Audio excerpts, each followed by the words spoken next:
Morning. For all the day's headlines, remember the Channel 4 News begins at 4:30 this afternoon. And the weather is going to be nice, right, Danny? It's going to be gorgeous, 55-degree mark now and clear and dry. Perfect. Perfect running weather. The runners are going to love it. And now it's time for our LA Marathon special coverage. We hope you enjoy it and hope you have a wonderful day. Here's Fritz Colvin. Thanks, Larissa. Well, there it is, the largest field in Los Angeles Marathon history.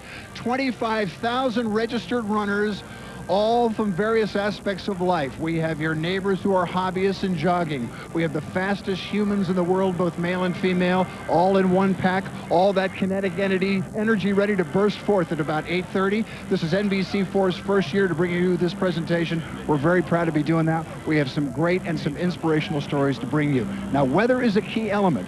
Good weather can mean the difference between the sub 2-hour and 10-minute times it will take to flirt with breaking records today for both men and women, or it can be that long slog through hot and smoggy conditions when it's just a battle for endurance. Today, I think we're doing okay. Take a look at the current weather conditions. These were taken 10 minutes ago from downtown Los Angeles. We're at 55 degrees, relative humidity 82%. We're clear and sunny. It's a beautiful day. Fortunately, winds are calm, but they are expected to increase out of the north in the latter part of the race. Between miles 7 and 20, there could be a head breeze anywhere from 5 to 10 miles an hour. Not a deal breaker, but any wind is an issue. We're going to update you just before race time to bring you the very latest. Now I'll send you up to the pilot and the co-pilot of our presentation today, Fred Rogan and Tony Revis. Boys? Fritz, good morning. Welcome to our broadcast position at Arco Plaza. Tony, we have a two-time defending champ returning. Is he going to be able to three-peat? Well, I think that's why we're here. Try to figure that out. He's the only guy to ever repeat as the Los Angeles Marathon champion, but he's got 16 other Kenyans and a lot of young, strong horses out on his shoulder. It'll be tough for him. Stephen Dungu is who we're talking about. Stephen Dungu, and he's ran his personal best there last year, 2 hours, 10 minutes, and 27 seconds. And they had a brand new course last year. We tweaked it a little bit this year. We think it's even faster in 2003. Now, you talk about the course being a little faster this year. What about the possibility, realistically, of setting a record? Well, you know, we talked to Fritz last night, and he thought there'd be 15 to 25-mile-an-hour winds from the north, which should be in their face in the second half of the race.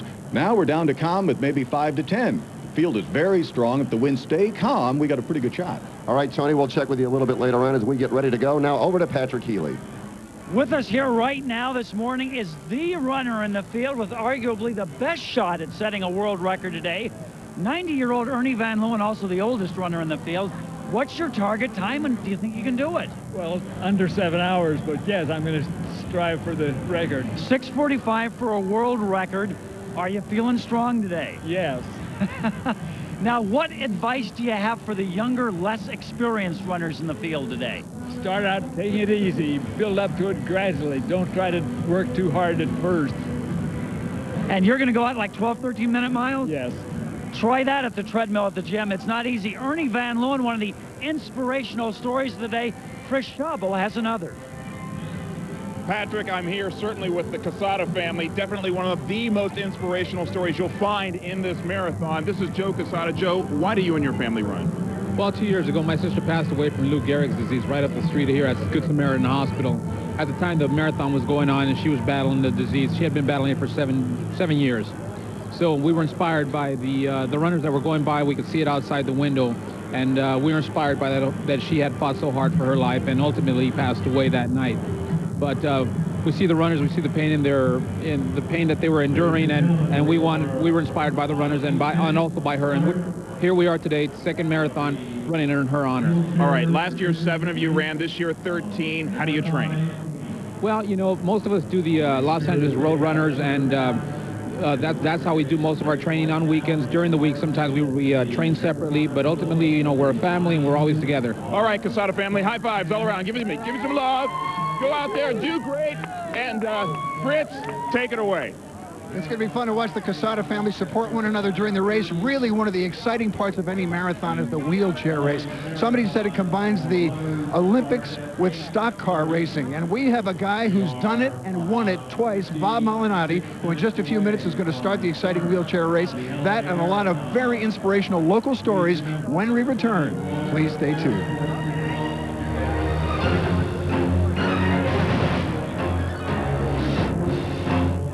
The LA Marathon is sponsored by Honda. If you could have a voice-activated satellite-linked navigation system, surrounded by a spacious leather-trimmed interior, where you can stretch out and enjoy a dual-zone automatic climate control system and appreciate the acceleration of a 240-horsepower V6 engine.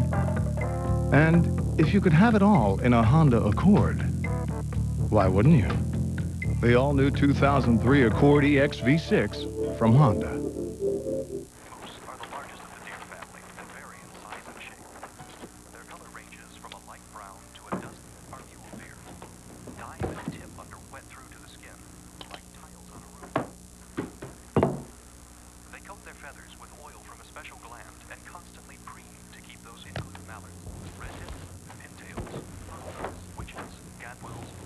You can afford to spruce up the whole house. That's what big brands, small prices is all about at Mervyn's. There are a lot of maybes in life. Some are really fun to think about. Like the maybe I'll win the Super Lotto Plus jackpot maybe. Hey, why not? After all, it only costs $1 to let your favorite maybe play, skip, and dance around in your head. Super Lotto Plus. It's your dream. Play it. When you can hear your wedding song 8 different ways.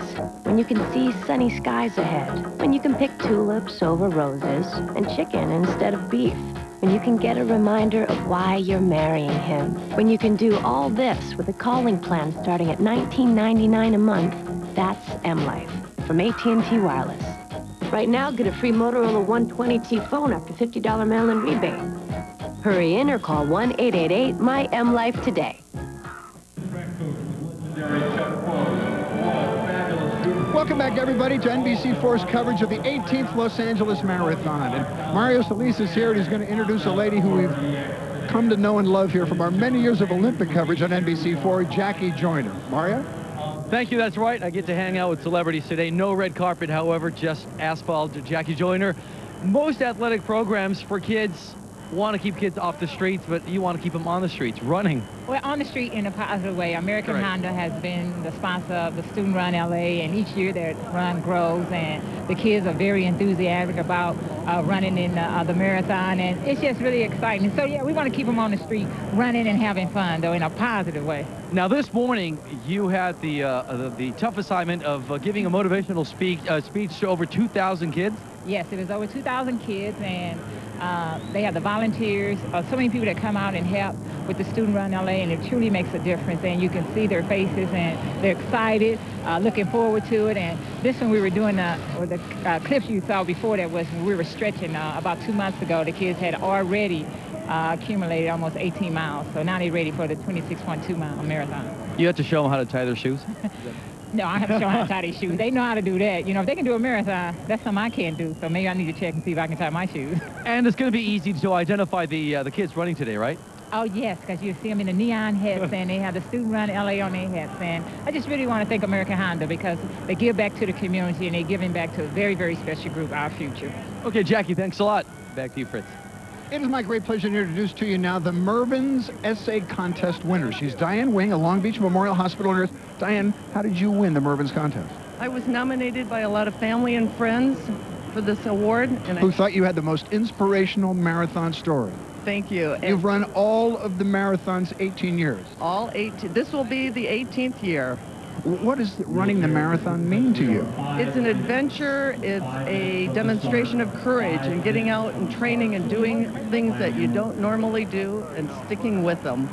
Well, congratulations on behalf of Mervyn's. Congratulations on being a real inspirational story. We've started since the beginning of, we followed since the beginning of our relationship with the marathon, and I'm happy to have you standing next to me for the coverage. Thank you. And now we're going to send you out to a guy who has won this marathon twice in the wheelchair competition, Bob Molinati. Bob?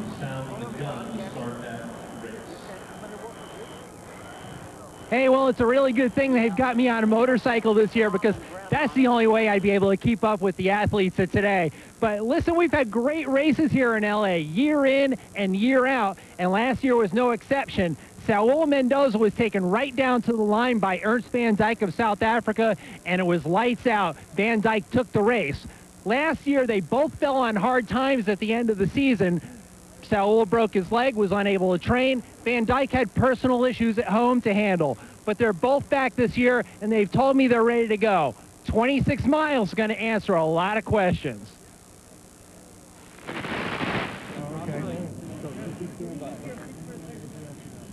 Then they come back out, and then you jog into place, just to keep in the spirit of things. Start on me, and then I'll go to that. Get ready.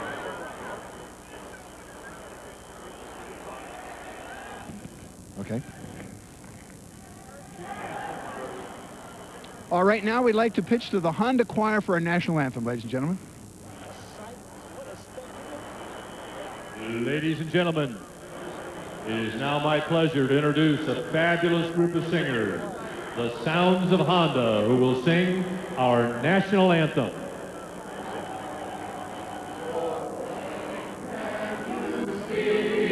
By the dawn's early light, what so proudly we hailed, at the twilight's last gleaming, blue broad stripes and bright stars, through the perilous fight, o'er the ramparts we watched, were so gallantly streaming, and the rockets rent the air, the bombs bursting in air, gave proof through the night that our flag was still there.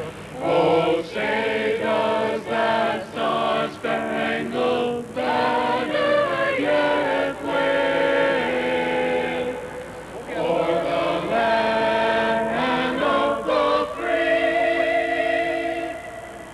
and the home of the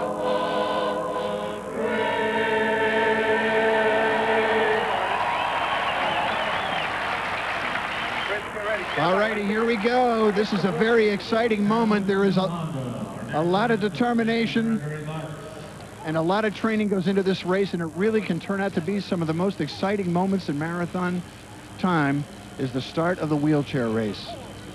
And Bob has shared a lot of anecdotes with us about how harrowing it can be out there on the course, and many times the general public doesn't get a chance to see how close those guys come and how they draft one another and how they finesse one another out of one another's way.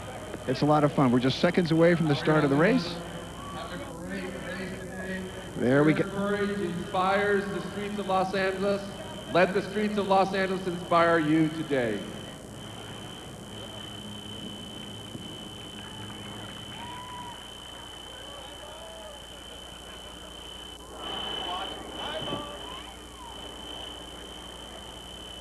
The sound of the gun.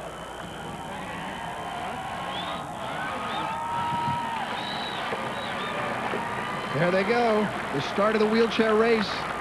The two guys we're watching in this competition are Ernst Van Dyke of South Africa and Saul Mendoza of Mexico. They've been touted as the big competition. And what we're going to do now, I think, is to...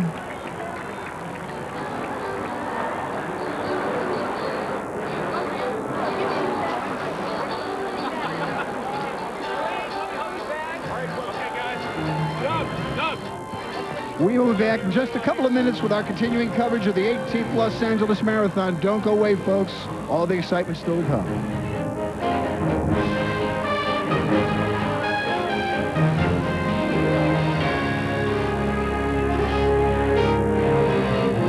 The LA Marathon is sponsored by Mervyn's, proud sponsor of the women's race in the LA Marathon.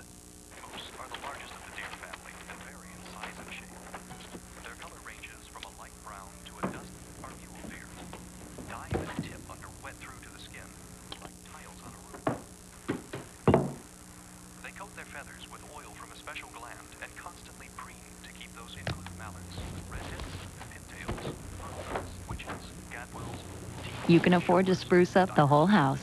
That's what big brands, small prices is all about at Mervyn's. If you're like most people, you probably shopped around for a deal on your car. You probably even shop around for your gas. Why are you spending so much for auto insurance? Compared to other national insurance companies, Mercury saves you money. I'm Danny Freeman. I saved $1,270 by switching to Mercury Insurance. With over 2,000 agents and brokers, Mercury is ready to help save you money. Call 1-888-4MERCURY now or click on trustmercury.com. This is a test. This is the big test. Right now at participating Honda dealers, you can join the big test ride. The world's biggest production motorcycles. Goldwing 1800, VTX 1800. And it just keeps getting bigger because you can ride off with low 6.9% APR financing. To find out more, just go to Honda.com and join the biggest test ride in motorcycle history. This spring, Lowe's is improving home improvement with the brands the pros depend on. From Troy-Bilt trimmers and mowers to Cub Cadet tractors.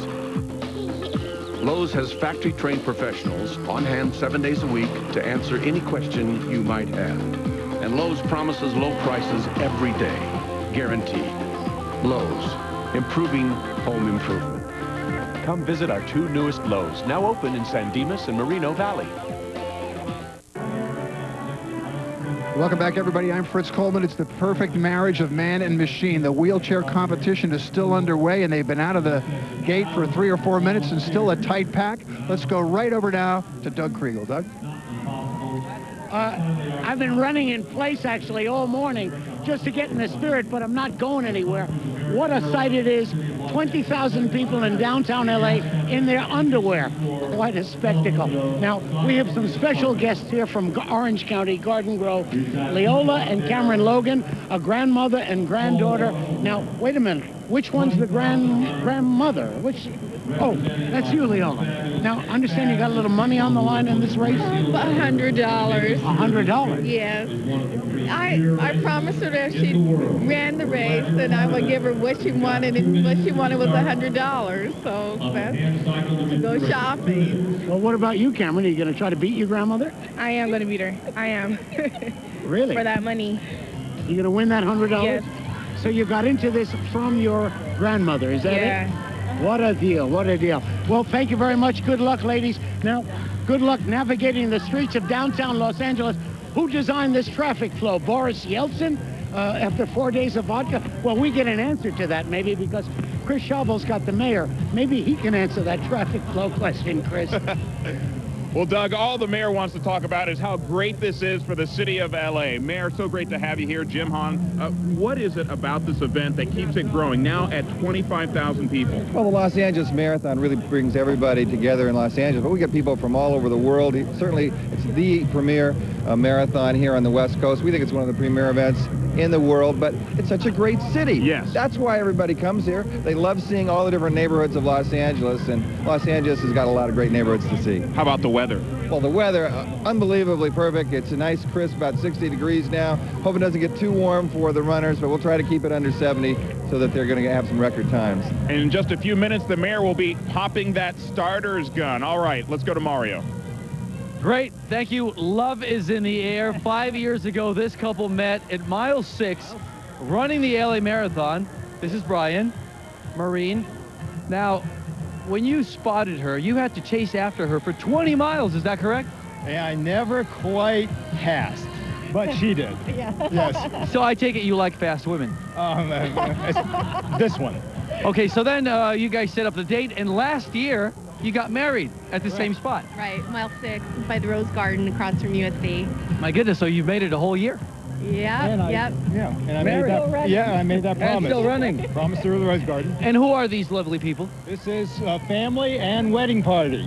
Yeah. So they were they participated with us last year, and matter of fact, we've got a couple first-time marathoners because they had gotten involved so much with the marathon and with the committee, they had to go ahead and run. So we've got at least 4 first-time marathoners this year. So forget about internet dating. This is where love is. Oh yeah, we recommend it. Streets of LA. Yeah, that's it. Absolutely. We're out doing what we love to do. Absolutely. So this is a real love ride, correct?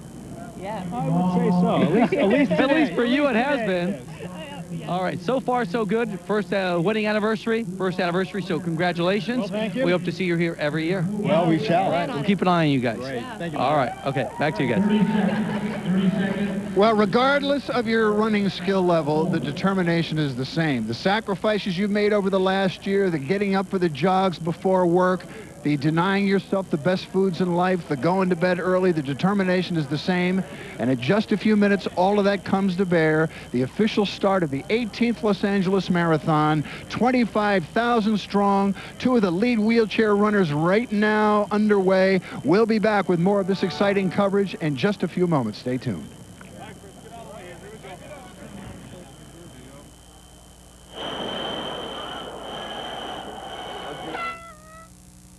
The LA Marathon is sponsored by Honda.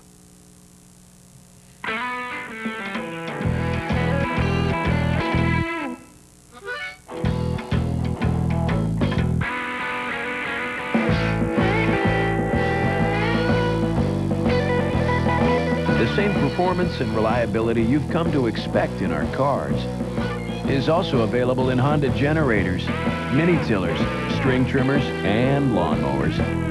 It's your life. Turn it on. Team 4 reports. Oh, man. Exclusive investigation. Look, listen, and live. Telling the untold stories. I received death threats from the drug traffickers. And making a difference. It was the worst thing I've ever seen in my life. Your #1 source for news investigations in the Southland. This is a target-rich environment. She simply vanished. Were you beaten? Yes. Team 4 reports, only on the Channel 4 News.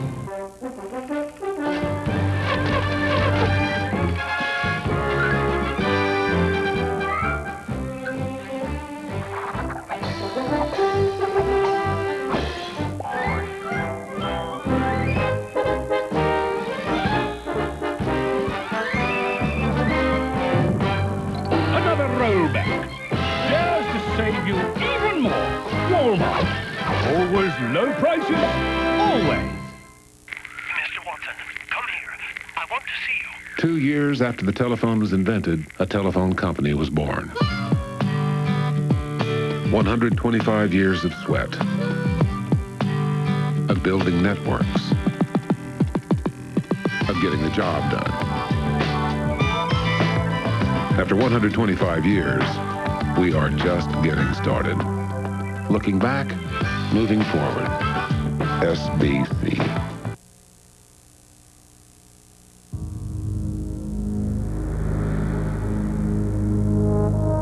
A simple, universal activity, running, from fresh young legs of children to aged souls of men. It's a sport performed by ordinary folks in search of extraordinary achievement. The marathon is running's ultimate endeavor. Normal people train for months, tread for miles, and suffer for endless hours just to run farther than they've ever run before. 26.2 miles, a journey of more than 49,000 paces. A simple task transformed into a grueling feat of will and fortitude. Today, the Los Angeles Marathon will be run for the 18th time. Over 23,000 everyday people will race not just for themselves, but for loved ones lost, for romance born and bred along this city's streets, and for families separated by generations, but collected together for this single task. The pack will be unleashed at Figueroa and 6th, only to return to Flower and 5th, just 2 blocks away, but 26.2 miles apart.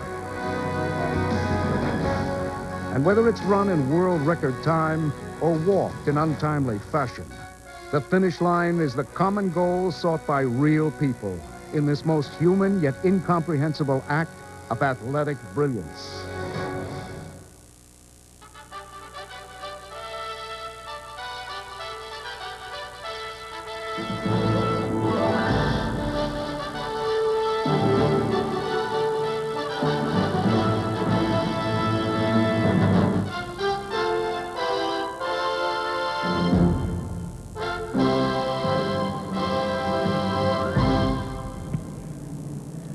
You are looking live at downtown Los Angeles, where over 25,000 have assembled.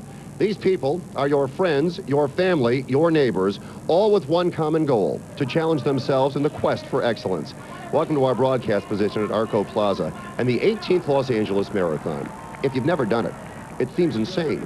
Why would anybody run 26.2 miles? Well, everybody today has a story, from the family that is running to honor their sister's memory, to the 15-year-old who was duped into running by her grandmother, to the couple who was married during this very event last year. Everybody out there has a reason, and throughout our broadcast, we will be sharing their stories with you. If you think about it, running is the most democratic of all sports. I mean, let's face it, you can't suit up and play forward next to Shaq. You can't put on the cleats and take Sean Green's place in the batting order, but with shorts and a pair of shoes, you can run and strive for personal excellence. Joining me today in the booth, Tony Revis, who has been here for all 18 Los Angeles Marathons. Tony, good morning. It's a frightening thought. Good morning to you, You know, Fred. it's somewhat terrifying. I must agree with you on that. Yeah, well, we have quite a field assembled both on the men's side and on the women's side. And leading on the men's side, of course, is our two-time defending champion, Stephen Dungu of Kenya, now 35 years of age. But he did something last year that no one in the history of this race has ever done, and he repeated his marathon title. The question is, can he do it again this year?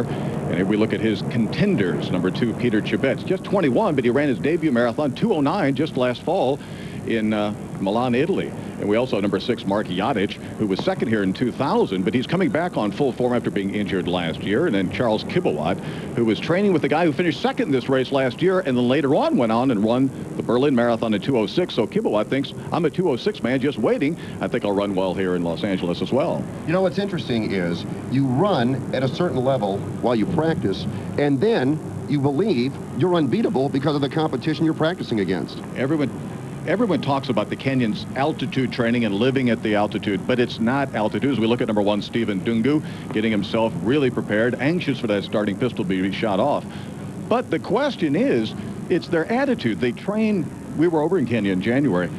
40 guys training on a daily basis, 22 guys in another training camp. They've already believed their race is already in the bag. They're racing with the best people in the world. I'm not afraid of anybody. Now, Tony, this course has been in flux for the past few years. They have looked for the perfect way to stage this event, and once again, we have a new look to the course. Right. Last year, they had a very steep starting area where we went down very steeply the first couple of miles. We've taken that away. We've gone back to the 6th and Fig, the old start, and then we've kept the middle part of this course the same way it's been in the past. So we've got the old start, the old finish, but the new middle part of the course, which should make it faster. And based on what Fritz told us a little bit earlier, we got a good day to go out and running on that new course. Now, if you're acquainted with the sport of running, you understand that the key element here is not necessarily the course. It is always the weather. Let's find out what's going on there, Fritz.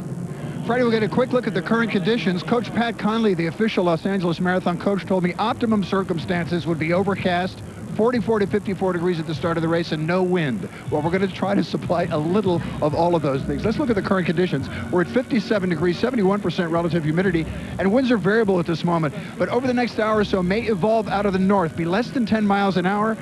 And when the runners turn north after mile 7, the northerly breezes, that is, breezes out of the north, may become an issue. By the end of the race, temperature will be about 70, which, believe it or not, is too warm for the runners. But at least it's not extreme. Back to you. Tony, what is the optimum condition to run in? Well, 44 to 54. Fritz was not lying. But the thing is, what I found is the temperature's been running up a little bit, but the humidity has been going down, so that's good. All right, now, covering the men's elite field today for us is 3-time New York Marathon champion, a former world record holder, Alberto Salazar. We'll check in with Alberto in a couple of minutes. With the women's elite field today, New York winner, Catherine Switzer. So we are covered every step of the way along the course. And they'll be able to pick things up that we won't be able to see from here.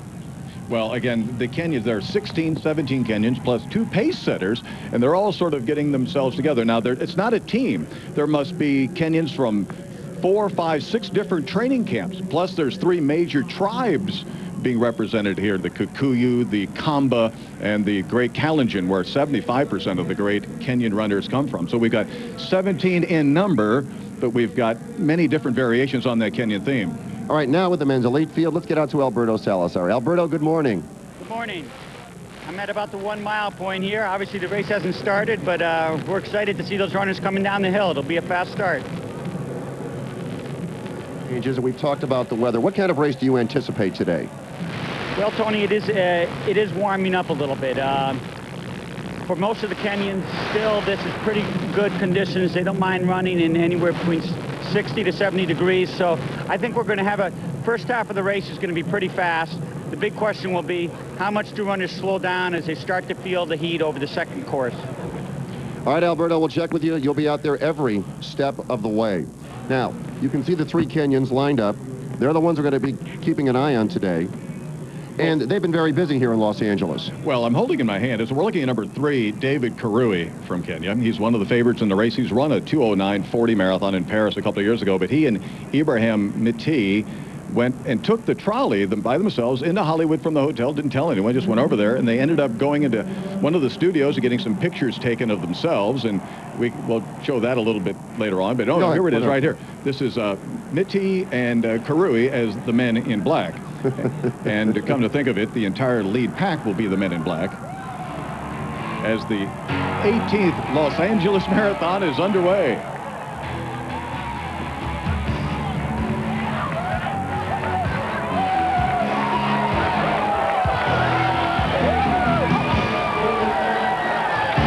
But Tony, when you look at the beginning of the race, other than not getting trampled at the starting line, what are you trying to do here?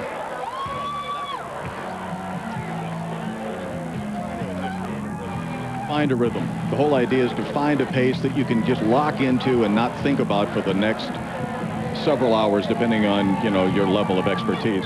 And that goes from the lead men in front all the way to the last person in back. It's taking your fuel through the distance. That's the key. You run out of fuel. That's the marathon's problem. Always great pictures as we start a marathon. And the elite field absolutely understands that you pace yourself, that you are running 26.2 miles. On the other hand, do you ever find anybody, Tony, on the local level, out there competing for a personal goal to challenge themselves, that simply break from the gate as fast as they can and just go as hard as they can? I wouldn't be surprised to find somebody out there, though every year there's somebody who goes out very fast, wearing number 65, 78, or some such. And by the way, we do have a computer here on the set. We'll be able to identify any numbers outside the elites that whose numbers we can read. But there's always somebody that goes out very hard because there's an adrenaline rush. You can't help yourself. You can see it is a sea of humanity running through the streets of downtown Los Angeles now. And you also have to be very careful. I like to see the shots of the people jumping around. You see the American flag. Everyone out there has a story. Everybody out there is striving for personal excellence. The elite field is one thing, but you can see the thousands of Southern Californians waving and celebrating their achievement today. This is the end of a very long process. This is 2, 3, 4, 5 months, sometimes a year, that people have got themselves set to run this marathon. You just don't go out and decide at the bar on Friday night that I think I'll run the Los Angeles Marathon. You prepare yourself for months at a time, so there's an enormous personal investment in today's activity. No, I'm sure somebody has gone to the bar on Friday night and decided to run today. Well, I'm sure they have too, but we don't want to encourage them. And how successful they'll be is another issue. When you look at marathons around the country, this marathon really is more localized. It is for the local people of Southern California than, say, a New York or a Chicago or a London. Well, it has been. I mean, there are people from all over the world who come here, but it's not marketed so much to them as it is for the regional. It's an enormous regional event, but it has the quality, because it is the city of Los Angeles, of having an attention on a worldwide basis. Everyone knows that the Los Angeles Marathon is being run today, and there are people on the internet throughout the world who are following the progress of this event. Tony, I saw someone running. They had a balloon with a smiley face. Other people there waving the flag. And I think that's a great thing to do today. Is it advisable to carry things when you're running 26.2 miles? It seems like a really good idea at the starting line through about 3 or 4 miles. And then it becomes a very bad idea as the miles wear on and the weight continues to go. The marathon's it's just too darn far. And it's hard enough just carrying your left arm and your right leg, much less something else like a balloon or a flag or a Roman numeral. At the beginning of the race, is there really concern that I could fall and be trampled? Oh, you're scared.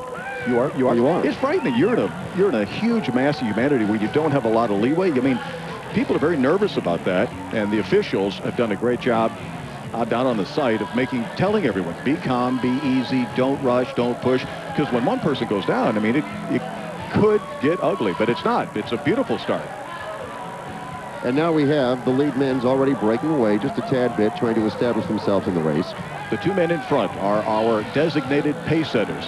On the left in red is Godfrey Kiprotich, and the tall man in the white top is Joseph Kariuki. They are the two best rabbits in the world of marathon running, and they will do a spectacular job of taking this lead pack through the half marathon point. Now, Tony, when you talk about rabbits, there are actually people out there specifically to pace the leaders. They're getting paid to pace the leaders. Well, if they're getting paid to pace the leaders, and they will do so, why don't they just run the whole race and win? Well, in 1993, Paul Pilkington, the American, did just that here in Los Angeles. And then 2 years ago in the Chicago Marathon, the Rabbit won the race. It's possible. They are official entrants in the race. They can go all the way and finish if they so choose. These guys are the real pros of pace setting in the world, and they will not. And who pays them? Bill Burke and Marie Patrick. So the event pays the rabbits. The event pays the rabbits to come in here and establish a set pace. When we're looking for a fast time, the hardest thing about the marathon is you can't concentrate for 2 hours plus. You have to pick your spots. And if you have to wonder if somebody's going to make a move at 2 miles, we go back to the 1984 Olympic women's marathon. Joan Benoit won the race at 3 miles. She left. Greta Weitzinger, Christensen, Rosa Motor, the other great challengers, let her go. Joni never came back. Well, what do you do when some big star makes a move? But if you know no one's going to do anything for 13 miles, you got half the race where you don't have to concentrate on that. And that means you've got all your psychic power left for the second half of the race, and that's what rabbits really do. Is it's psychological as well as physical. And if somebody does make that move early, somebody decides, I'm not going to stick with the rabbits and just run for it, how irritated is everyone else? I don't know how they're irritated, but as we look at our lead, our back of the Packers, there's our lead women. I can tell you we've got 5 Russian women, 2 Romanians, and 2 Kenyans in this field. Very international. Catherine Switzer is out there with the lead women. Catherine, good morning, I should say. All right, we're getting Catherine fired up. Actually, so excited to be seeing these women run, speechless. Speechless at this point. Women have no pace setters.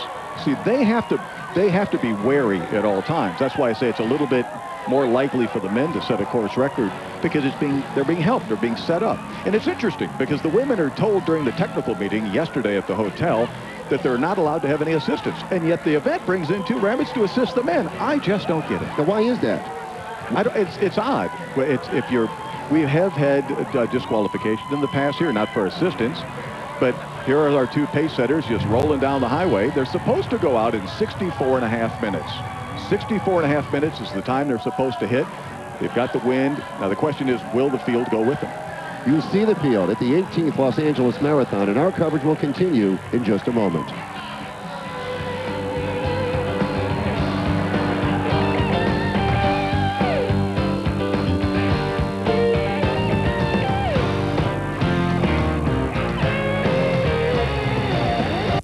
The LA Marathon is sponsored by AT&T Wireless. M-Life, your mobile life made better. When you can hear your wedding song 8 different ways. When you can see sunny skies ahead. When you can pick tulips over roses and chicken instead of beef. When you can get a reminder of why you're marrying him. When you can do all this with a calling plan starting at $19.99 a month. That's M-Life from AT&T Wireless. Right now, get a free Motorola 120T phone after $50 mail-in rebate. Hurry in or call 1-888-MY-M-Life today. This is the latest edition of the Accord. Totally redesigned from the ground up, offering a new level of refinement in style, comfort, power, and safety.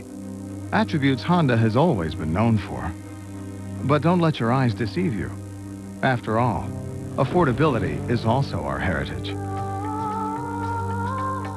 The all-new Accord from Honda. Take the next step to a healthy life. Come to the American Cancer Society's Great American Weigh-In, Wednesday, March 5th at Weight Watchers. We're giving everyone the chance to learn their body mass index, free. Research links high BMIs to increased health risk, including cancer. We can help you bring yours down. To find the Weight Watchers Center near you, call 1-800-651-6000 or go to WeightWatchers.com. A friend is someone you can count on. That's why Mervyn's is a proud broadcast sponsor of the Women's LA Marathon. Mervyn salutes today's female heroes, over 5,000 women running for charity and the thrill of competition. Mervyn's congratulates Diane Wing, winner of the Mervyn's Female LA Marathon Hero Award. Diane received a $500 gift card from Mervyn's. Congratulations to all the LA Marathon runners, volunteers, and organizers from Mervyn's and NBC4.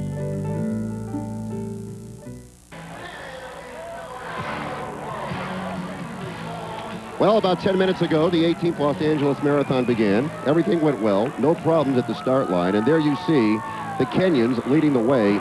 They are the runners to focus on today in the men's elite field.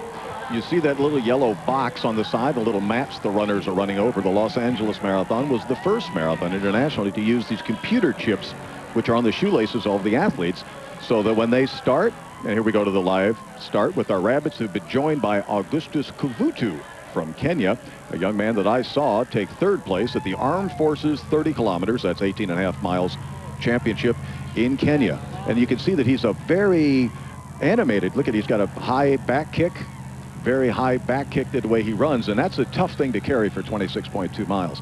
Our two-time defending champion, Stephen Dungu, almost has no back kick whatsoever, and he's very efficient, and that makes it much better for carrying speed over 26.2 miles. But Kavuto's in great shape.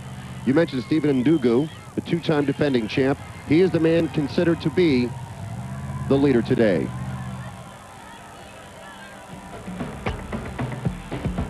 The elite men are dominated by the Kenyans.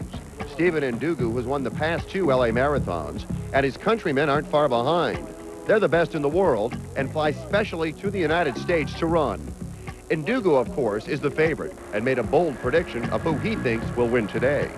It must be a Kenyan. It must be a Kenyan. Yeah, I predict so. You predict that? Yeah, it's one of my colleagues here, if not me. Will win the race? Yeah. That's good. Yeah. Well, he's a very confident individual, no question about it. He's had a little bit of the flu since he's been in town, and that's got to weigh on him a little bit, because the marathon, marathon, it'll hurt you if you've got no problems. If you got a problem, it's got 2 hours to look for it, and it's a pretty good searcher. Now, the men and the women and the rest of the field underway about 10 minutes ago. The wheelchairs went off at about 8:10. Bob Malnati is out there, a 2-time LA Marathon winner. Bob?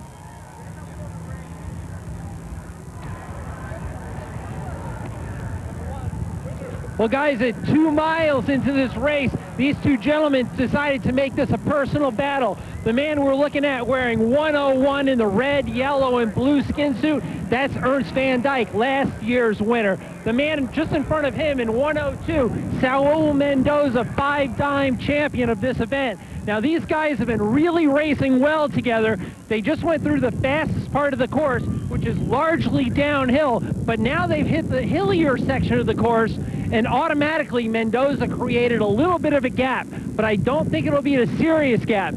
Ernst Van Dyke really knows how to race, and he understands the value of this race and how it is that he needs to get back into this race. He will put things together, he will come back in, and he already is closing the gap.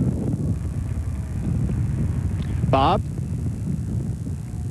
Take a look at the start of the wheelchairs, Tony, and really, with those two competitors, there's no surprise. They are expected to battle to the very end. Right. They were joined by 3 other men as we look at the race start again. Los Angeles Marathon wheelchair division is the strongest on paper. In other words, these are the very, very top wheelchair athletes in the world.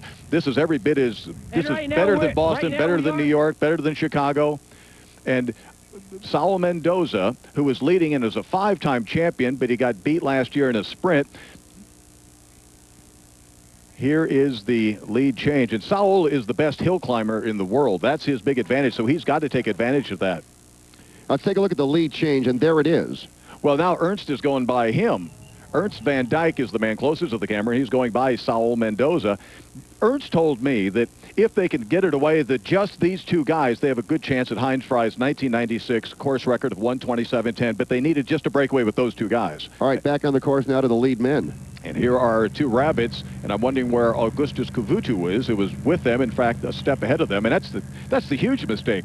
They're the rabbits. What are you going in front of the rabbits for the first half of the race? They're not your competition. They're your assistant. There's no reason to go in front of them. But some guys, some women, some racers, I should say, literally just feel more comfortable in front. They can't run from behind. It's a psychological thing. Other people love to sit.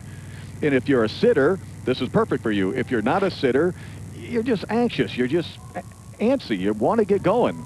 All right, let's get out to Catherine Switzer now with the women's elite. Catherine?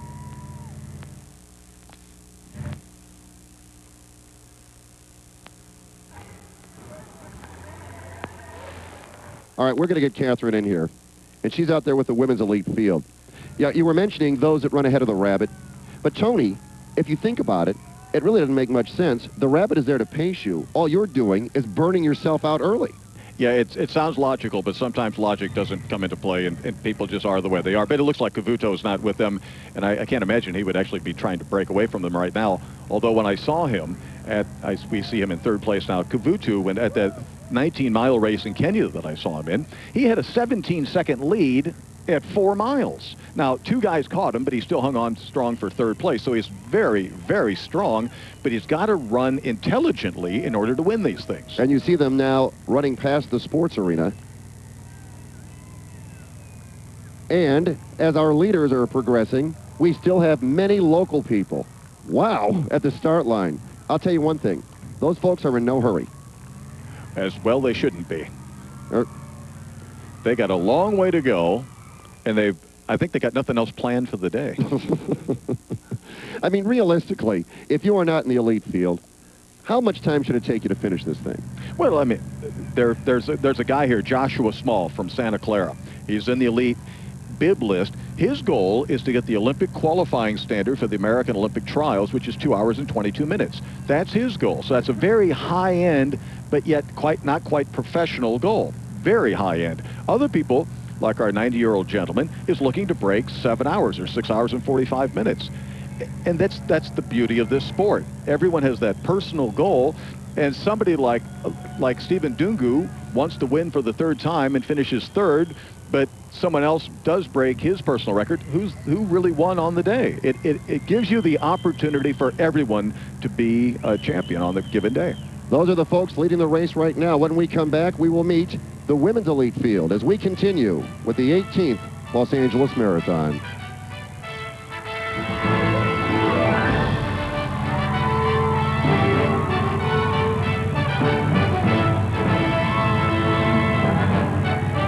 The LA Marathon is sponsored by Honda.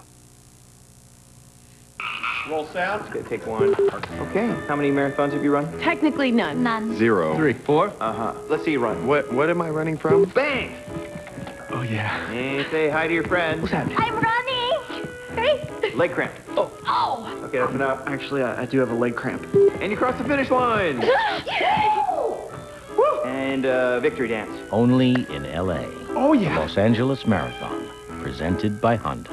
Are you okay? Yeah, fine. You know you're looking good. You're in your neighborhood and you see all the people in the street now.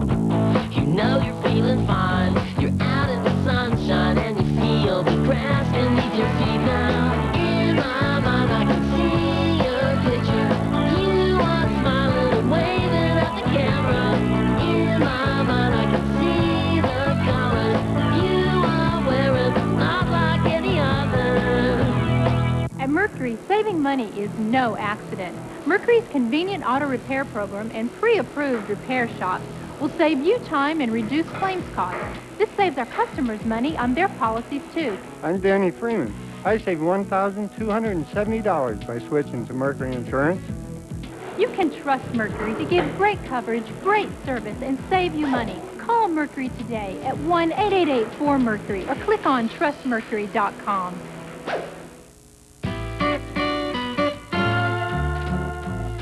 Sure, our vegetables are incredibly fresh. But so are our prices. This week at Albertsons.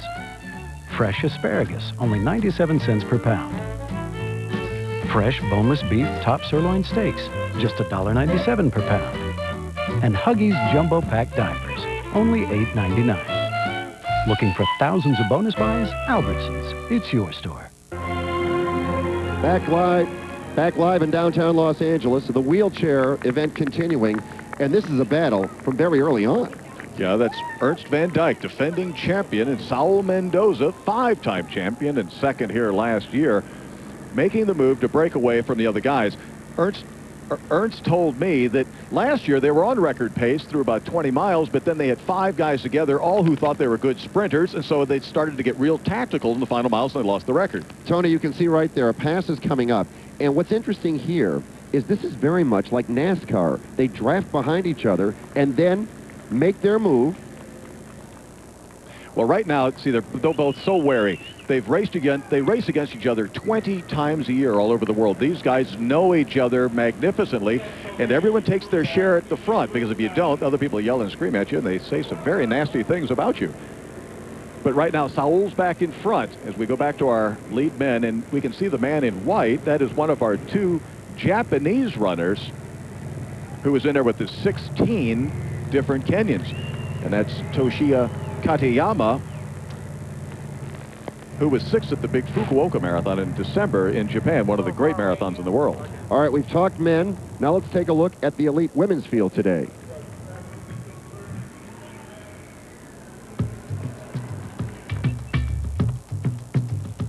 In the women's elite field, Anna Jelagat from Kenya is making her first ever visit to the United States. She trains in Italy, and despite her relative inexperience, could wind up in the lead come mile 26. I'm happy to be in Los Angeles. It's a good place, and people here are very friendly. I like it. My plan is to win the race. That is the most thing. I want at least run a good race here in Los Angeles.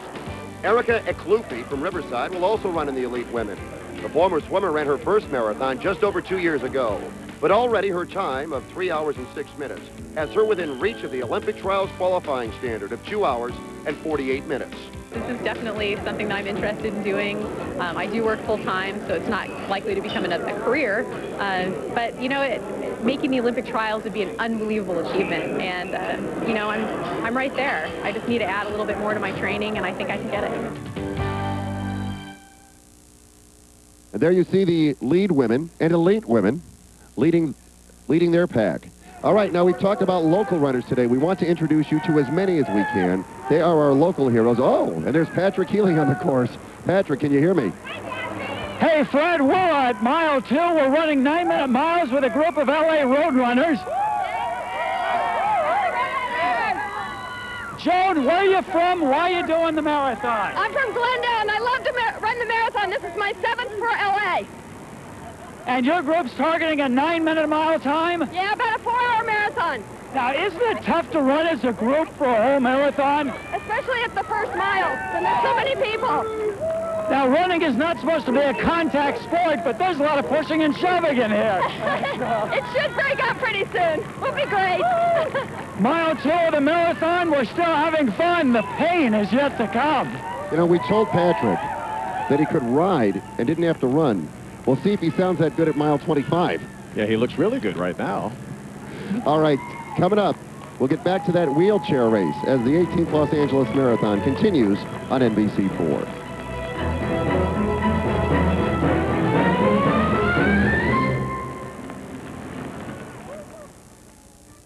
The LA Marathon is sponsored by Honda.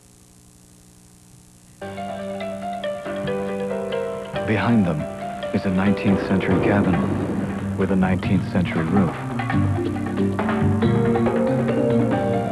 Ahead of them is a 21st century modern with a 21st century electrical system.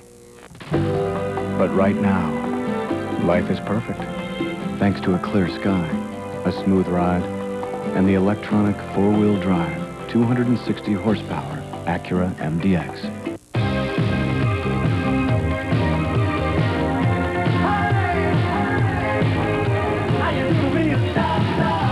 Sign up with Singular now and get 5,300 minutes for just $29.99, including nationwide long distance.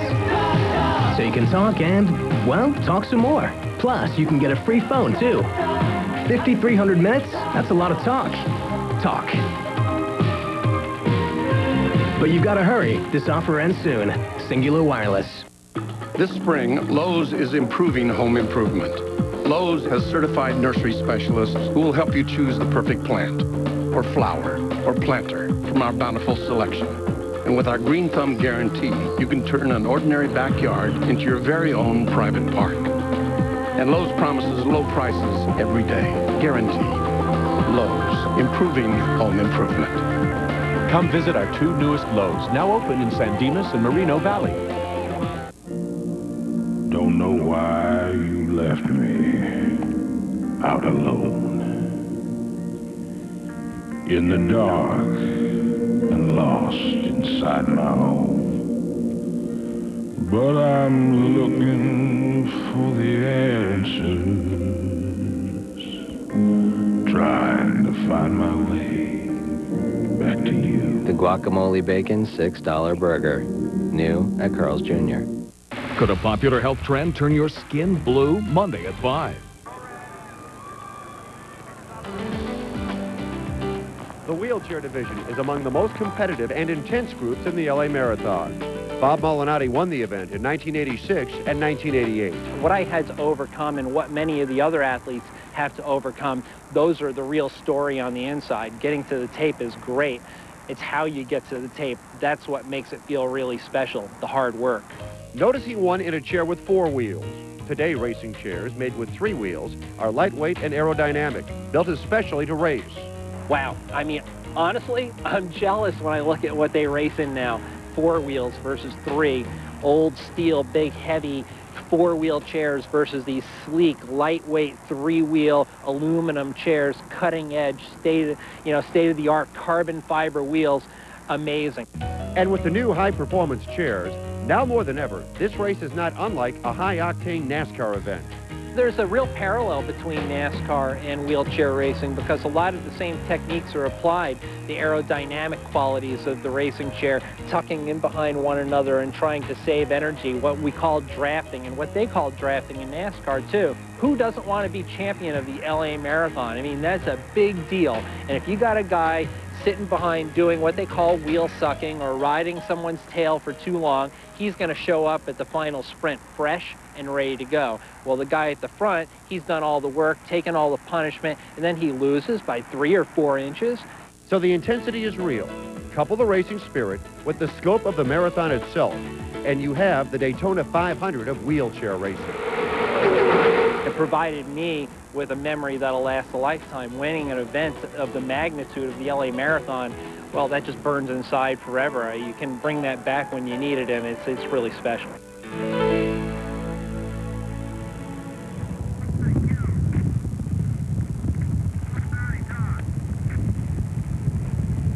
Bob, are you out there? Guys, we just made a right-hander onto Pico about 1.5 miles ago into the course. Both these guys went up a hill like I've never seen in the LA Marathon. Seriously, this hill must have been a 7% grade. And for those who don't know what a 7% grade is, just go ahead and consider it torture. Well, Mendoza really put it down right there. He went up the hill a lot cleaner and a lot faster than Van Dyke did. Van Dyke actually had to sort of traverse the hill to a degree. Mendoza, on the other hand, went up the hill nice, strong, and steady and opened a good establishing gap. Now, if you look back, just about 20 meters back, Van Dyke is starting to really close in on Mendoza. I don't think this race is over by any means. Both racers look quite comfortable. Bob, you know, the second half of this course is uphill. Does that give Saul an advantage? Check out Mendoza's style, too. He's very comfortable and very relaxed today. That's critical in a 26-mile race. If you get yourself into too much of a panic state, well, your body gets too tight. You tie up, and you just can't climb the hills and sprint when you have to. All right, Bob, we'll check back with you. But Van Dyke looks outstanding today, too. He's coming up on the back of Mendoza. He's closed the gap. It's down to about 10 meters. They're in the part of the course right now that I like to refer to as the roller coaster. It's up and it's down, and that definitely suits Mendoza because he can climb. He can climb like nobody's business. He's a billy goat. All right, we've checked in on the wheelchairs. Now let's go to Patrick Healy with our local runners. Pat? We're just going past USC. The crowd finally starting to thin out a little bit. Millie, you want to get on TV? Yeah, I do. Tell us where you're from and why you're doing the marathon. I'm from San Marino, California, and I'm running it with my sister who's way up there. Oh, my goodness. You going to try to catch her? No. All right, let's see what else we got. Hey, you don't have your name on your bib. How come? You registered late. What's your name? John Contreras from Sylmar. Soma, why are you doing the marathon? I'm an elite runner. I'm a legacy runner. I've completed all 18 marathons. You're one of the legacy guys who's done all. What keeps you coming back? It's just fun. It's a lot of fun. What kind of time you shooting for today? 4 hours. Well, good luck to you. Soma runs on. Well, the thing about Pat is he should be running with the elite men. He looks like he's capable of running at least a little while with the elite men, but he's fine. You notice there's names on bibs. That's another innovation here at the Los Angeles Marathon. We said earlier the computer chips first used here in L.A. Now the names on the bibs, personalized bib numbers, another brand new thing here at L.A. Watch it show up at the rest of big marathons in the world from this point forward. Lead men here as we continue. Right, the guy tucked in with him is number 15, Takashi Haraguchi from Japan, 23 years old in his first marathon. His first debut marathon, but he's a very fast 10,000-meter runner, and appropriately, he runs for the Honda corporate team in Japan. All right, now we'll take a look at the women's field right now. And how far behind will the women be from the men, Tony? The men are running just under 5-minute per mile pace. The course record pace for women is 5 minutes and 35 seconds per mile. So it's about 40 seconds per mile slower than the men. And things are getting very tight in the wheels right now. Back out to the course for the wheelchairs. Well, again, Mendoza has been caught by our champion Ernst Van Dyke. But when you're doing the leading, you're stroking maybe 5 or 6 strokes per minute more than the guy just behind you. Bob? A bit of controversy in the race. I heard from the second pack that Krieger Shabor, also of South Africa, was a little bit angry. Evidently, both of these racers, Mendoza and Van Dyke, slipped into the slipstream of the bike, and there might be a little bit of controversy at the finish line. I don't know if it'll hold up or not, because those types of things do happen. But right now, this has turned into a really nice battle. Both of these gentlemen have a vast amount of respect for one another. They like each other. They train together in Redondo leading into this race. But right now, it's all business, all business. Tony, when you see these two as close as they are to each other, basically pacing each other, do they ever talk to each other? No, I don't think they talk during the race at this stage, no. I mean, they can almost telepathically read what the other person is thinking. They just went through a series of races down in Australia before coming to Los Angeles. They split it. It was the shorter races were won by Saul, the longer races were won by Ernst. But 2 years ago, Saul beat Ernst here in Los Angeles. Last year, Ernst beat Saul, so it's anyone's game at this point. You can't choose between these two fellas, and they're two of the best in the world. And how many lead changes do you think take place in a race like this? Well, we've already seen 3 or 4 or 5 in the first half hour of the race alone, but it's up to Saul to get away from Ernst. If it comes down to a sprint, it's Ernst's race like it was last year. But nobody climbs like Saul, so when Bob and I were talking about this the other day, we were saying, Saul's got to get 30 or 40 seconds on him before they hit that real long downhill as they enter that last stretch to the finish line. All right, back to the men's elite field now. And we're going to try to hook up with Alberto Salazar. Alberto, you ready to go? Yep, I'm ready. All right, what's happening?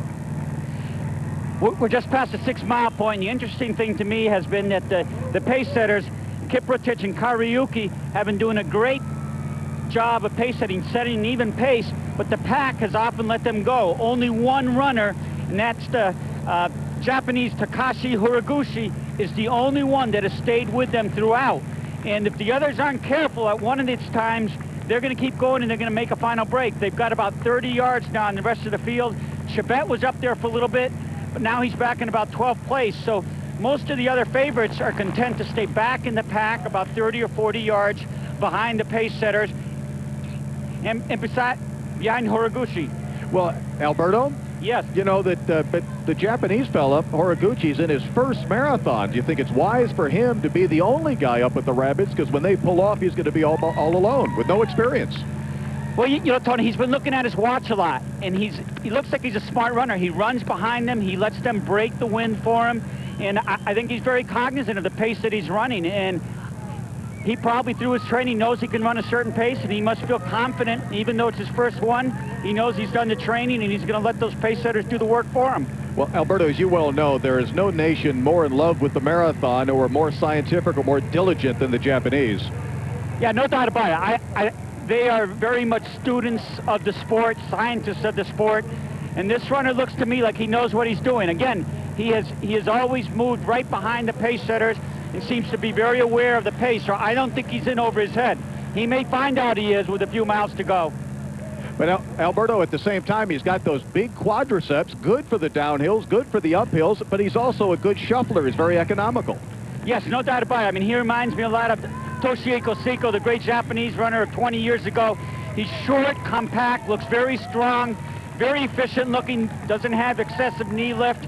He looks like he has the type of body that can take the pounding. Well, there's no question. If he were to win today, it would be a huge surprise and a major upset. Well, in his debut, it certainly would, but as Alberto said, this guy is a smart guy. He's run 28 minutes and 30 seconds for 10,000 meters, which means he is not over his head at this marathon pace. That's a big-time 10,000-meter time, and he's been running well in Japan. It's their relay, their Ekiden season over there, so he's on form. We'll see if he can carry it.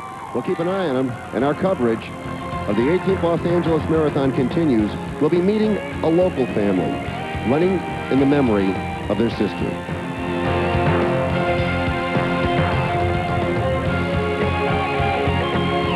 The LA Marathon is sponsored by Mervyn's, proud sponsor of the women's race in the LA Marathon.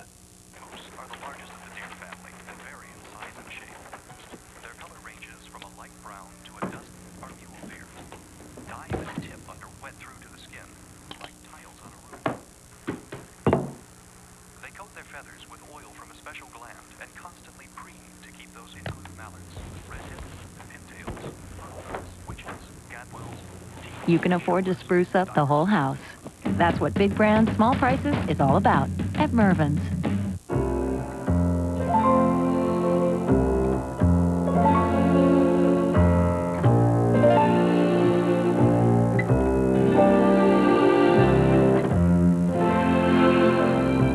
I'm scared. Don't be. It's all show business. Now Chicago has been nominated for 13 Academy Awards, including Best Picture of the Year. That's Chicago. Chicago. Betcha. Rated PG-13. Now playing. Backed up in all four lanes in both directions, all the way up to the 114-mile marker. This one's turning into a real mess, folks. If you can avoid the freeway at all, I suggest you do. Moving on to the 302 interchange, not much new there. Maybe.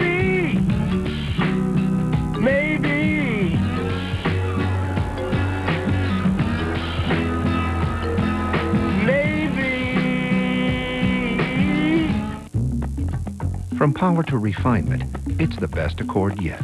Auto Week magazine. A wealth of practical riches. The New York Times. Inside this handsome new structure is a cabin that caters to the driver. Motor Trend. It just doesn't get any better than this. Car and Driver. We've always received our fair share of accolades. The key is never being satisfied with them. The O3 Accord. What a gem. USA Today. Yeah, that's right. The family. Back live, the 18th Los Angeles Marathon. You're looking at our lead men. We are 37 minutes into the competition, and it's like Alberto Salazar was saying out on that lead men's pack, there was a chance that those rabbits and the Japanese runner were going to get away from the pack, but the pack has now closed up, and that's good because they went through 6 miles in 29 minutes, 25 seconds. That is under course record pace, but it's not screaming fast. It's intelligent fast. It's well-paced fast. It's about 30 seconds, 45 seconds faster than traditionally they've gone through. That could be a result of the wind pushing at this point. It's dual cool weather. The humidity is down and low, and might be a little bit of an aiding breeze as well. There are a number of factors in play, but right now they're looking good. They're well bunched, and there's a whole bundle of them running fast. As we continue to look at the men's leaders, we want to remind you that there are many local stories to be told today, and one of them involves a family running for the memory of their sister.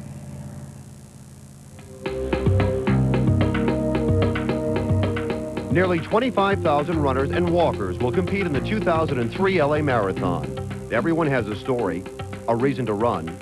The Quesada family runs for one of their own. My sister, she suffered a lot, and along with the family too, of course.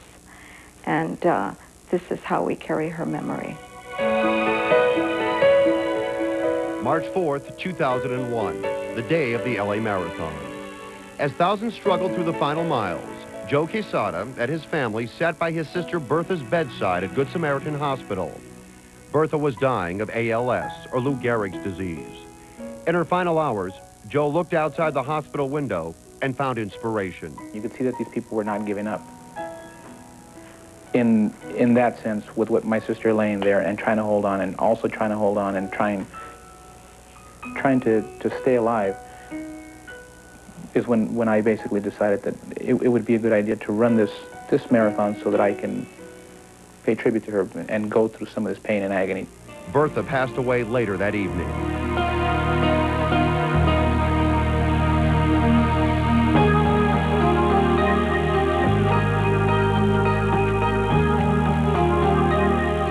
But Jo's idea stuck. Although not one had ever participated in a marathon, the family trained for an entire year. And last spring, 7 members of the Quesada family ran and walked in Bertha's honor. On their minds and in their hearts every step of the way. A combination of things, memories, because my sister, she was like my friend, and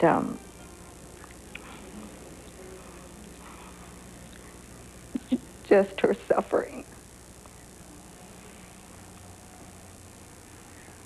Youngest brother Claudio hit the wall in mile 22. He felt intense pain, yet gained lucid understanding. It was very painful, and that's the moment it clicked on me that I remember the pain my sister was going through. And nothing to compare to, but it made me feel actually good that I was feeling maybe a tiny bit of what she was feeling. This year, 13 Quesadas will run and walk for Bertha in the marathon. 13 people scattered over 26 miles, competing in unison, led by the memory of one woman. We try to turn something negative into something positive. I mean, yeah, we don't have our sister with us anymore here, physically, but I mean, her spirit lives within all of us, and we try to turn it into something positive. It's all for her, because it keeps her memory alive in us, and we're doing something special for her.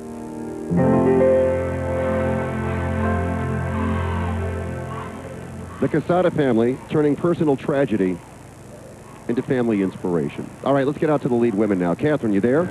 Yes, I can. All right, Catherine, what's happening? I got to tell you, this is really exciting because the women are running actually a very erratic pace. They started very, very quickly with a 5:23, but they've dropped it down, slowed it down. Now they are only running a 2:30 marathon pace. The reason why that's exciting is every woman in the field, the top 10, are here. Every woman is capable of running a 2:30. The woman who has been taking the lead of the pace most of the time has been Lydia Vasilevskaya, number F4 from Russia. But look at Wiley Coyote there in the orange singlet, F3. That is Tatiana Pozniakova, age 47, a true contender to win this race. Catherine, do you think that having Pozniakova in the lead of this pack at age 47 with all that international experience, the other women who are younger are looking at her? No, they haven't been, because she has been hiding behind the whole field, letting the younger rookies lead the race. If you look at F10 there, for instance, that's Javilia Valchunaita from Lithuania. She's looking for a Lithuanian national record today, but she's not very experienced at age 23. And F8 from Kenya, Jacqueline Terori. This is her first marathon.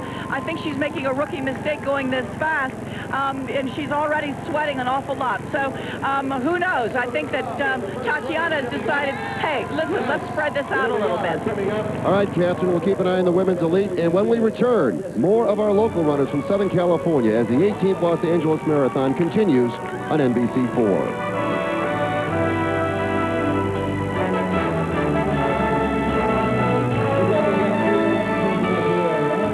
The LA Marathon is sponsored by Honda.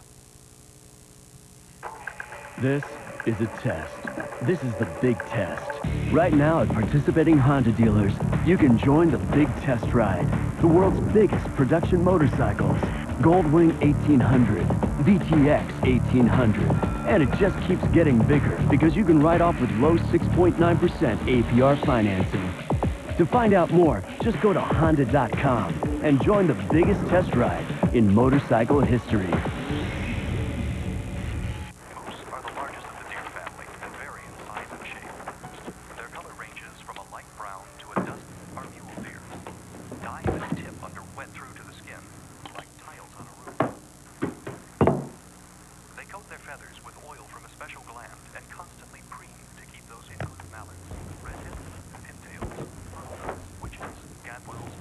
you can afford to spruce up the whole house.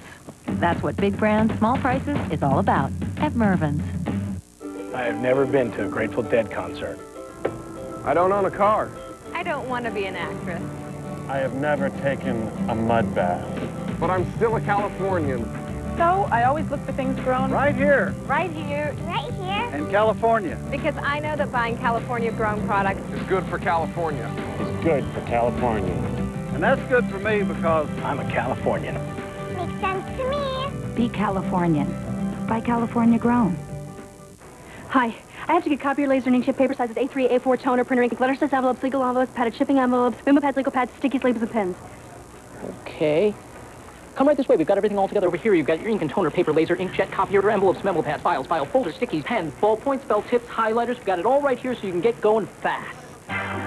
Office Depot is the fastest way to restock for the new year, with easy-to-find special sections loaded with the essentials. Office Depot. What you need to know. Men are on record pace.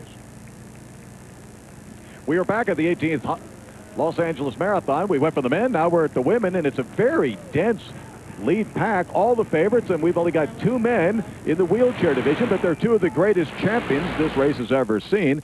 So with rabbits, the men are on course record pace. Without rabbits, the women are being very erratic, and with our 2 champions, the racing is very hot in the wheelchair race. As for our local people, let's get out to Patrick Healy, Pat. We're on Martin Luther King Boulevard just outside the Coliseum and Sports Arena with Victor Montes of East LA, deputy sheriff when you're not running marathons, but you have a mission today. Tell us about it. We do. We're representing Ability First, formerly the Crippled Children's Society, and we're running to help them raise funds for their foundation. So how much marathon training have you and your fellow deputies done? Well, we try and train throughout the whole year, but sometimes just training isn't available, so we do what we can on our spare time. What's your time you're shooting for today? We're shooting for at least 6 hours and to complete the whole thing. Victor Montes, he's got a cause. We're on Martin Luther King. All right, and of course the wheelchairs. The cause is win. And win right now. Let's go to Bob Malinotti. Well, definitely the savvy old veteran, 35-year-old Saul Mendoza has put it to Ernst Van Dyke. Ernst is only 29 years old. I thought he'd be able to come back on Mendoza, but Mendoza played a little rope-a-dope. You know, he took one right out of the books from Muhammad Ali. Early in the race, he followed and he tagged along behind Van Dyke. But now on 6th Street, he's really put it all together and he's opened a very commanding lead. We're still up on 6th Street, and he's climbing quite well. Going up every hill, he's exerted all the energy and power that he's had, so you can see his face grimacing and the sweat just dripping off his face. But he's very comfortable, and he's still very confident, and the gap has really grown substantially. He's gotten the gap to probably, I would say, in the neighborhood of a minute and a half, which is what he needed to do. I felt all along going into this race that what Mendoza needed to do was to punish Van Dyke going uphill, and he's done exactly that. The only concern I have about Mendoza is that he's made constant adjustments to his gloves. I wonder, you can see him reaching down and biting onto the Velcro portion of the glove and pulling tight, and I've wondered if he's had some kind of circulation problems or difficulties with that, but he's coped with every other challenge that we've seen out here on this course. And boys, I got to tell you, I guess he just owns this race. This is the man. He loves LA, and he's proven it today.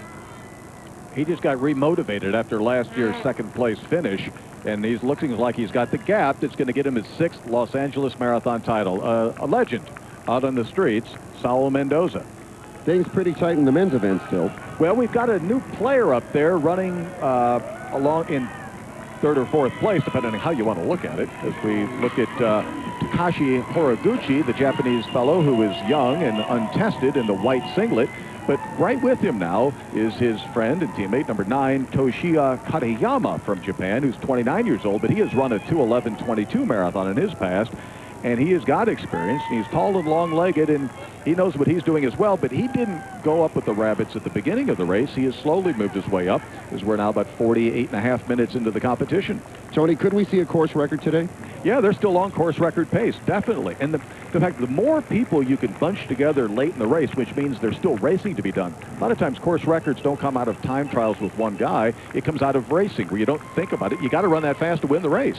So the larger this pack is deeper in the race, the more likely we are to have a course record. Now, there may be another record set today, a record by a 90-year-old competitor.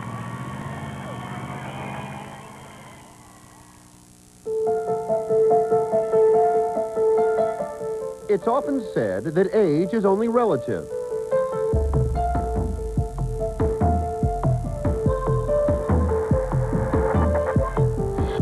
For Ernie Van Leeuwen, it couldn't be closer to the truth.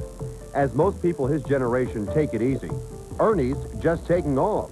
They think they're old, and they think they couldn't or shouldn't do it, or they should rest, or they're more interested in sitting down and letting somebody else do the performing. I'd rather be the performer and not the spectator.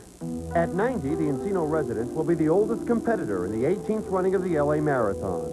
He's competed in the past 8 straight, but didn't start running at all until his mid-50s. His age-defying achievements come with a message.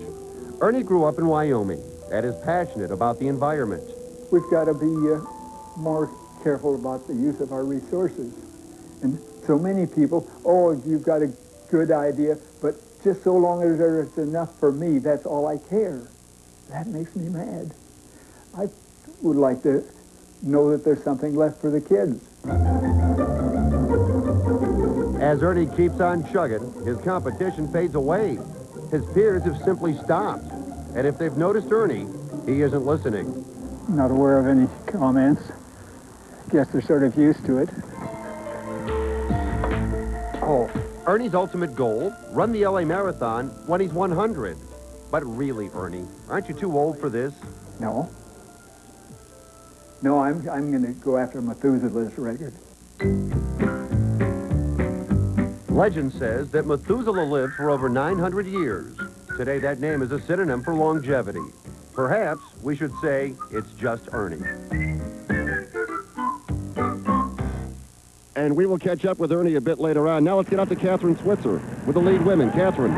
Fred, let me set the stage for you a little bit here. We're on Crenshaw. We're just going through a water station that we've passed the 8-mile mark in 46:15. The pace has slowed yet again a little bit. It's 2:31. The person who is taking control of the pace, of course, F3 in the orange singlet, Tatiana Pozniakova. But she's got something in her throat. She keeps coughing and choking, and she's leading into a headwind as we go into mile 9 here.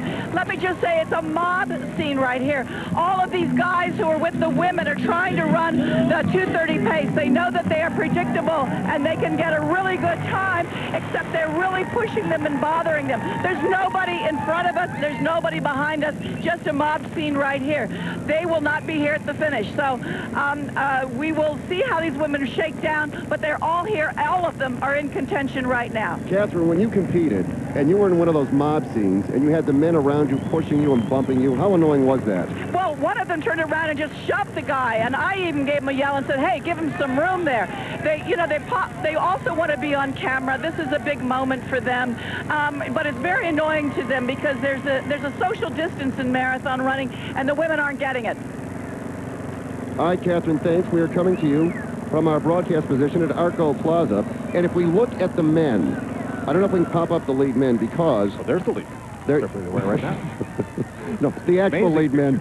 I never saw running look so slow. Yeah, well, listen, and nobody said we could move. But now, Tony, check to the right of your screen in the red shorts. That is our two-time, he's blocked there, but there he is. That's our two-time defending champ. Right, he's like the third guy in from the right of the screen. So Dungu's up there, and he's brought himself into position. It's the first time we've mentioned his name, and it's nearly an hour into the race. That's smart racing. And it also means the pace is something all these guys can handle. So Kiprotich and Kariuki are doing the kind of job that's worth the money they're getting. All right, now we're going to step aside when we come back. The finish of the wheelchair race. So stay with us as the 18th Los Angeles Marathon rolls on NBC4.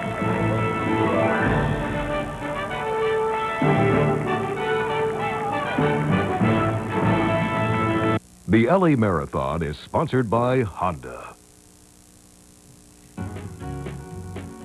Behind them, a little too much fog. Ahead of them, a few too many people. But right now, life is perfect, thanks to purple mountains, fruited plains, and a monumental lease offer on the Acura TL. See your Acura dealer for details. We were here when your baby was born, when she started school, when she turned 16, and when she learned that taking care of her health was a full-time job. We're Save-On, the drugstore you've always counted on for low prices and 24-hour pharmacies. And for more things to make your life better and even easier any time of day or night. Save-On. Count on people who care. If you're like most people, you probably shopped around for a deal on your car. You probably even shop around for your gas. Why are you spending so much for auto insurance? Compared to other national insurance companies, Mercury saves you money. I'm Danny Freeman. I saved $1,270 by switching to Mercury Insurance. With over 2,000 agents and brokers, Mercury is ready to help save you money. Call 1-888-4MERCURY now or click on trustmercury.com.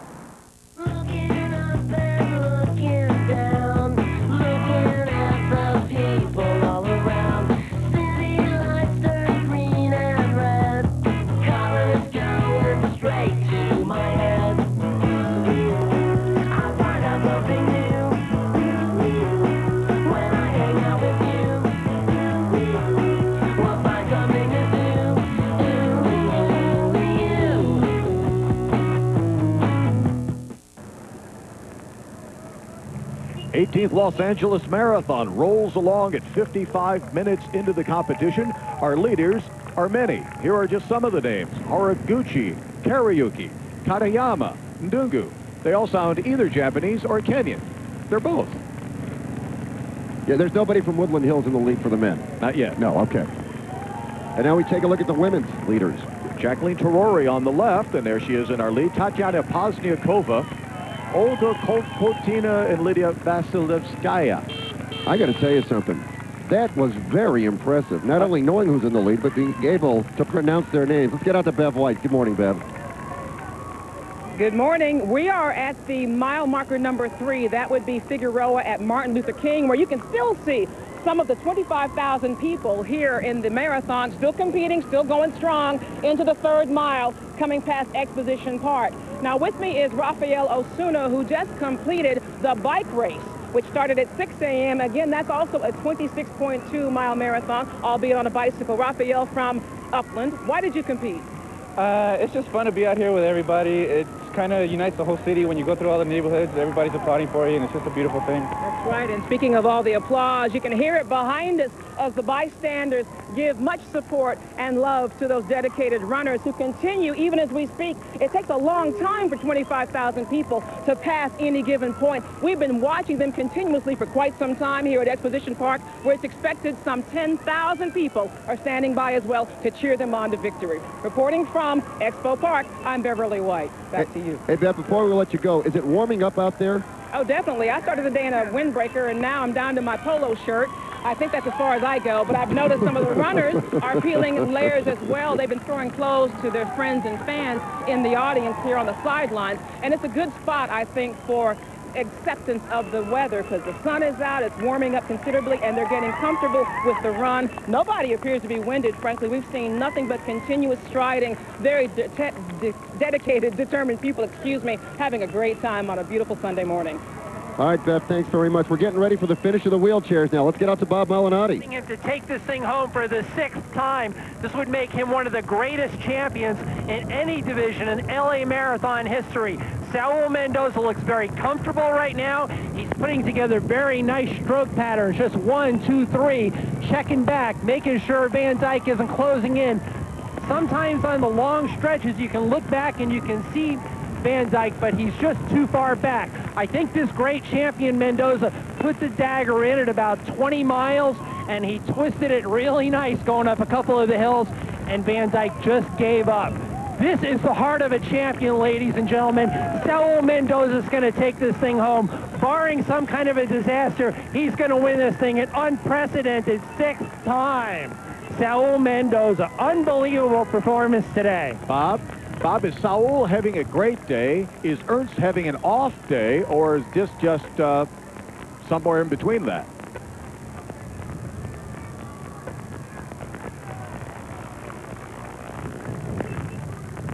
We're climbing up into some of the final hills of this race.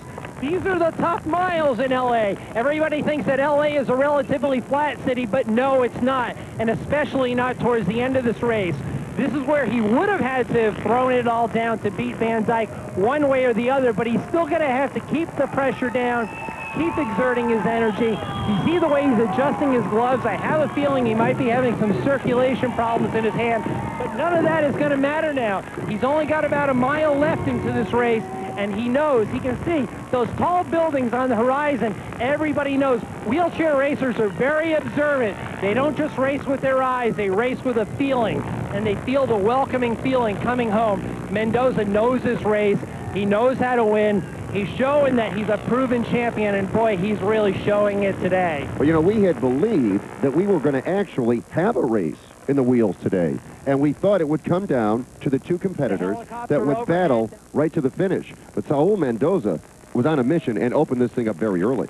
Well, he knew he had to use the hills, but as Bob said, he thought he had to use the hills late, but instead he used them in the middle, and there was some talk that Ernst had maybe a little bit of his feeling wasn't fully, he had to fly 30 hours to get here, and he arrived just, 3 days ago. Now, that's no excuse because he won the race with the same conditions last year, but, sometimes it is the hand of God, and it's your day or it's not your day. And today it was Saul Mendoza's day, but he made it his day in the way he raced as well. He was willing to lose in order to win.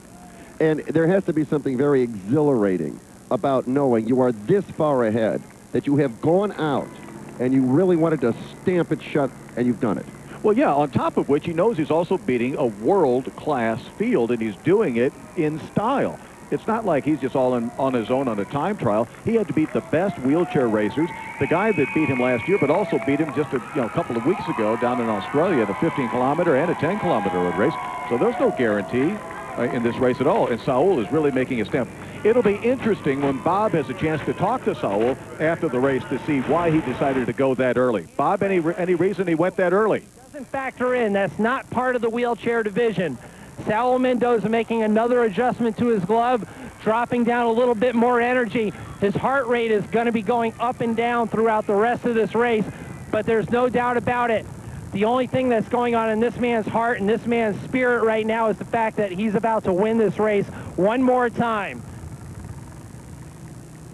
Again, the time he's looking for, 1 hour, 27 minutes, and 10 seconds. The course record established back in 1996 by Heinz Frey of Switzerland.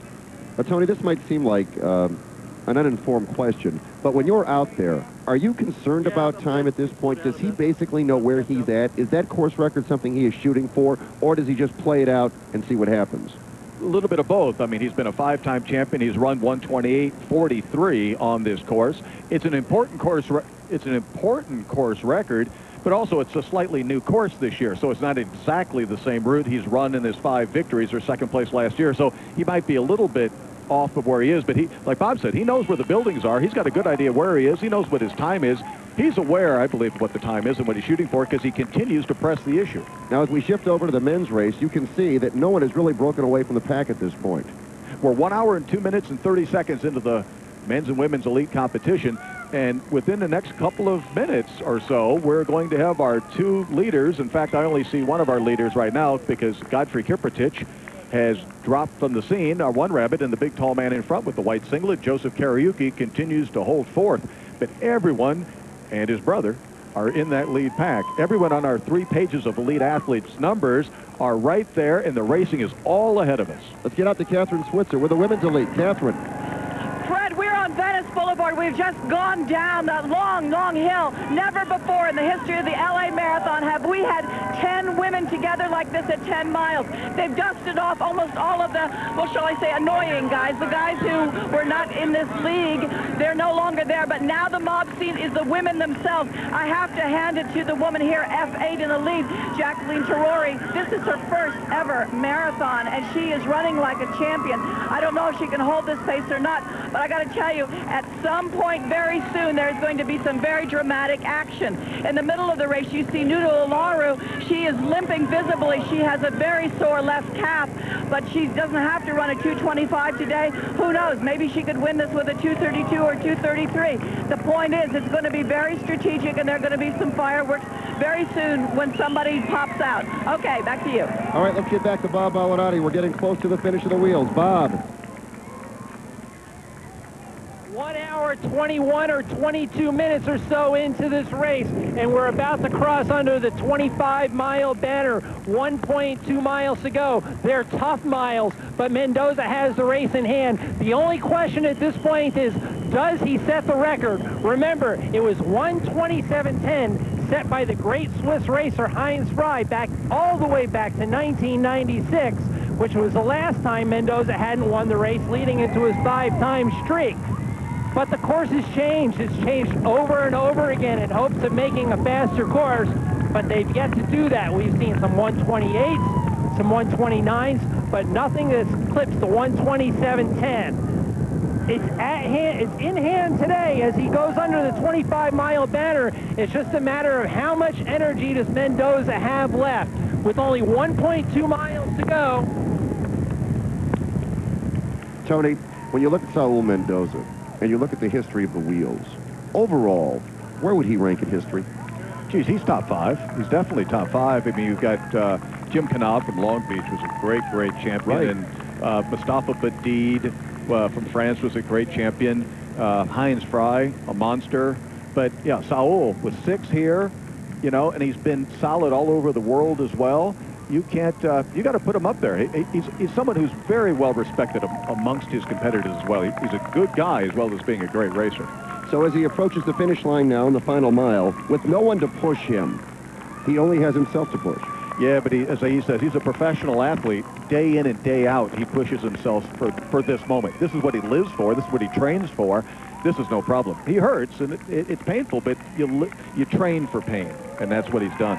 And he is right now, if Bob says about 1.2 miles, and they average right around 3 minutes, 20 seconds per mile. So he was 1:22 with a mile to go. He looks like he's got this. And this is, the wheelchair athletes are always the standard bearers for the runners. How the wheelchair runners do on their time predicts how the runners are going to do. So if we get a course record out of Saul Mendoza, things are looking good for the boys. And you see our overhead view. Here's the finish line. They're waiting for Saul Mendoza of Mexico to cross first and win the wheelchair division today. And you can see how those banners are just hanging limp from the balloon arch over that finish line, which means still that that's really good wind conditions for all the athletes. And the people who are affected most by the wind are the wheelchairs because of their speed and the way they sit. They catch a lot of wind. So if we get a course record, that means it's a really fast day on the streets of Los Angeles. Obviously. Duh. Mendoza pacing himself just a tad bit now. Well, taking a look back just to make sure, but he knows he's in the home stretch. He's made these turns before because the finish is just the same as it was 2 years ago. All right, let's go to Bob Malnati. Right now to get the record, but Saul Mendoza is definitively the 6-time champion of the Los Angeles Marathon. What a great performance by a savvy veteran.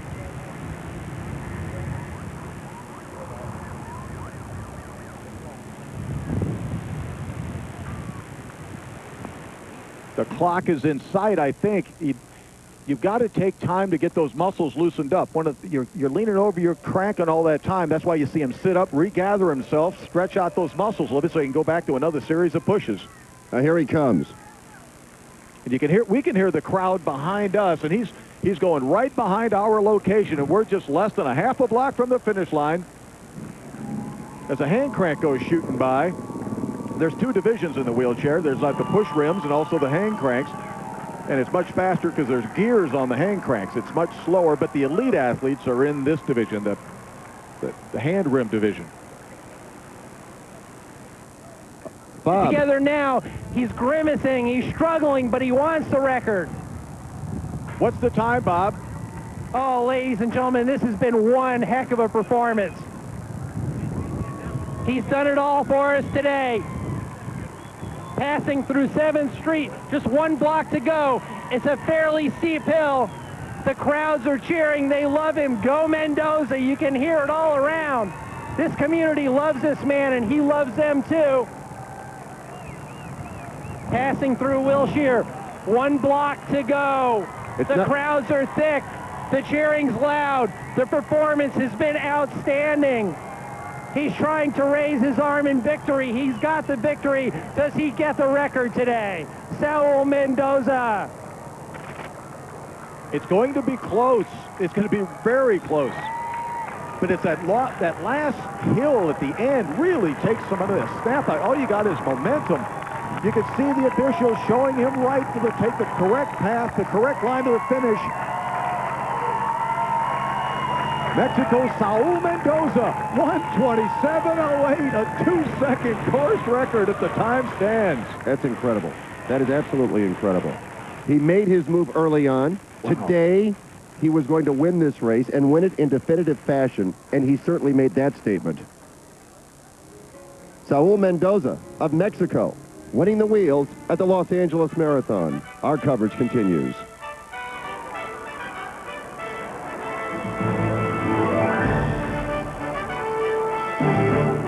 The LA Marathon is sponsored by Mervyn's, proud sponsor of the women's race in the LA Marathon.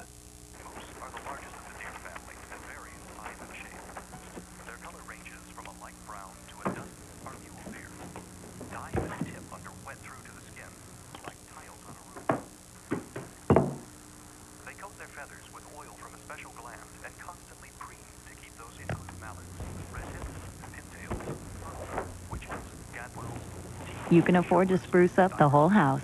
That's what big brands, small prices is all about at Mervyn's. For families that talk a lot, Singular's got a deal for you. When you sign up for Singular's Family Talk plan for just $39.99, you get 5,000 night and weekend minutes to share, and you can add up to 3 lines for $19.99 per line per month. You can also get up to 4 free phones.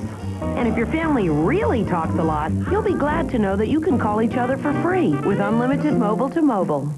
Family Talk from Singular Wireless.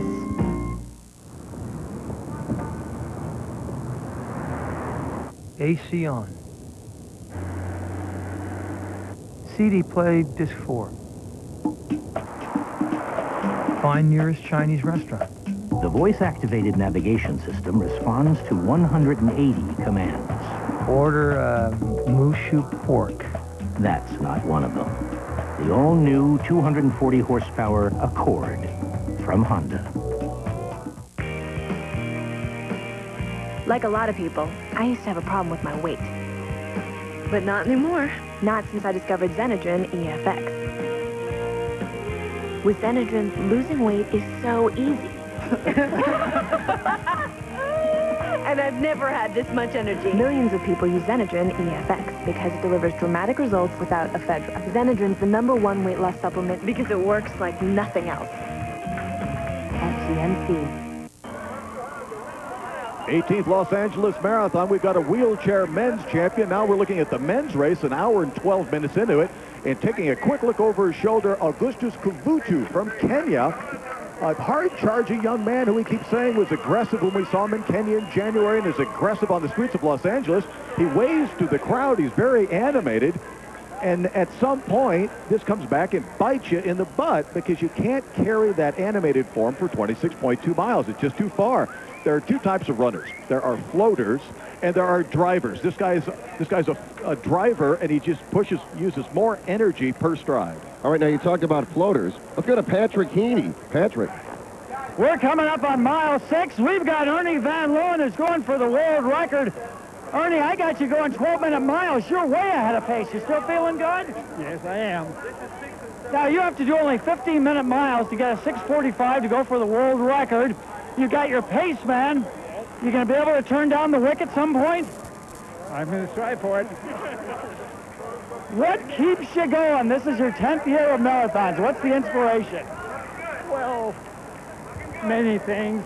I know it's good for me, and I am very concerned about environmental causes, so I hope that through this I'll be able to reach more people on environmental problems. Ernie Van Leeuwen, thank you very much. He's on a world record pace for a 90-year-old. Let me tell you something.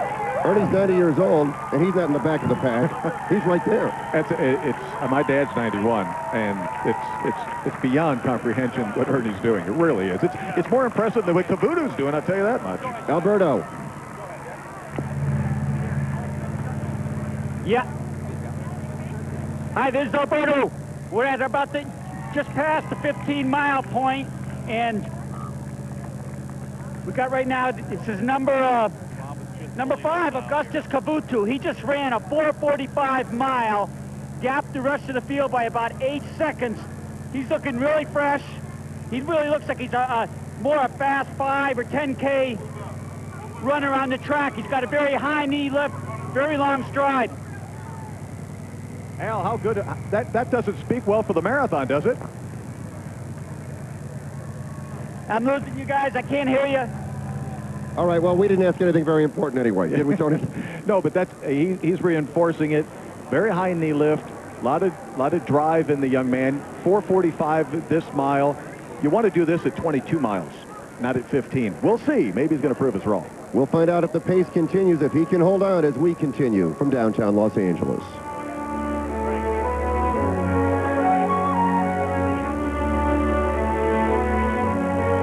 The LA Marathon is sponsored by Honda. This is the latest edition of the Accord. Totally redesigned from the ground up, offering a new level of refinement in style, comfort, power, and safety. Attributes Honda has always been known for. But don't let your eyes deceive you. After all, affordability is also our heritage. The all-new Accord from Honda.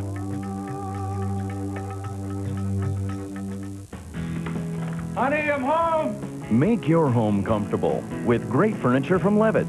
Levitz has every style, for every room, at great values, and delivered in just a week.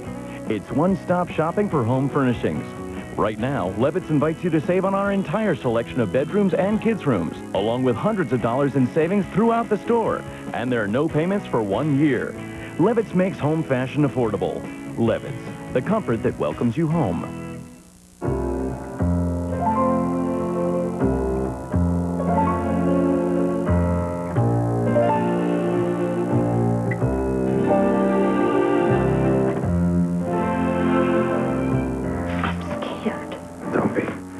Show business. Now Chicago has been nominated for 13 Academy Awards, including Best Picture of the Year. That's Chicago. Chicago. Gotcha. Rated PG-13. Now playing. A friend is someone you can count on. That's why Mervyn's is a proud broadcast sponsor of the Women's LA Marathon. Mervyn salutes today's female heroes, over 5,000 women running for charity and the thrill of competition. Mervyn's congratulates Diane Wing, winner of the Mervyn's Female LA Marathon Hero Award. Diane received a $500 gift card from Mervyn's. Congratulations to all the LA Marathon runners, volunteers, and organizers from Mervyn's and NBC4. Back in downtown Los Angeles, this morning around 8:15, that was the start of the wheelchair event. It came down to a battle of two, but in the end, it was one man winning, Saul Mendoza of Mexico, capturing his 6th Los Angeles Marathon, and we are still confirming it may be in course record time. Well, it was that kind of day for Saul Mendoza. Sometimes a motivated athlete's the fastest athlete. And I think getting beat last year by Ernst Van Dyke was just the sort of motivation that Saul Mendoza needed, because he came in with this determined look on his face. And when I spoke with him at the press conference, he said, you know, I'm going to work those hills because that's my advantage. And you go into every race saying it's my race.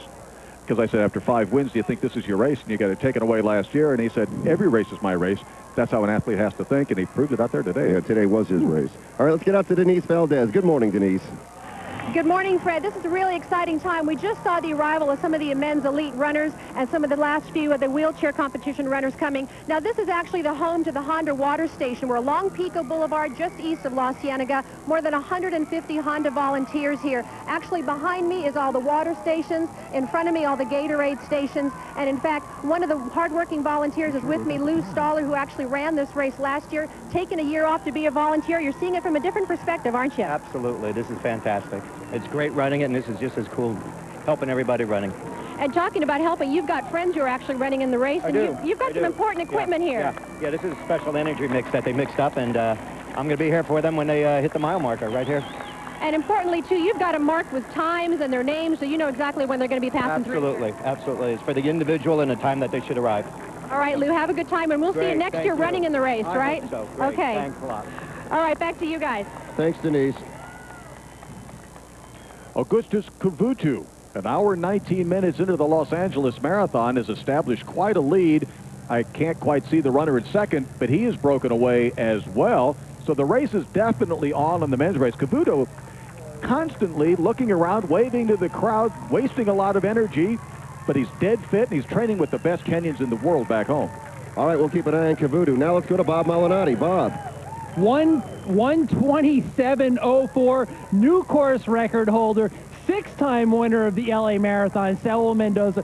Saul, early in the race, it looked like you were playing a little rope-a-dope. You were hanging back, but you showed Ernst Van Dyke. You took him to school today, didn't you? Well, he started real fast. Actually, the pace that they have early on, it was too fast for me. So the only thing, I sit back and relax, try to hold on because I knew it was too fast for me. So it wasn't a reason that I killed myself. This is a long race, so we really had to save a lot of energy in the beginning. Did you have any idea about 20 miles that the hills were going to be just as tough as they were? You know what? No, I actually, last year we did it. It was a big pack, so I didn't pay much attention to the hills, and it was very compact pack, so I thought they were okay, but today I realized that it's still helping me a lot, this kind of climbing, and it's where I took advantage today. Man, I got to tell you, it looked very tough out there, and there were times when you looked sort of uncomfortable. You had a little discomfort. Were there any questionable times for you, or did you feel in control of the race start to finish? No, not really. Honestly, when I started to pull up, I just got in my rhythm, and, you know, I do what I have to do up climbing, and I put a small gap, so I got in an easy rhythm, hoping that Ernst Van Dyke catch back, and we work together. Today was very windy, what make it difficult to race by yourself. So I was hoping he catch back, but also I didn't slow down to wait. So I just was like in a comfortable pace and hoping to get some help. Do you know how much you loved in this city? I know. I was so excited. The last 2 miles that I was so tired just to hear my name, and it seems to be that they've been watching the T52 Spanish television, and everybody knows Mendoza, so that's really helped me the last 5 miles, because I tell you, I was pretty much dying. Six-time champion of the LA Marathon, new course record holder, Saul Mendoza. Thanks, Bob. Congratulations to Saul. We're looking at the men's elite now. We nearly had a pass. Well, we did on the opposite side of the very wide road.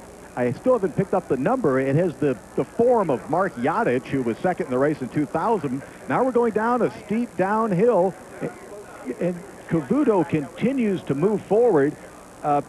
But somebody has made a huge move in order to make up that 8 seconds, and the rest of the pack still seems fairly comfortable in holding on to their density. It's still very early in the marathon, even though we're an hour and 22 minutes into it. It's still early in terms of the race. But right now, Kavutu is the man as we continue from downtown Los Angeles.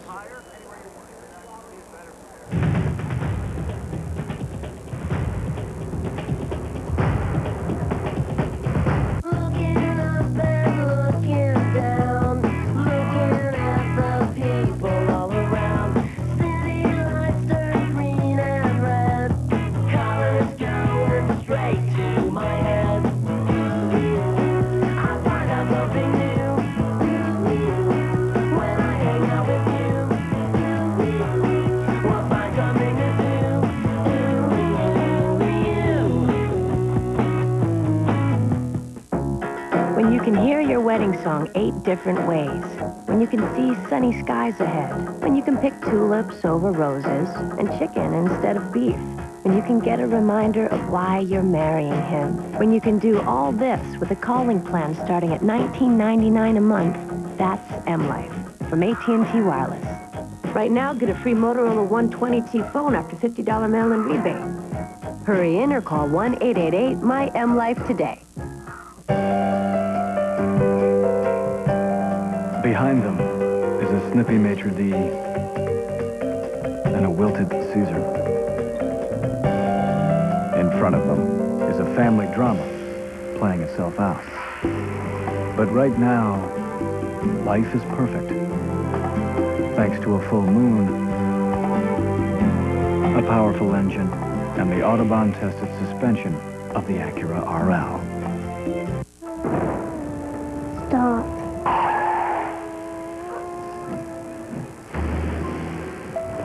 Wait.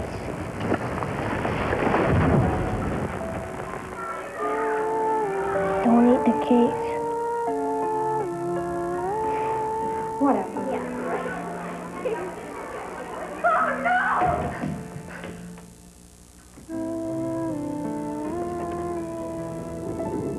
Got milk? Could a popular health trend turn your skin blue? Monday at 5. Back live from downtown Los Angeles, Augustus Kavutu of Kenya is your leader, and certainly he's having the time of his life. He's waving, he's smiling, he's just enjoying himself as he's opened up the lead. He's a very friendly fella, except to his competitors, who he seems to be running away from at 1 hour and 25 minutes in the race. Well, no, now they've caught him. Stephen Dungu, our two-time champion, has gobbled him back up, leading that pack.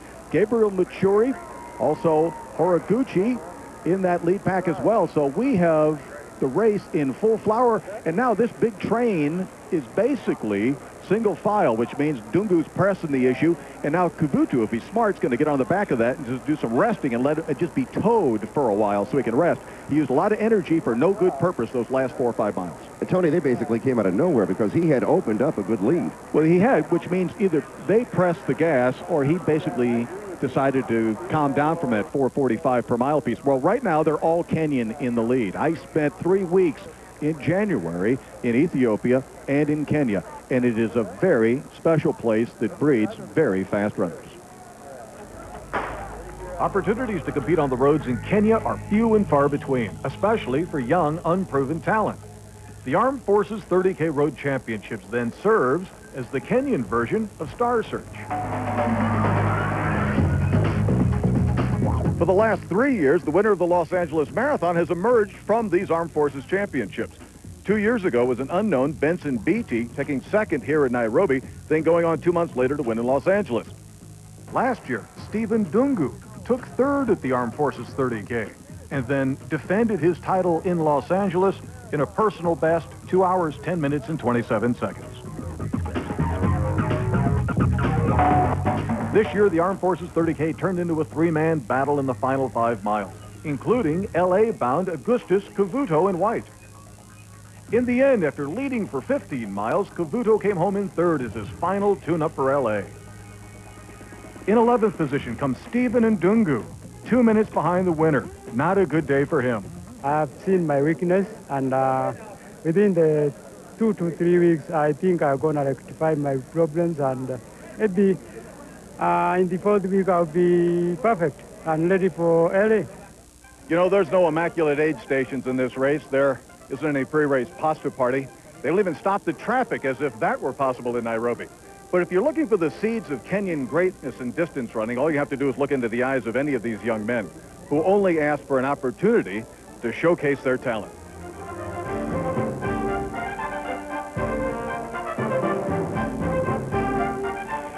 And here we are with the leaders, 4 strong, all Kenyan. And in the lead, surprisingly, or not surprisingly, are 2 champions. Stephen Dungu in the red shorts. And I think, it's hard for me to see, but I thought it was Benson Beatty, the 2000 champion, or the 2000 champion with him, but it's hard for me to see at this angle. But it looks like Yadich behind him and Kavutu trying to hold fast. But in that 30K race that we just showed in Kenya, this guy had a big lead, went out fast and was waving at people, and then 2 guys caught him and passed him at the end. That's the nature, and he's falling off the pace right now. You can't look at Dungu's heel lift and his knee lift. He's got no knee lift. He's efficient as heck. He's a smart, wily old veteran. He knows how to win, and he knows that the first 15 or 20 miles of this marathon means nothing. You run for 20, you race for 6. All right, we'll keep an eye on them. Now let's get out to Pat Healy. Pat? We've just turned south on Arlington. We're with the Quesada family. Ramona, do the honor of introductions for us. Yes, I'm Ramona, and we are doing this marathon in honor of my sister. All right, who are you doing it with today? That's Joe. Who else we have? This is Joe, my brother, my sister-in-law, my husband, and there's other members up ahead. 13 in all today, yes, right? 13 in all. All right, let's ask Joe. How are you holding up? Not too bad. It's real early in the race, in the marathon here, so I don't feel bad. I feel real good. Kind of a hot day. Yeah, it's a warm day out. Yeah, not the ideal for a marathon, especially as the day goes on, but still not bad. Not bad. Can't complain. Feels good. This for you, for the Quesada family, it's more than a marathon. You could almost call it a spiritual journey. Absolutely. Yeah, like my sister said earlier, we're doing. Oh, we lost Ramona. Oh, good. Yeah, we're doing this in honor of my sister who passed away of Lou Gehrig's disease a couple of years ago, and as a matter of fact, on the day of the marathon. So exactly what we're doing here is, you know, to pay tribute to her and honor kind of okay, hang on a second. The cutaway, they're coming back. All right, Pat, thanks very much. And the Quesada family, of course, it's a pleasure to see them on the telecast. Let's get out to Catherine Switzer for the women. Catherine. We're looking at the back of Nuda Alaru, and I think she's going to be the first casualty of this race, guys. The problem is that her left calf heavily bandaged. She's been training in Romania where it's been freezing cold. These forest paths she's been training on have iced over. She had to train on the roads. It pulled her calf muscle, and she's really, really hurting here. But once you lose track of the pack in front of you, and they are all there, the elastic band breaks, and you can't keep in contact. They're all here. There's going to be other breaks in this race coming soon. Hey, Catherine, how seriously can you injure yourself running when you're that sore? Well, she can't break her way from it, Fred, because she's either going to have to stop and find help and get in, but if she's going to stick in the race, she's got to stay with the lead pack because the whole momentum of the race is right here with them. All right, Catherine, thanks. We heard a mention of the weather by the Quesada family and how that affects the event. Let's get out to Fritz Coleman. Fritz? Hi, Freddie. Well, you heard it when Patrick was talking to the Quesada family. Now the weather's starting to be a factor. When you get over 65 degrees, clear skies, blazing sun, it really is a factor. It's hard for people who do not marathon to realize that anything out of the 50s can be an endurance problem, especially for the really competitive runners. Now, when you turned northbound after mile 7, the northerly breezes, the winds out of the north, 5 to 10 miles an hour, started to be a factor as well. So in the last third of this race, the last half hour in the men's elite, it's really going to be an issue. Let me set a scene for you while we're here. We're on the Honda Awards presentation stage. At the end of both the men's and the women's competition, a few things will happen. The runners will have already received their medals. However, Bill Burke, who is the founder of the Los Angeles Marathon, and Mayor Hahn will present the men's and ladies' winners with the official wreath. And then Mr. Hyogo, who is the Senior Vice President of Honda America, will present them with keys to these beautiful cars. And we'll have a little bit of a ceremony there. That's just a little something to come a little later on. Back to you guys. All right, Fritz, thanks. Again, here are your lead men. Well, we'd like to be able to, the sun is in their face, and it's hard to pick up those numbers, but we know it's Dungu in the lead, and he knows he has no kick. His efficiency is both his asset and his detriment because he can't lift and finish fast. He knows that. The way he wins these things is by applying enormous pressure from this point forward, hoping to break away and having a cushion, just like Saul Mendoza did in the wheelchair competition. He's afraid of anyone who's behind him late in the race because he can't lift those knees and sprint. Therefore, he's just going to apply pressure, and every once in a while, you actually see him weaving across the street because he doesn't want to have those guys drafting off of him as well. So he's using every tactic he possibly can to try to put up some gap. They're at the 18.5-mile mark right now. And leading them is something very special and very unique. It's the first time we have seen that happen here in Los Angeles. It's the Honda FCX, the nation's first certified fuel cell car. It's being leased by the city of Los Angeles in normal everyday use on a day-to-day basis, just like any other pool vehicle. The hydrogen-powered FCX is the only fuel cell vehicle certified by the California Air Resource Board and US EPA for commercial use. Honda plans to lease about 30 fuel cell cars in California and Japan during the next 2 to 3 years. With an output of up to 80 horsepower, acceleration is similar to a Honda Civic. Water vapor is the only exhaust. So, an innovation here at the marathon this year. They started using electric cars years ago in the marathon in order to try to not have exhaust fumes go into the runner's face. This is a big improvement. And we'll continue from downtown Los Angeles after this.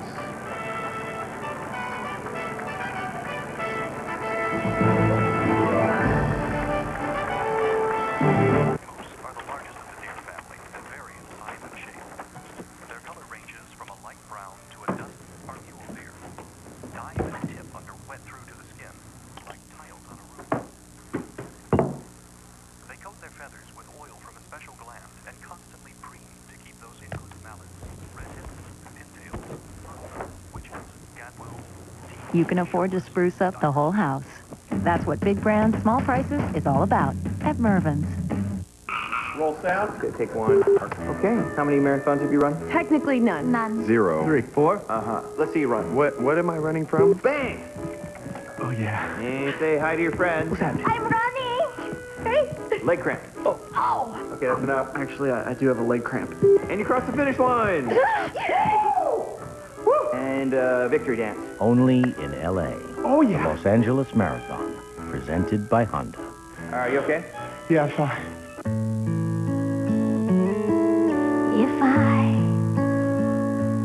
should stay, I would only be in your way. So I'll go, but I know I'll think of you each step of the way. And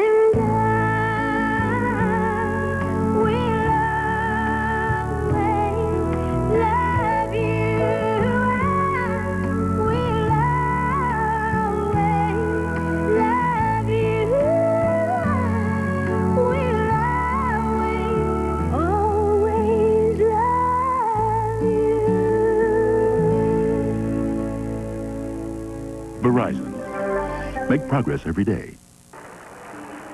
The 18th Los Angeles Marathon really beginning to heat up. We've got a three-man tussle in the elite male race, and it is, God bless him, Stephen Dungu, two-time defending champion, Benson Beatty, the 2000 champion, Mark Yadic, the 2000 runner-up.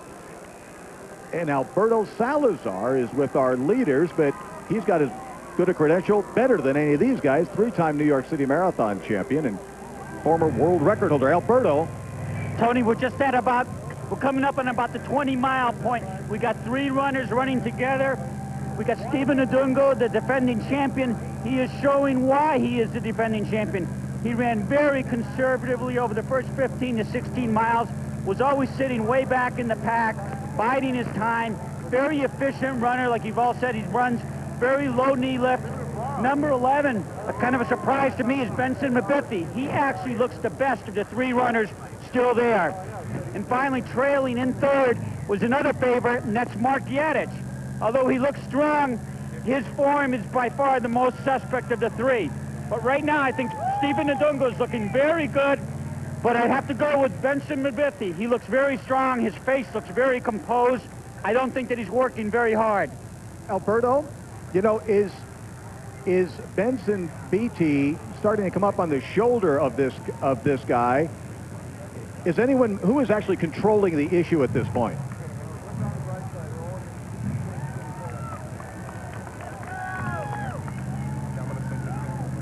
Well, even though he's in the lead, Stephen Dungu, it's like Al was saying, Beatty's sitting on him. Beatty probably thinks he's got more speed. Now, even though they're three Kenyans, they don't train together. They don't race against each other that often. So the only time they probably do race against each other is in this race where Beatty was third last year. Now, you don't want to have somebody just sitting on you like that. Right, and I was going back to ask Al, is that you can see Stephen Dungu go from one side of the road on occasion to the other. What he's doing is not cutting tangents. He's trying to not let those guys draft on him. Al, is he cutting tangents or trying to get rid of guys?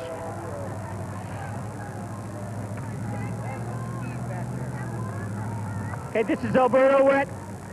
We're at the 20-mile point. Very fast time. We're about 1:38. These guys, all three of them, are considerably under course record pace. If they continue this pace for the rest of the race, they're going to run in the low 209s, maybe even break 209. Given the fact that there's three of them and they're looking as strong as they are right now, I got to believe that at least one of them is not only going to be able to pick up the pace over the last 6 miles, but perhaps run at a much faster clip, maybe get down in the 208s. We've got a great record-setting pace going right now with only 6 miles to go in the race. All right, Alberto, we'll get back to you. Now let's check in with Catherine with the women. Catherine. Hi, yes, we just passed the 17-mile mark, and we've lost 3 of our women. They're back there, and the reason why is not because anybody made a move, but because of a very, very sharp hill at mile 16, which really had them gritting their teeth. You can see some new faces have moved up from the back. They were shy before, just biding their time, staying out of headwind. In particular, F9 right there, that's Ludmila Korchugina from Russia, who has, two-time winner of the Hartford Marathon. She's run in tough conditions, so this is not difficult for her today. Also, F2, Olga Kovpatina in the turquoise shirt over there. She has run several races like this at Twin Cities on the similar courses, so she should do well here today. I want to also thank Mervyn's for their sponsorship of the women's race. That's wonderful sponsorship, and we'd like to welcome them on board. Thanks, Catherine. Tony, when you see the women grouped like this, I mean, we could have a very competitive race here down to the finish. Well, they got, what, 6 or 7 of them right there? Right. Right, and they're not running the course record pace like the men are, but they're within themselves, and they're just holding it all together. Well, there's like 8 of them right there. That's the deepest women's pack we've had this late in any Los Angeles Marathon previously. And so the racing, you know, throw a blanket over them. There's no telling who's going to win this thing or who's even decided to take the lead. They're all experienced. They all know what they're doing, except Jacqueline Terori, the Kenyan girl, and she's starting to fade just a little bit. You can see her arms coming across her body, her shoulders starting to sway. That means she's trying to use her arms a little bit because her legs are starting to get fatigued. But the Russian girls, the Lithuanian girls up front, the Romanians all still look very strong. Everyone today competing has a reason. Everyone today competing has a story. But few can say they were actually duped into running the marathon. But folks, it happened.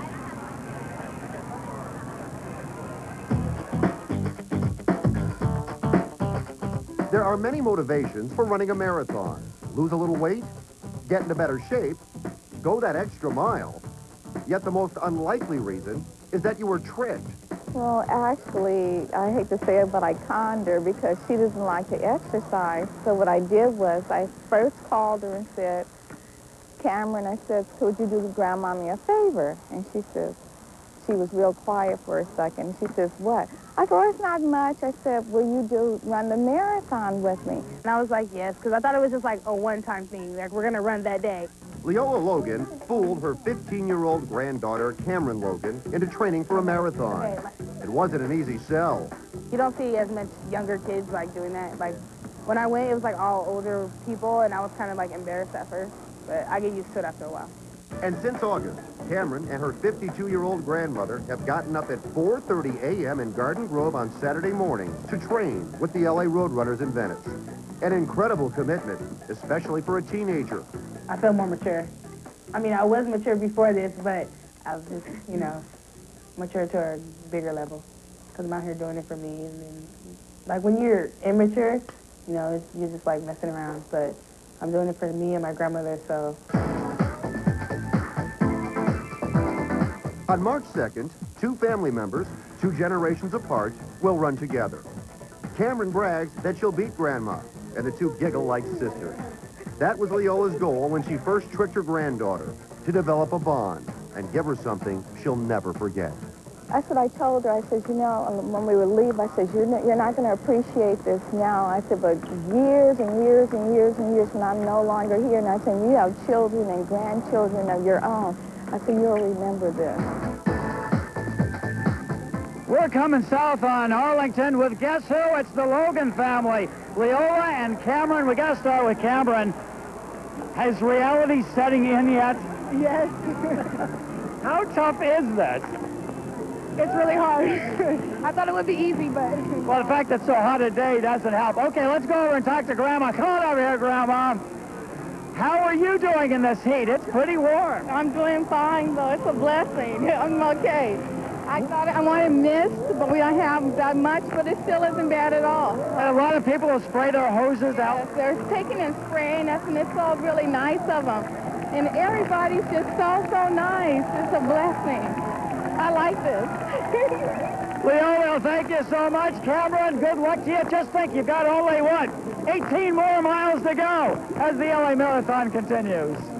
I know that Cameron has a $100 bet with Grandma to see who would win it. And Cameron says she's going to win that $100. As we take a look at the men as we go to break, right now, Tony, they are on pace to set a course record and will continue from downtown after this.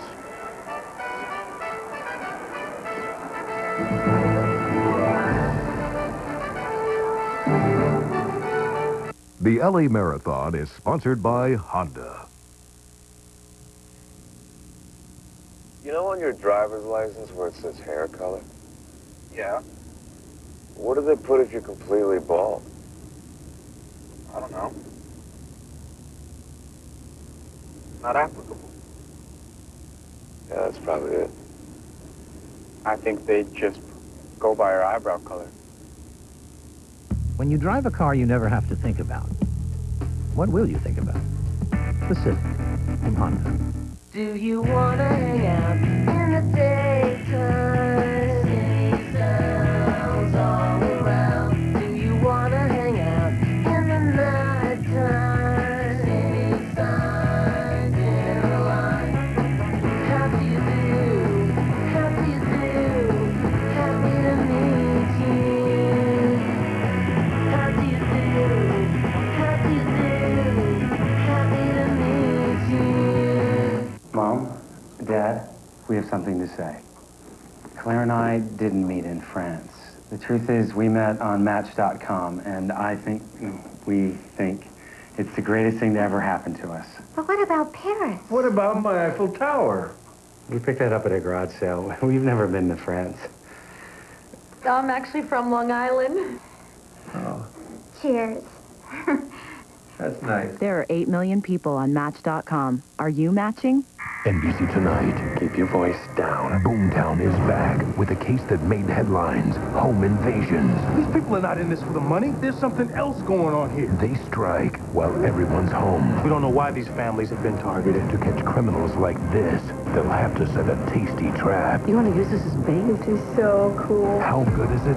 Entertainment Weekly gives this show an A. God help us if there's more than one gang out there. All new Boomtown after an all-new Law & Order Criminal Intent. NBC Tonight. Men's leader and two-time defending champ Stephen Ndugu of Kenya has the lead. But, Tony, you believe that if he loses the lead at any point now, he's finished. He can't sprint. He's trying to apply. He is applying enormous pressure. He's trying to get away. He's got to get away. He can't go to the line the last few blocks and have anyone on his shoulder because he can't improve his pace by that much. Beatty and Yadic know this, so they know that they just got to hang on to him. Hang on to him. At all costs, don't let this guy get away.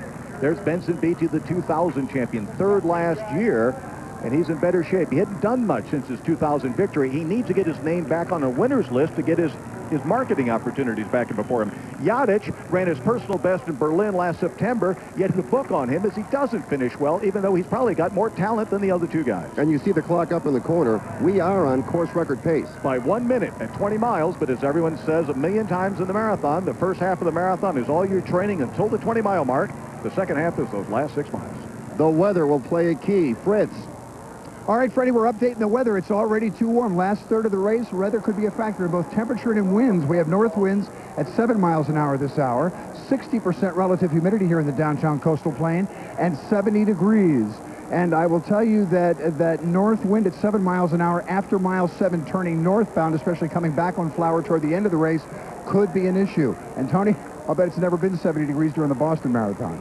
It's been 98, Fritz, Oh, at the is that Boston right? Marathon. Wow. 1976, the run for the hoses. 98 degrees.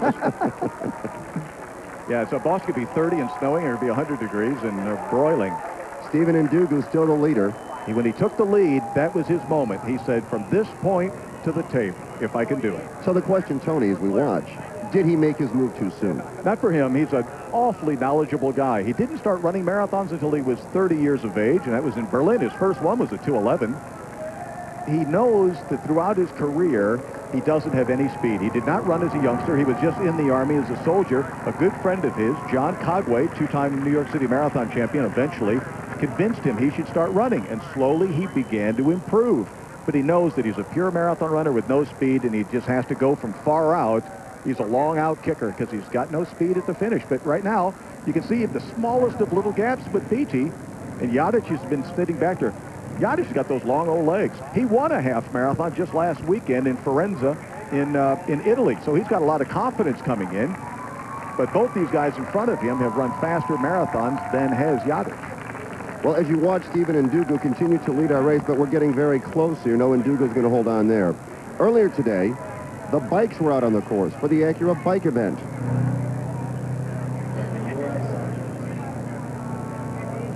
Competitors were out at 6 o'clock this morning. The former mayor, Dick Reardon, was there. Bill Burke, the president of the LA Marathon, also in attendance. Thousands of bikers. 16,000 plus. It's become one of the great traditions again. It's not done in other marathons. There are certain special events here associated with the running event, which are purely Los Angeles. Los Angeles is a great outdoor activity sort of city, and biking is a huge part of this city. They put it in the marathon. And what's great about this, and it never happens, if you live in LA, they actually get to ride on the streets of Los Angeles with no traffic. No traffic lights, no policemen, and then go as fast as they can. And now no Benson Beatty in the men's race, as he is starting to fall off at 1 hour and 49 minutes into it. The pressure being applied by Ndungu has taken a victim, and it's our 2000 champion Benson Beatty. Yadic has moved up on the tail of Ndungu, and the pressure continues to go. All right, let's go to Denise Valdez. Denise.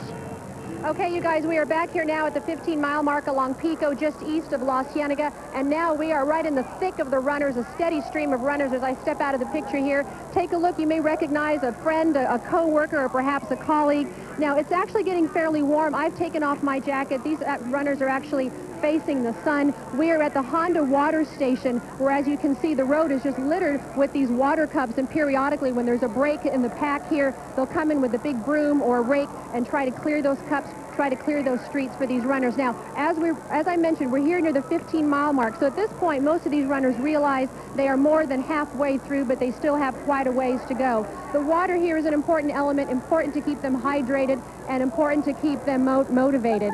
So these folks here, if the volunteers are actually going to pass out probably more than 1,000 gallons of water, and they've actually made some impromptu noise makers out of some of those water jugs, filling them with coins, shaking the noise makers and cheering them on as they pass here through the 15-mile mark. You mentioned fatigue a little bit earlier. Some of the folks here, we saw one gentleman who was actually gripping the back of his thigh, obviously with a severe cramp, but determined to go ahead and finish as we participate here in LA's 18th marathon. Back to you guys. All right, Denise, thanks. The men's race starting to shake down. Let's get out to Alberto Salazar. Alberto.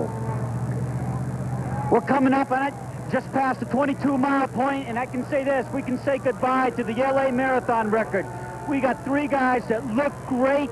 I think that we have a very good chance of going under 2:09 today. Ndungu is just continuing to shuffle along. He just hardly has any knee lift whatsoever. He's like a machine. I can't believe that he just ran his last mile in about 4:42. He looks like he's running over 5-minute pace. The other runners are struggling.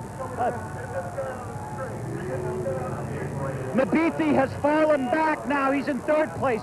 He looked the most composed, but he's fallen about 30 yards back. In 2nd place is Yadic. Yadic is sticking right to Ndungu. He's just about 5 or 10 feet behind him. He looks like he's struggling a little bit. Ndungu does not look like he's changed at all. Neither his form nor the expression on his face. Very monotone look on his face.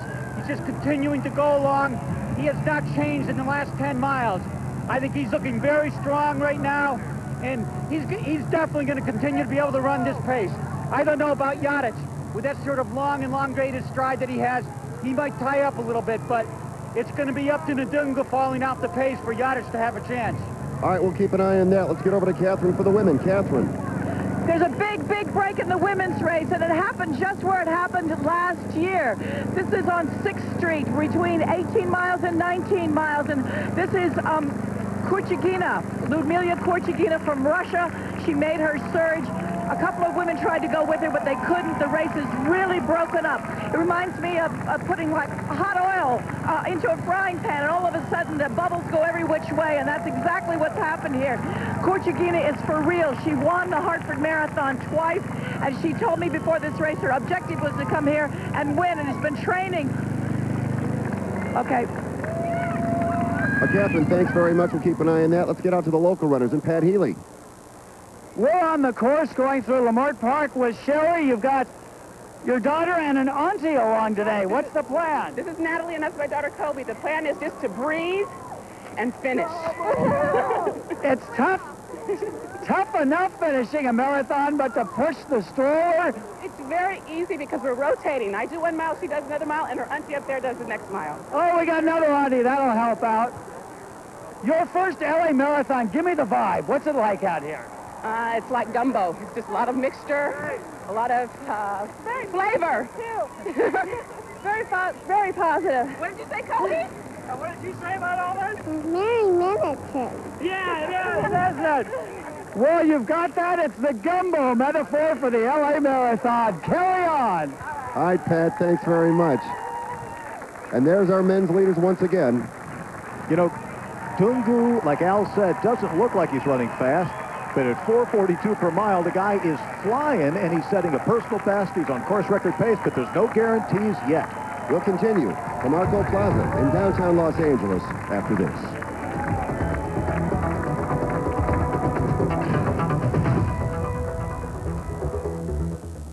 The LA Marathon is sponsored by Honda. 17 years ago, Honda engineers set out on a dream to create something with unprecedented mobility and feet. One day, it may be the eyes, ears, and legs for people in need. Say hello to Oslo. From early mornings to late nights, from the store around the corner to business around the country, your whole family can count on the best wireless network in the nation, Verizon Wireless. Get the America's Choice National Family Share Plan and share unlimited night and weekend minutes on up to 4 separate lines. Hurry and buy an LG phone for $49.99 after rebate. Plus, now get unlimited text messaging for only $2.99 monthly access. So no one's ever out of the loop. Verizon Wireless. We never stop working for you. Can you hear me now? Good. My neighbors think I'm an expert gardener. I get lots of compliments, and they're asking me questions. So I say, go to Armstrong Garden Centers. They've got the real experts, and they're so nice. They help you choose from thousands of flowers and roses and shrubs, trees, and beautiful things for decorating. Fill your garden in senses with fragrance from the beautiful Lavender Lady Lilac from Monrovia. Got quiet around here, didn't it? I wonder where my neighbors are. Armstrong Garden Centers. Imagine what we can do for you. People magazine calls Old School a most excellent comedy. Even big Hollywood stars love it. Old School is pretty good, funny. Great movie. Probably the best movie I've ever seen. Awesome. Old School is a wild ride. We're going streaking! It's the #1 comedy in America. It made me feel like it was me who was on the screen. Bring your friends. It's clothing optional. Bring your parents. I was having flashbacks to my college days. Bring extra clothing. What do you guys like better, nurse or cheerleader? Old School. See the movie, you pansy. Rated R. Now play. Welcome back to the 18th Los Angeles Marathon. And Stephen Ndungo, our two-time champion, seems to have a small gap at 1 hour 57 minutes into the race, about 23 miles. It could be a telling moment in this race, going for an unprecedented three-peat as the Los Angeles Marathon champion. But worldwide for the last decade, the Kenyan athletes have dominated long-distance running. In track and field news last year alone, 60% of every distance runner from 800 meters to the marathon was Kenyan. People want to know why. Maybe the following will give us some insight. There's a timeless quality to life in rural Kenya. And as a new day rises, so too do the athletes of the Kaptagat training camp, located 200 miles northwest of Nairobi along the rim of the Great Rift Valley. Today, 22 young men, some already champions, have come together for a run of nearly 10 miles. Here where the pace of life is slow and the modern world is literally thousands of miles away, The ability to train without distraction is a singular advantage over Western competitors. But in a country where the average annual income is only $400 and a life expectancy is little more than 50 years, running represents a lot more than physical fitness, which is why Kenyans occupy 6 of the top 10 places in the world rankings from 800 meters all the way to the marathon. But love of running by the people of Kenya plays every bit as important a role as does the high altitude. Here, if you win the Los Angeles, Boston, or New York City marathons, you bring international prestige to the country, but great wealth to yourself, your family, and your village. Here in the Central Highlands, the amount of oxygen saturating the air is 20% less than that at sea level. It is spectacular. About 9,000 feet. That's the altitude. The flip side of this training is the need for full and complete rest, and that's where the isolation of the training camps comes into play. And yet, even in this solitude, the great marathons of the world remain a constant motivation. Put all the pieces together, and you get that old Kenyan phrase, training hard, racing easy. Boy, Tony, I think it's hard for Americans to imagine that there is actually a program like that, and these people actually sacrifice like they do. It's either that or be a subsistence farmer. As we take a look at Benson Beatty, who was the final face in that piece, in 3rd place right now. 3 months they prepare for one race. It's a lot like boxing in that regard. I mean, it's a training sport. It's not a practice sport. You train days in and days out for one competition. So there, like kids here would grow up with baseball or grow up with football. Now, in Kenya, in Africa, they grow up with running. They grow up with running, and here at the Los Angeles Marathon, $25,000 and a brand new car. In it, $400 is the average annual wage. It's 100 years' wages. This is a life-transforming experience for them. Or do you just want to watch the animals and tend the fields all day? I mean, what are the options? Right. Absolutely. You do what you have to do. But people say, why don't we have American great distance runners? Right. Because we got world-class everything else. Something's got to give. Mm-hmm. Dungu in the lead continuously for the last 8 miles, and we just passed the 2-hour mark. Yadic has been gapped a little bit at one point and then sprung back like the rubber band, starting to pull and extend. And so he's shown vulnerability, and Dungu sensed it. And we just saw him check his watch. Let's get out to Catherine with the women. Catherine. There's never a dull moment in the Mervyn-sponsored women's race, I must tell you. Look at this. Tatiana Pozniakova at 20 miles made a superhuman surge. She's in the orange singlet and caught up with Korchagina, who is a winner from the Hartford Marathon. And they're running here together, and I have to eat my words also on something. This Mexican guy with the Venice T-shirt, he has been with these women the whole way. He's running a great little race, I'll tell you. Anyway, we're coming up to 21 miles right at this moment. We're on 3rd Street, and it's going to be anybody's race between the 2 of these women right now. And there's a lot more to go, of course, in the race. It's interesting that both of these women have worked to get out of cold weather. Olga Pozniakova, of course, lives in Gainesville, Florida. She's got her green card. Olga Korchagina lives in Toronto. She trains on the York University track indoors to stay out of the cold and came to Los Angeles to enjoy this warmer weather. Back to you guys. Catherine, just what's the number on that Mexican fellow? I'm going to get it for you in just a minute. The last 3 digits are 728, and there are 3 more digits in front of it. So obviously he's a walk-on into the expo area. All right, great. Thanks. Let's get out of Fritz. They're getting ready at the finish line for the men's race. Fritz. Yes, sir. Here we are at 6th and Flower. The waves of applause and cheers are rising and subsiding as we still welcome aboard the wheelchair competitors. The real cheers going up for those guys. And every once in a while, the voiceover announcer announces the lead of the men's and women's, and more cheers go up. At just over 2 hours, the tension's getting high here. We have National Guard troops. We have Army troops waiting to greet the competitors back. We have all of the marathon officials with their clipboards waiting. And it's just a matter of time before we see if it's a course record or a three-peat in the men's at the finish line. Back to you. All right, we expect the men to finish very soon now. Within 6-7 minutes. So we'll step aside, and when we come back, the finish of the men's race.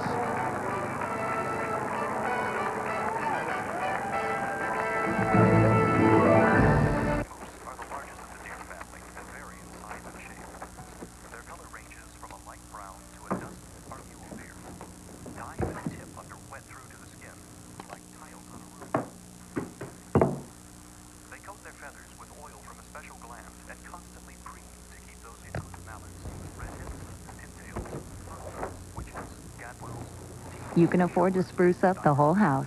That's what big brands, small prices is all about at Mervyn's. From power to refinement, it's the best Accord yet. Auto Week magazine. A wealth of practical riches. The New York Times. Inside this handsome new structure is a cabin that caters to the driver. Motor Trend. It just doesn't get any better than this. Car and Driver. We've always received our fair share of accolades. The key is never being satisfied with them. The O3 Accord. What a gem. USA Today. Sure, our vegetables are incredibly fresh. But so are our prices. This week at Albertsons. Fresh asparagus, only 97 cents per pound. Fresh boneless beef top sirloin steaks, just $1.97 per pound. And Huggies Jumbo Pack diapers, only $8.99. Looking for thousands of bonus buys? Albertsons. It's your store. Like a lot of people, I used to have a problem with my weight. But not anymore. Not since I discovered Xenadrin EFX. With Xenadrin, losing weight is so easy. And I've never had this much energy. Millions of people use Xenadrin EFX because it delivers dramatic results without ephedra. Xenadrin's the #1 weight loss supplement because it works like nothing else. FGMC. Back live now, you're looking at the men as they head for home. And Stephen Dungu at 2 hours and 4 minutes and counting continues to lead for the last 10 miles. Mark Yadic, second this race in the downpour year of 2000, is stuck with them a couple of times. We saw during the break him turn around and sort of check and see if anyone else is coming. And that's usually a sign, well, maybe I should protect second place. I don't know. But the unrelenting pressure of Stephen Dungu has gotten rid of 24,999 people. But there's still one guy. And that one guy, the odds are, has better finishing speed than Stephen Dungu. But Dungu's going to put everything into this final mile. He looks like he is mechanical here. That's exactly what he is. He surprised me today because he had a little bit of the flu. He didn't train with his normal training partners because they were getting ready for Boston, which is 6 weeks down the road. So he was training by himself, did not have the same confidence, but he's running the race of his life. Now, I know before we started, and you just pointed this out, he's going for the three-peat, but you did have some concerns. Absolutely. He got 11th in the Armed Forces 30K race. Last year he got 3rd. That was his tune-up race for this. He needed more speed work. He did the speed work, but he came down with a little bit of a cold. When you're at the fittest as an athlete, you're also on the edges of your sickbed because you're constantly breaking down your immune system. Applications of you stress followed by rest is the training method. And sometimes you go over the top and you get a little bit sick, and that's what happened to him. But here we are at 2 hours, 6 minutes, and 12 seconds. The course record 2:09:25 set back in 1999 by Simon Bohr of Kenya. And there's the finish line, 2-block stretch. But as we saw with Bob Maldonado talking about Sal Mandus in the wheelchair, you're going up. And all you got left at this point in the race is a little bit of momentum, and that's going to kill your momentum. Well, the question now is, A, will he hold on? And B, will they shatter the course record? Well, right now they're definitely on course record pace, but everything could change. As I said, competition breeds fast times. Alberto, how do they look? Does Yadic look good at all? With just about a half hour to go, it's a cat and mouse game right now. We've got Stephen Ndungu going for his 3rd win in a row. Just one stride behind him is Mark Yadic. Ndungu looks like he's in a little more discomfort than Yadic. Yadic really looks good. About a half mile ago, he went to take some water, and at that point Ndungu got about a 20-yard gap on him. Yadic made it up probably within the next 100 yards. Looked very comfortable catching him. I think Yadic has a lot in reserve, and he's just waiting to the finish. Unfortunately, their last 2 miles they've slowed down to about 5:20 or 5:30 pace. So what seemed like to be a shoo-in for a new course record is now looks like it's going to be very close. But one thing for sure, it's going to be one heck of a finish. Yadic is just stalking Ndungu. Ndungu looks like he's really hurting at this point. Yeah, again, his form has not changed throughout, but Yadic looks like he's just coasting along behind him, and I really think he's going to put it into another gear when he sees the finish line. Alberto, when does he make that move? When does he make that decision?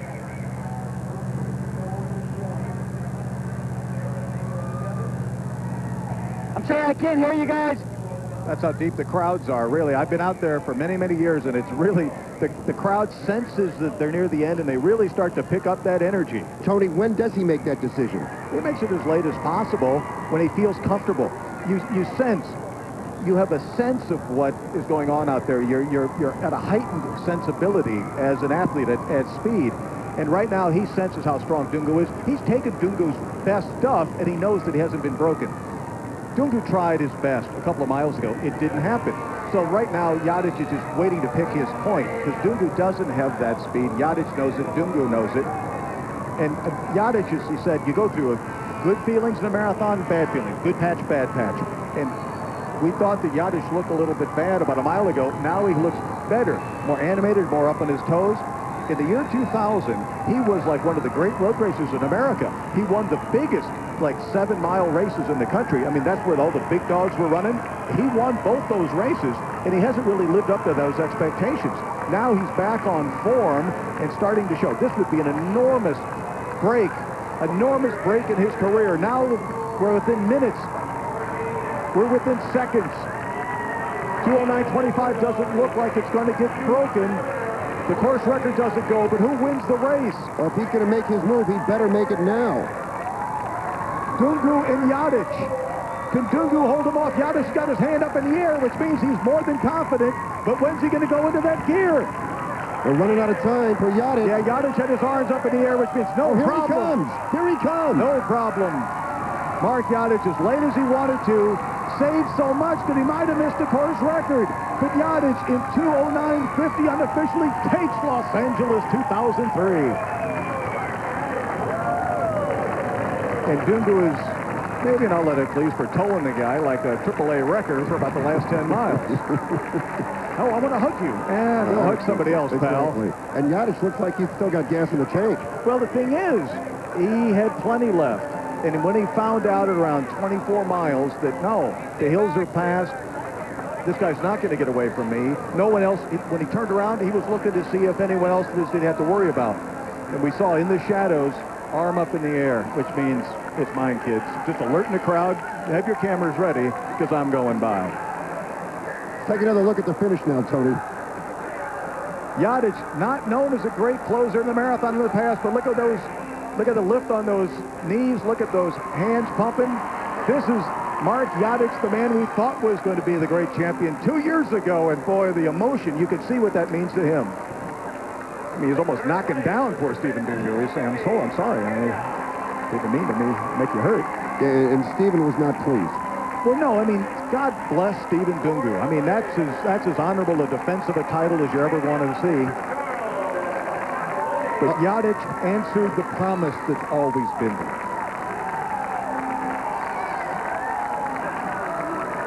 Benson Beatty in about 2:11.08. And there's our winner. And our second place finisher. What a magnificent race. Savoring the moment. And why not?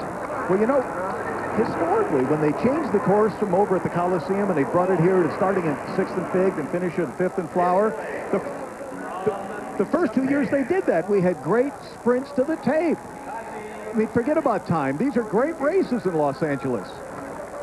Mark Yadic establishing that he was indeed the man today in downtown L.A. And you can, again, that's all in the emotion. You can't hide the emotion at a time like this. And how do you feel if you're Stephen Dungu? Oh, wait a minute. Here's our 4th place finisher. And this is our Takashi Horiguchi in 2 hours, 12 minutes flat.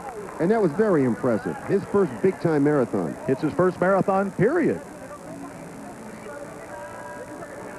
But the smile is going to stay there for, what, another 16, 17 days.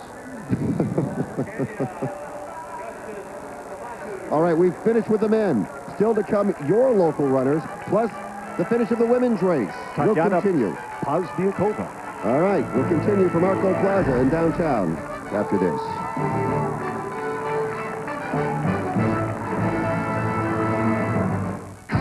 You know you're looking good.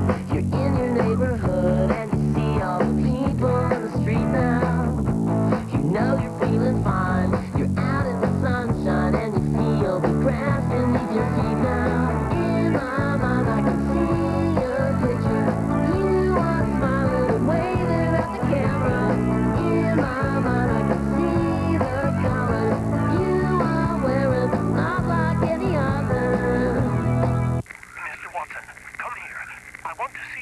2 years after the telephone was invented, a telephone company was born.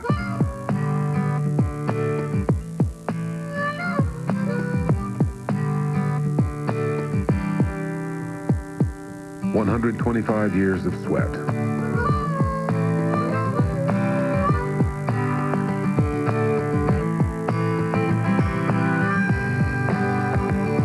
"125 years of building networks.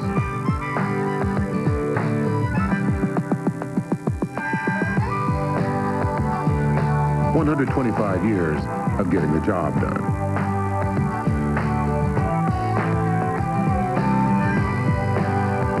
The fact is, after 125 years, we are just getting started.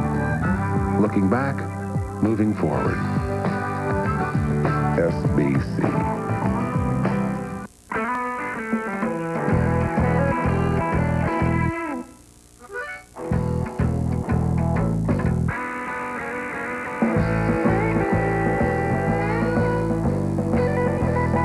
The same performance and reliability you've come to expect in our cars is also available in Honda generators, mini tillers, string trimmers, and lawnmowers. It's your life. Turn it on. Could a popular health trend turn your skin blue? Monday at 5. All right, you are looking at our women's leader as we continue in the Los Angeles Marathon. She looks very, very strong. Now, let's get out to Denise Valdez at mile 15. Denise? Hi there, Fred. We actually managed to stop half of the wedding party. We've got Brian Gillespie with us. A little earlier in the broadcast, we showed you that you got married 1 year ago today at the LA Marathon. Mile 6, Exposition Park in the Rose Garden. And we went ahead and passed by there. That was because we met in 1998 at mile 6. And as it turns out, with a new course, it happened to be the Rose Garden. And the Marathon Committee was wonderful in putting this thing all together. And this year, actually, you were running with your wedding party who just went ahead and blazed right past us. I like fast women, and Maureen's one of them. She was pulling away from me at this point. A true case of love on the run. Oh, it is. And this is one of those things that we're sharing a common sport, and I'm keeping up with her. Well, happy anniversary to you, and thanks for stopping. I know it's going to ruin your time, but we appreciate you coming by. I always have to make up for it. Okay. All right, hit the road. Bye, Brian. Hit the road. See you later. Brian hit the road. We appreciate them stopping by. Look who is with us now. A champion, a true champion, Jackie Joyner-Kersee. We're going to talk to her in a minute because we want to get to another champ real quick. Let's get down to Alberto Salazar with today's men's winner. Alberto. Mark, congratulations on a great race. Seemed like you ran with a lot of poise out there today. There was a lot of things happening out in front. You were always a little bit back in the pack, and then you would just move up gradually whenever someone made a move. What was your plan during the race? My plan, I have been running marathon several times. Many marathons. Now I have reached almost 10 marathons since I started running marathon, and I do not have experience of running marathon. But I have been running road races, and I have been competing with Khalid Kanuchi of American here, and we are in good Greek at the finishing point. I have been good, but in long distance I have not been practicing very much. But now I have been working a lot of endurance. I have been working a lot of I have been doing a lot of mileage. So now I am feeling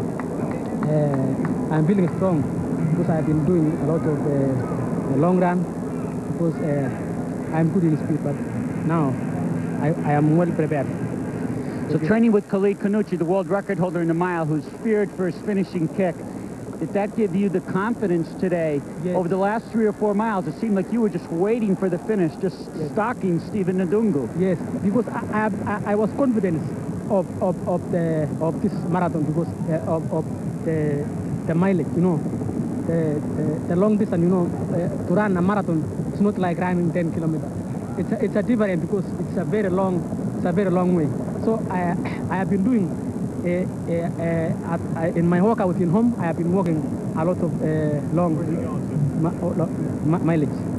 So even though you were working a lot on your mileage and on your endurance, what gave you the confidence that you could wait until the very end there to win the race in a kick? I have been I've been staying back. I did not go in front because I was feeling strong, but I wait because I know I was able to pace, but I didn't want it because I know I want to wait until the finishing. Well, you certainly look like you had that race well planned. Fantastic execution. Congratulations on a great race. Thank you. Thanks very much, Alberto. I'll tell you, it looked like he could go out and run another one right now. He really looked good. Boy, he is fired up. The winning will do that to you. Yeah, you know, Jackie, one of the things I thought it was interesting, he talked about, now I'm an experienced marathoner. I was telling Fred earlier, this guy won the big road races in 2000, and we thought he was a comer, and yet we didn't really realize that talent at the full marathon. How important, he's got a lot of talent, how important is the talent experience equation in all athletics? The equation and the talent is very important, and it's really believing in yourself and finding people within your environment that believe in you and help you to see what you don't see or feel what you don't feel, and keep balancing the two out, because talent, mental, and the spirit all goes together. Well, that's also the Students Run LA story, isn't it? It's the belief in self. I didn't think I can do something, then I did do it. What else don't I think I can do? Yes, the Student LA Run, American Honda sponsoring that for 7 years, I think giving back to the community, giving these kids something to believe in, and to know that they put their mind on focusing on a goal and they have achieved it. And it's just really remarkable when I sit and I talk with the kids how excited they are about trying to complete a marathon, even just trying to work out a workout plan and sticking to it. But that has to give you a great sense of accomplishment, too, seeing them succeed. Yes, it gives me a great sense of accomplishment, because you can sit down, you can talk, but then it's time to show the action. Because when I was with them about 3 weeks ago, they were right at 18 miles, and now they are able to do the 26.2 miles, something that I haven't done. Dad, I'm going to ask you about that, because we've known you for a long time being from Southern California. You're a great Olympic champ. Arguably, one of the great female athletes in the history of the world. You've accomplished things that only people can dream of. Why don't you ever run the marathon? Well, you know, I'm still dreaming about it. I'm working towards it. You know, I got to practice. God did not make Jackie to run 26 miles. Get out there. Get her to run God's sake. 120 and less. You know that talent and that equation we were talking about? Right, exactly. I mean, you have to be an idiot to take a talent like this and ruin it over the distances. Although we're looking at Tatiana Pozniakova from Russia, who is 20 years ago the Soviet national 1,500-meter champion, running a faster time at the mile than Mary Slaney ever ran, and now here she is winning the Los Angeles Marathon 21 years later.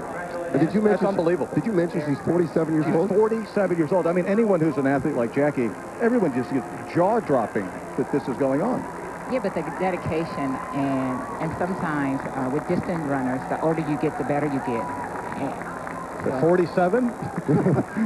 All right, let's get down to 47. All right, let's get down to Alberto with Stephen Ndungu. Alberto. I'm with second placer Stephen Ndungu, two-time defending champion. Today he did all the work. Stephen, you were leading probably from about the 19 or 20 mile point all the way until 100 yards to go. How did you feel during the race, and what was your strategy that last 6 miles? Well, my strategy was to try and maybe move away from the other guys, so as at least to attain a better position, and also to rectify my time. That is to do anything beyond under 210. Okay, well, without you, it definitely wouldn't have been an under 210 race.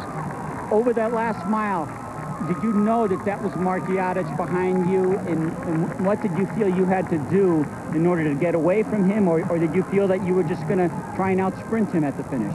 I'm sorry, I didn't know that it was Markiadich. Otherwise, I was just running. When I tried to look behind, I couldn't see the guy, for he was just behind my toes, or behind my knees, and maybe he gave me a lot of tension. I had to try, push and push and push, but he looked very strong to me. Okay. Well, once again, you ran a tremendous race, a very courageous race. You set the pace, you did the work, and without you, Markiadich wouldn't have run a sub-210. So you didn't come in first this time, but 2 firsts and a second place, that ain't bad. So congratulations. You're welcome. Back to Fred. Thanks, Alberto. All right, the women's race still to finish, and more of your friends, your family, your neighbors, as we continue from downtown Los Angeles.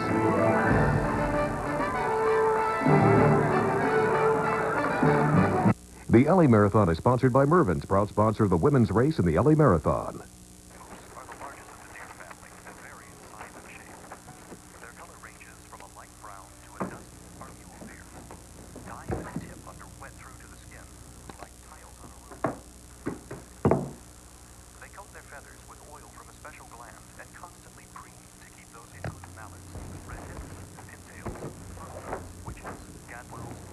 You can afford to spruce up the whole house. That's what big brands, small prices is all about at Mervyn's. Go ahead. Open the box. I think I dreamed this. My kids don't need me, not at all. I want us to last. I want it to be worth it. You're amazing, Claire. I think if you're afraid of something, I remember that feeling of falling. Probably means you should do it. I love you so much, it terrifies me. Could it be any more pathetic? I'm your partner. I'm not you. Won't be long. Just tell me, am I dead? Yes or no?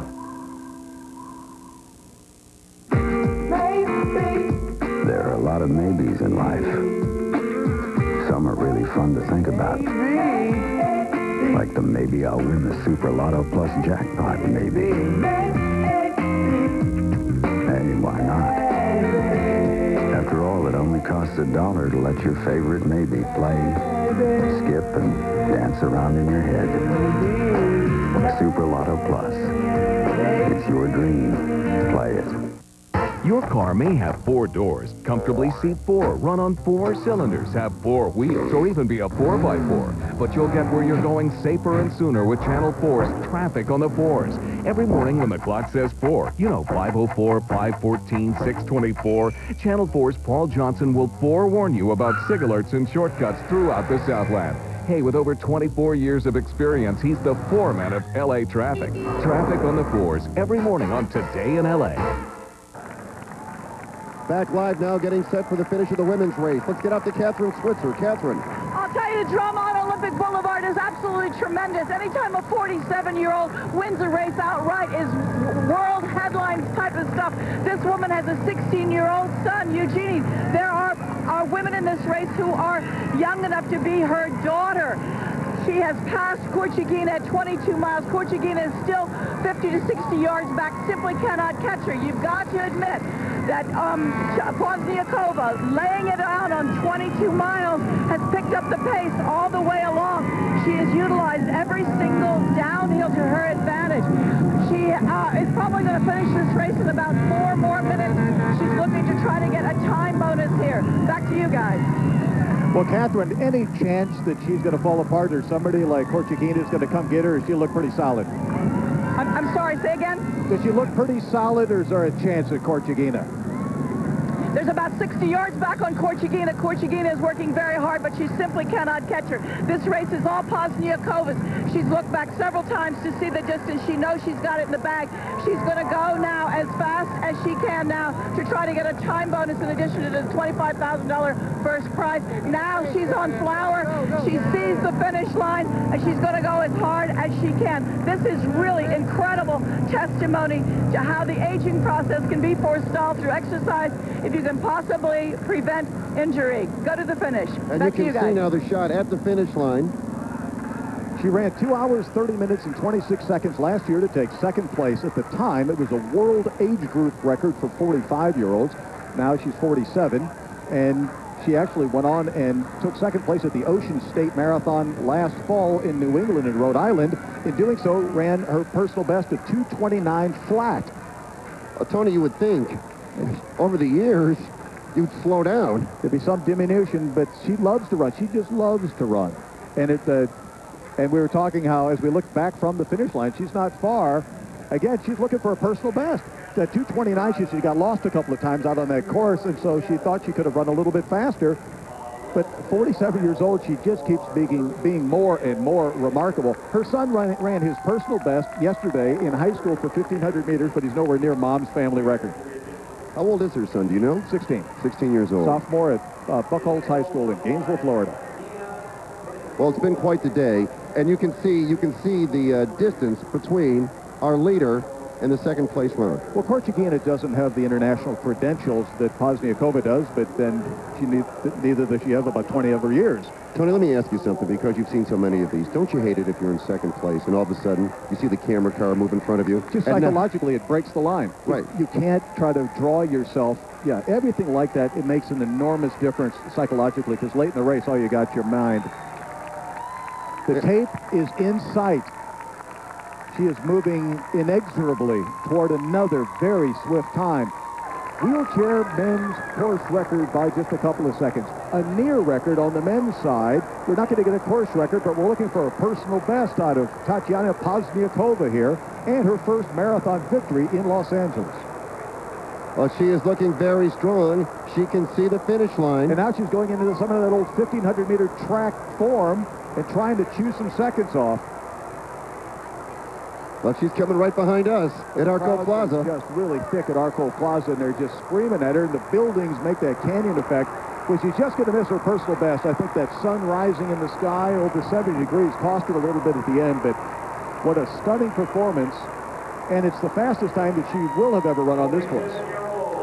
She looks good, looks strong. And Korchagina has made a step up in her credential as well. Well, here she comes, past us at Arco Plaza, and about ready to cross the tape. And the breeze is following at this point.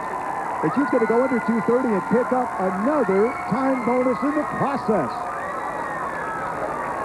2:29.38 unofficially. Impressive and a very strong effort. Look how fit she is. Ludmila Korchagina right behind. Also under 2 hours and 30 minutes. Well, she's still got some energy. Oh, they need pictures. They need the picture. The tape. they need the picture. You know what? Hey, if reality doesn't work, we're in Los Angeles. Exactly. It's all a Hollywood story here. But she still wins. If there's any place that can handle reality not working. Just because she missed the tape doesn't mean she doesn't win. That is a tired young lady. But you have to be so impressed, because once she took the lead, there was no turning back, and no one was even close. Well, I mean, she's so experienced. There's Korchagina, and she was just saying, listen, she knew exactly when to take the lead. She knew exactly how much energy she had, and she is pointing at somebody. And that, oh, is it Give Me the Water? Or, oh, that's Bill Lohr, the elite athlete coordinator, who's a good friend of all the athletes, obviously, so she's having a little fun with Bill. That's a good shot.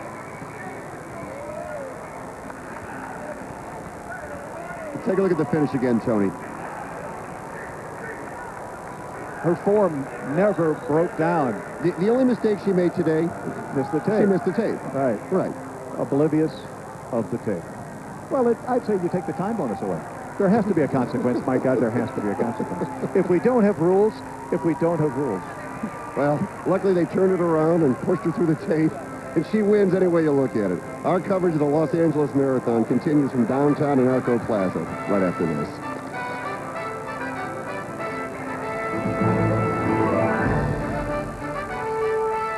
The LA Marathon is sponsored by Honda.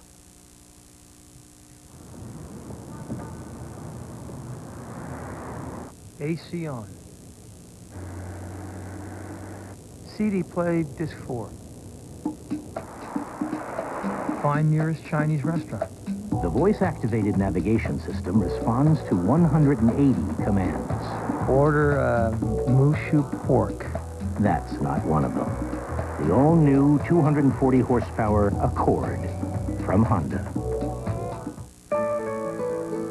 We were here when your baby was born.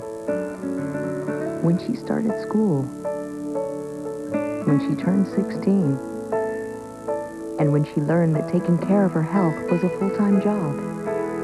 We're Save-On, the drugstore you've always counted on for low prices and 24-hour pharmacies. And for more things to make your life better and even easier any time of day or night. Save-On. Count on people who care. Take the next step to a healthy life. Come to the American Cancer Society's Great American Weigh-In, Wednesday, March 5th at Weight Watchers. We're giving everyone the chance to learn their body mass index, free. Research links high BMIs to increased health risk, including cancer. We can help you bring yours down. To find the Weight Watchers Center near you, call 1-800-651-6000 or go to weightwatchers.com. At Mercury, saving money is no accident. Mercury's convenient auto repair program and pre-approved repair shops will save you time and reduce claims costs. This saves our customers money on their policies, too. I'm Danny Freeman. I saved $1,270 by switching to Mercury Insurance. You can trust Mercury to give great coverage, great service, and save you money. Call Mercury today at 1-888-4MERCURY or click on trustmercury.com. Back live in downtown Los Angeles, our continuing coverage of the Los Angeles Marathon. You've just seen the completion of the women's race, but your friends and family and neighbors are still on the course, and let's go out to Chris Schabel. Chris? I'm here along mile marker 19. We are approaching. I'm with Matt Roberts. Matt, where do you live? I live in Santa Monica right now, but I'm from Utah. And for you, is this your first marathon? Yes, it is. How did you train for? Well, I went on the web, trained like a geek. All right, what inspired you to do this? Is this something you've always wanted to do? Well, not always, but my dad has he ran this 10 years ago, and it was really hot, and I felt I had to avenge him. Nice. Now, are you trying to beat a certain time that he did? No, I'm just shooting for a 3:30, but I'm running a little fast, so it looks good. Yeah, it looks real good. Everyone's running really good times, really fast times. I understand records are being broken. What is, for you, what is the story of today? As you run 26 miles, what are you thinking about? I'm just thinking about that finish line. I notice you're having a good time. You're waving to people. You're soaking it all. Yeah, this is an incredible crowd. It's a lot of energy. I feel like I got the whole city behind me. You staying nourished in your fluid? Oh, yeah. Been drinking all the waters. All right, Matt, good luck to you, buddy. Take care. City running behind him. I guess better to be chased. And that's exactly what's happening. Let's get out to Beverly White, Beth. All right, we're on the approach to the 19th mile. I'm standing here with Andrea, who's waiting for her son-in-law to run by. Tell us about your son-in-law. My son-in-law, this is his first marathon, and he wanted to show me that he can do marathons too, because I do marathons, and I just want to see him finish. This is his first one. All right, we're going to stand here with you till he swings by. There's signs and families and friends and lots of folks running by. Surprisingly, they've got so much energy, they're still talking on cell phones, describing what they're going through to friends and family back home. We're here to witness it. It's an amazing scene in the Miracle Mile area at Fairfax and Wilshire. I'm Beverly White. Back to you. They're on cell phones describing what they're going through. Maybe there's heavy breathing going on those cell phones, just trying to survive this thing. All right, as you look at the continuing runners live, let's get down to Catherine Switzer with our women's winner. Catherine? And I'm down with the most remarkable winner, Tatiana Pozniakova from the Ukraine and also from Gainesville, Florida, in what is definitely a world best for 47-year-olds. Who can believe that happened today? Congratulations, Tatiana. Tatiana, you made your big dramatic move at 22 miles and never looked back. Поздравляю тебя, ты 47 лет, ты выиграла, ты хорошо бегала сегодня. И что ты начала бежать после 22 мили, ты начала бежать и победила их. First half marathon, we are beginning together, all runners, and very slowly. I try to run faster, but no anybody don't left. Everybody stayed with me, and I try beginning to run faster, and I can. But after 17 miles, Ludmila beginning to run faster, and I hit her run, and after 22 miles, I think so. If I am not run faster right now, I don't want, and I am run faster and faster and faster. You did run faster and faster and faster. They couldn't catch you. Ludmila, this has got to be, Tatiana, this is a wonderful testimony for women who are aging. And what statement do you have to make about exercise and the aging process? Это замечательно для женщины, которые уже стареют, после 45 лет. Что ты им скажешь, можешь сказать это всем дамам, что как надо уже приготовиться и все? I know running is best way to stay young. And every time I keep my shape and I run every day and 2 times a day. It's very hard work, I know, but I love running. And you know what, Tatiana, you're a wonderful inspiration to so many women. You have a camp in Gainesville. You've been a great inspiration to all of us here. Congratulations. Back to you guys. What a great story, Tony. What a great story. She's great. Actually, her husband, Alexander, was the coach of Lyubov Denisova, last year's champion, and he's the coach 2 years in a row of the champion. All right, let's get out to Denise Valdez. Denise. Okay, you guys, you know, we were here back here at the 15-mile mark, and we had to stop these 2 ladies because I just love what they're wearing. What's with these outfits? Well, we're Flying Pigs from Cincinnati. We have a Flying Pig Marathon in Cincinnati, so you can see the ears and the wings. So we're also running for the Leukemia Society for our hero, Nathan. And we've been training in Cincinnati in about 5-degree weather, so it's a little hot out here. I was just going to ask you, what do you think about this warm weather? It's warm out today, isn't it? It's very warm. We've been drinking a lot of water and trying to stay cool. Yeah, but we love it. It's a great marathon. Well, I like that theme, When Pigs Fly, because that's, I mean, for a lot of people, they're never going to come out and do a marathon. That's right. Well, if we can do it, anybody can do it. So come on in. That's right. See us at the finish line. Okay, ladies, good luck and get back in there. Thanks for stopping by. Back to you guys. I'll tell you something, Tony. I know it's a wonderful event in Cincinnati, but I don't know many women that would like to be called a flying pig. Yeah, only in the marathon where you're going to find somebody who actually embraces that concept of the flying pig. Coming up next, stay tuned to the Channel 4. Stay tuned to Channel 4 for the 3-in-1 Avengers hosting the Georgia Force. It's just down the street at Staples Center, and they will kick it off at noon. As for us, our coverage continues. More of your friends, your family members. I'm not sure if we'll have any other flying pigs, but we'll discuss that when we come back.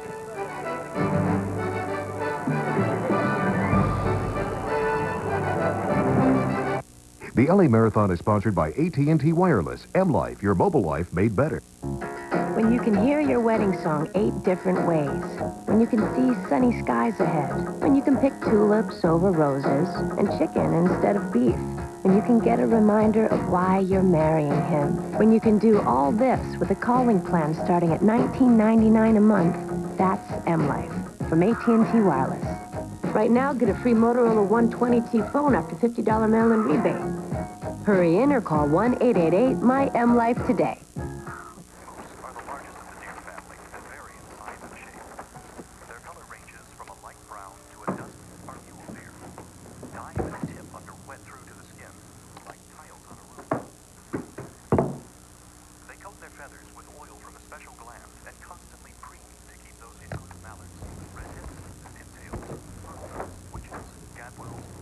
You can afford to spruce up the whole house. That's what big brands, small prices is all about at Mervyn's. Introducing Cajun Catfish from Popeyes. Try Popeyes' new Crispy Catfish Basket. 4 pieces of tender catfish with a mild New Orleans flavor served with fries, biscuit, and dipping sauce. Or the new Catfish Po' Boy Sandwich with tender crispy catfish, lettuce, pickles, and special sauce on a warm Po' Boy bread. Get the Catfish Basket or the Catfish Po' Boy Sandwich. Either one is only $3.99. If you'd prefer to love that chicken, right now an 11-piece mixed box from Popeyes is only $9.99. Team 4 reports. Oh, man. Exclusive investigation. Look, listen, and live. Telling the untold stories. I received death threats from the drug traffickers. And making a difference. It was the worst thing I've ever seen in my life. Your #1 source for news investigations in the Southland. This is a target-rich environment. She simply vanished. Were you beaten? Yes. Team 4 reports, only on the Channel 4 News. Back live in downtown Los Angeles, Fred Rogan, Tony Revis. Well, Tony. 2 hours, 42 minutes, and 10 seconds and counting into the 18th Los Angeles Marathon. All right, let's get out to Chris Shalva real quickly. Chris. Lonnie Richardson from Castaic. How you holding up, buddy? Pretty good. For you, what is this race about? Why you run? I'm just running. No race. Are you an experienced marathon runner? Yes, I ran last year. And for you, you said you've lived in Castaic for 10 years. Does this race get better and better for you? Yes, it's a real good race. A lot of people. A lot of fast times being turned in already. Are you hoping to set a certain time? Yeah, at 3:30. Hopefully, or better. Hi, Mom. I was going to say, who's watching at home for you this year? My mother and my son. Hopefully they'll see you out here, huh? Yeah. What are you hearing from the other racers? Do you even talk while you're out here, or what do you say? I talk to all of them, see where they're from. They're from all over the place. They're pretty good. Feeding off the crowd? Yeah. Crowd's helping out, calling out my name with my name on my tag nowadays. That's a good thing. First time. And have you seen anything that just made you chuckle along the route? Yeah, there's some guy with a big old afro. It was pretty funny. Was he running, or was he just there for comic relief? He was running. He's out here somewhere. How's your pace? How you feel? Pretty good. You getting nourished? Yeah. Oh, yeah. They feed you a lot around here. It's like a picnic. Every stop, they feed you something. Well, Lonnie Richardson, good luck to you, buddy. Thank you. All right, Chris, thanks very much. Everybody's got a story, everybody out there for their own personal reasons. This is what shoe manufacturers look at the marathon like. All they do is count shoes. You know, you talk about how many runners there are, but how many feet are there in the marathon? That's the question, Tony. 50,000? 50,000 feet. Indeed. 50,000 feet. Well, give or take. Well, except for the guy walking on his hands. Exactly. All right, let's get out to Fritz Coleman at the finish line. Fritz. Here we are at the Honda Awards presentation stage. Let me introduce the players. We have the gentleman who is the spiritual advisor and the founder of this whole event, Dr. William Burke, who's smiling broadly today. He thought he had a course record, but he knew when the sun hit him in his face, it wasn't going to happen. He's the man that made it happen. Mayor Hahn, huge supporter of the marathon. Jackie Joyner-Kersee, who we're very honored to have here. Of course, our men's and women's winner. And the senior vice president of American Honda, Mr. Hyogo. And now we're going to have Dr. Burke and the mayor present the wreaths, the official wreaths to our winners today. And we urge the audience to give them a round of applause. There it is.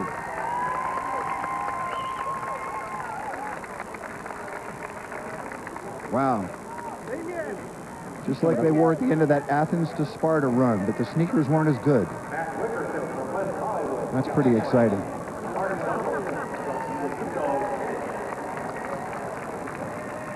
Now Mr. Hyogo and Jackie will present the keys. It was difficult for them to find a Honda that was actually faster than the runners. That was the prerequisite. And Mr. Hyogo, I know you'd like to make some remarks. Thank you, Fritz. Congratulations on winning the 18th City of Los Angeles Marathon. On behalf of American Honda, I'd like to present each of you with a brand Honda new Accord V6. Congratulations and enjoy your new Honda. And since we have a three-peat, he's ready to start his own dealership, our men's winner. There it is, a very exciting day. Almost a record, a great day in the history of the marathon. We had more runners than ever before. Almost a record. We're off and running. Fred, back to you. All right, Fritz, thanks very much. Well, Tony, we had an incredible effort today in the wheels. Men's performed admirably. Great effort in the women's race as well. Well, right. Well, I can tell you, just in time bonuses, not only did they win the Accord V6 and $25,000, but Yadic won a $10,000 time bonus for going under 2 hours and 10 minutes. And Tatiana won a $3,000 bonus for going under 2 hours and 30 minutes. Here's how they finished. Final results, Yadic and Dungu both under 2:10. They get the bonus. Benson Beatty taking third place for the second straight year. And Charles Kibblewat, one of the guys I thought was going to run well, was never really in it, but ran solid into fourth place. All right, we'll take a look now at the women's final. And here's how they wrapped it up. Well, Korchakina led until 22. Then Tatiana Pozniakova made her move and made it the winning move. Javila Balkanaita in third place. And Ora Buia from Romania getting ready for the, I believe, for the Country Music Marathon in Nashville later this year in fourth place with a really good performance here in Los Angeles. You know, given the course change and the weather today, are you impressed with these times? Yeah, very much so, because the weather was deteriorating.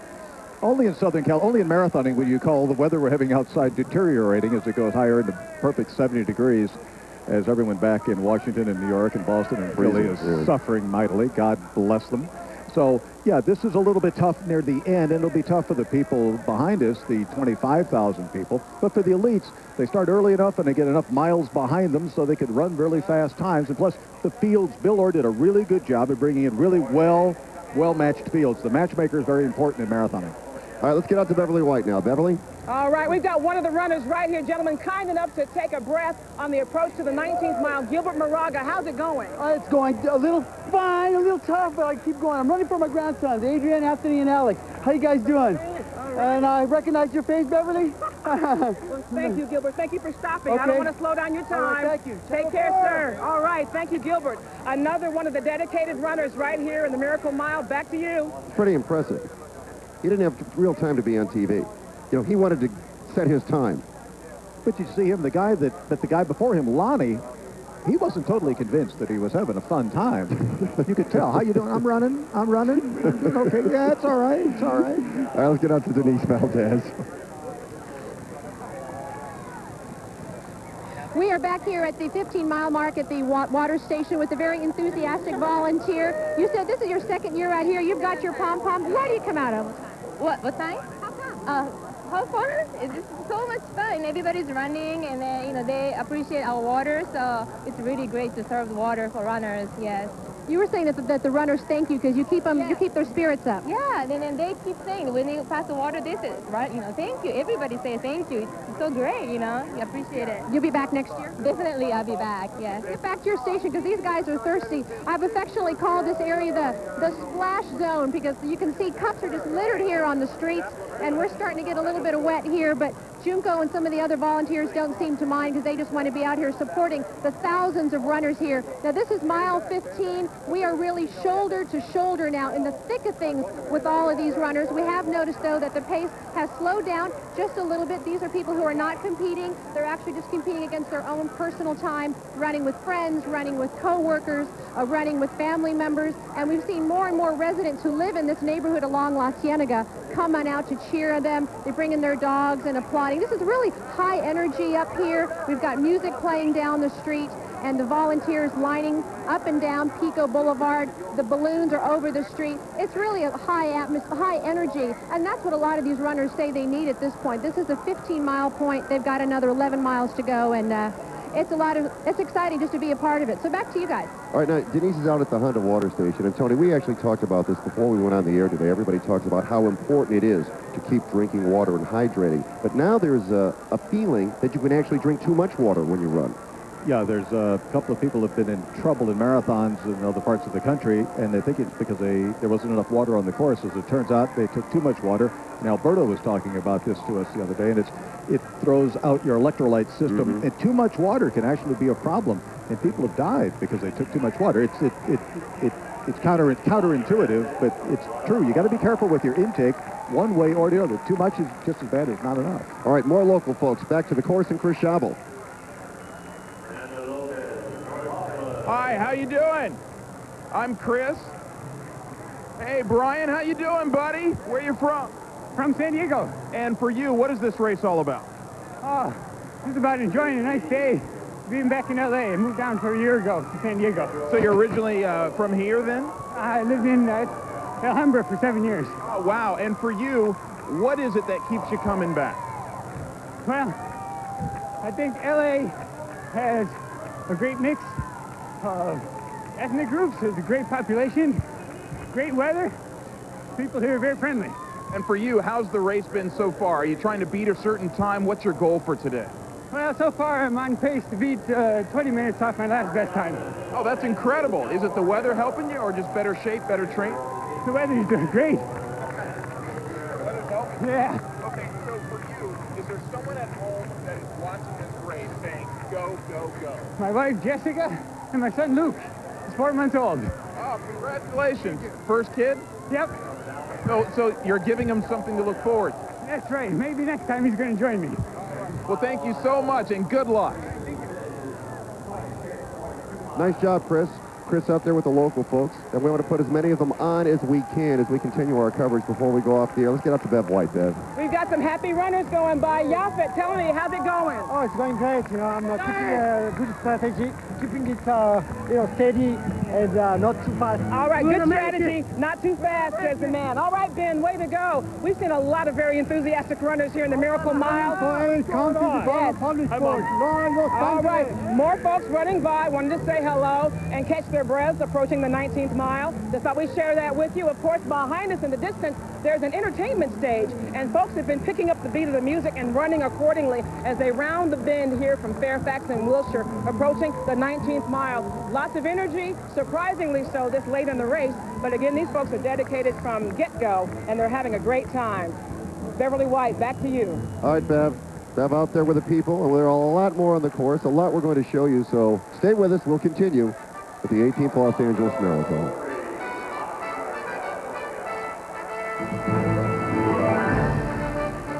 The LA Marathon is sponsored by Honda.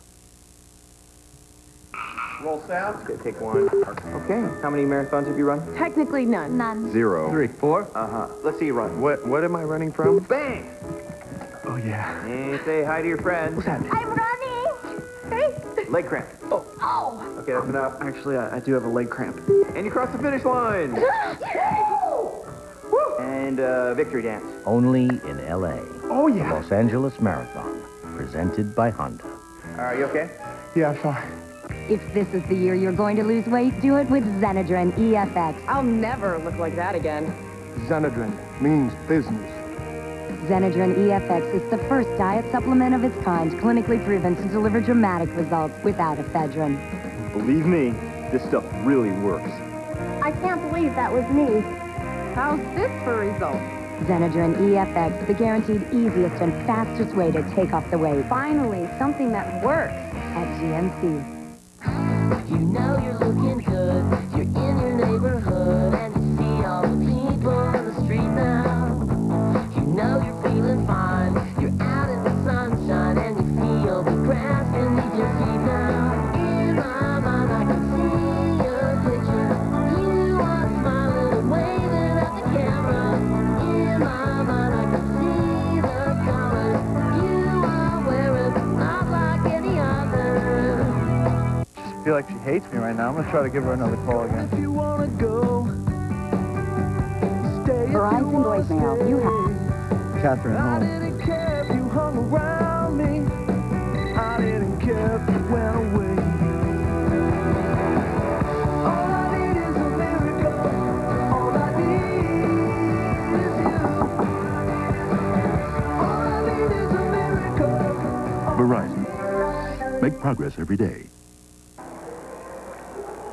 Back live in downtown Los Angeles, the LA Marathon continuing. Your fans, your friends, your family, your neighbors are on the course. We are coming to you from our broadcast position at Arco Plaza. Let's get out to the course and a man who says, show me the love, Chris Schauble. Chris. All right, we're at mile 21 on 3rd Street. Great person I want you all to meet. Go ahead and say your name for me. My name is Missy Shepard. You live here in L.A. I live in Brentwood. And why are you running? I'm running for a challenge to see how super I can do. You believe in yourself, you can do anything. Now, what do you do for a living? I'm a school teacher. I teach middle school PE in East LA. So you are not just walking the walk, are you? You're walking the talk, so to speak. Every day. I teach this every day. Who do you have out here with you today? Do you convince any of your students or anyone else to come out? 24 of my students are students from LA, and they've been training for this all school year long. And how are they doing? Any idea? I've only seen one of them, and they were doing fantastic. How are you doing? Positive mental attitude. DNA, believe in the Lord, and you can do anything. Positive mental attitude. My motto is my tattoo. It's my license plate. It's my motto for life. And for you, how are you doing on a personal time? Have you done this before? Yes, my 5th marathon, my 3rd LA marathon. And I'm right on schedule for like 3:25. Wow. So for you, what will that be? Personal best? My personal best. A lot. Is the cool temperatures really helping you out? Much better. It's great. How did you train for this one? Snowboarding, teaching spin classes. I don't run. I cross-train. I swim, I teach spin, I snowboard every weekend. And how do you know, based on the fact that you cross-train, if you're having a good preparatory session in terms of leading up to the marathon? I train with a heart rate monitor. So I'm very in tune with my body. I know how I feel, how I breathe. I know myself in any situation, how to pace myself. Great local story, and good luck to you. Thanks, Chris. She's entirely too fit. I mean, that's exactly the kind of woman you want teaching children. Exactly. Yeah, what an inspiration. Focused, and as he said, not only does she talk the talk, she is walking the walk. 3:25, I mean, that is, you know, that's running. That's a little bit more than 7 minute per mile pace. And you could say she looked good. She was late in the race. She still had her PMA working. Right. And she looked fit. I mean, exactly. How do the kids not learn from something like that? It's the best. The Students Run LA is literally the best program in the world of marathon. It's really literally the best. I've been all of these marathons. That's literally, it does the best work. Take a look at the men's finish one more time, Tony. I want you to talk about where the Kenyans ate last night. Oh, right. We had, as we were looking at Mark Yadich on the right, sprint home in front of Stephen Ndungu, the disappointed but valiant Stephen Ndungu. Last night, Chef Antonio Ramirez of the Wilshire Grand Hotel invited all the Kenyans into his kitchen, and they cooked their native dish, ugali. Nice touch. It was, and they all had their little white hats on, the big chef's hats on, and there was like 20 guys in there, and we went upstairs in the hospitality suite, and we all ate ugali, which is their starch diet.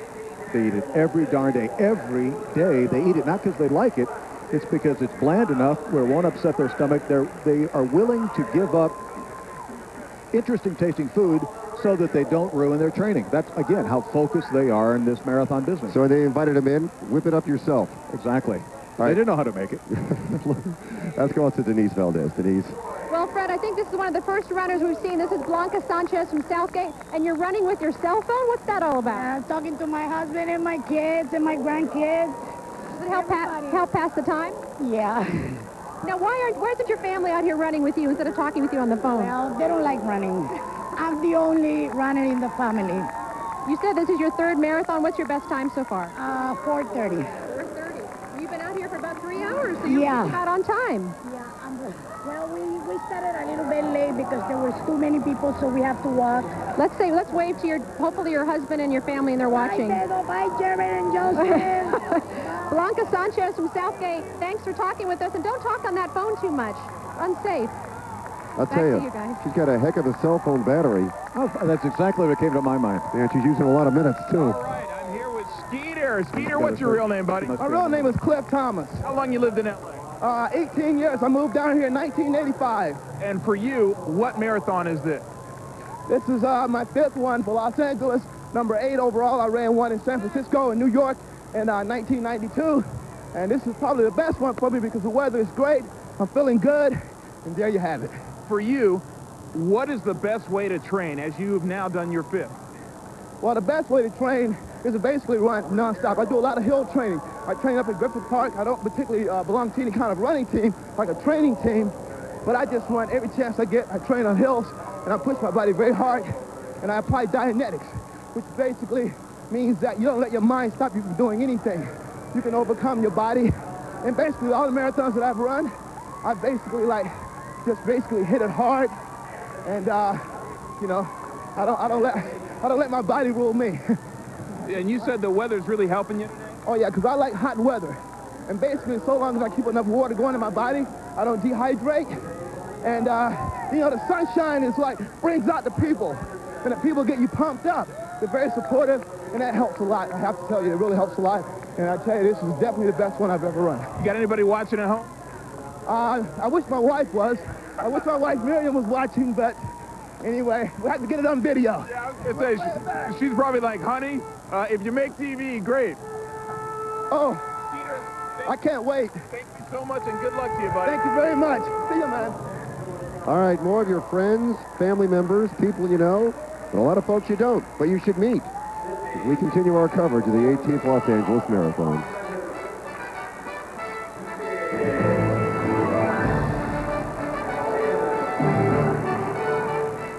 The LA Marathon is sponsored by Honda.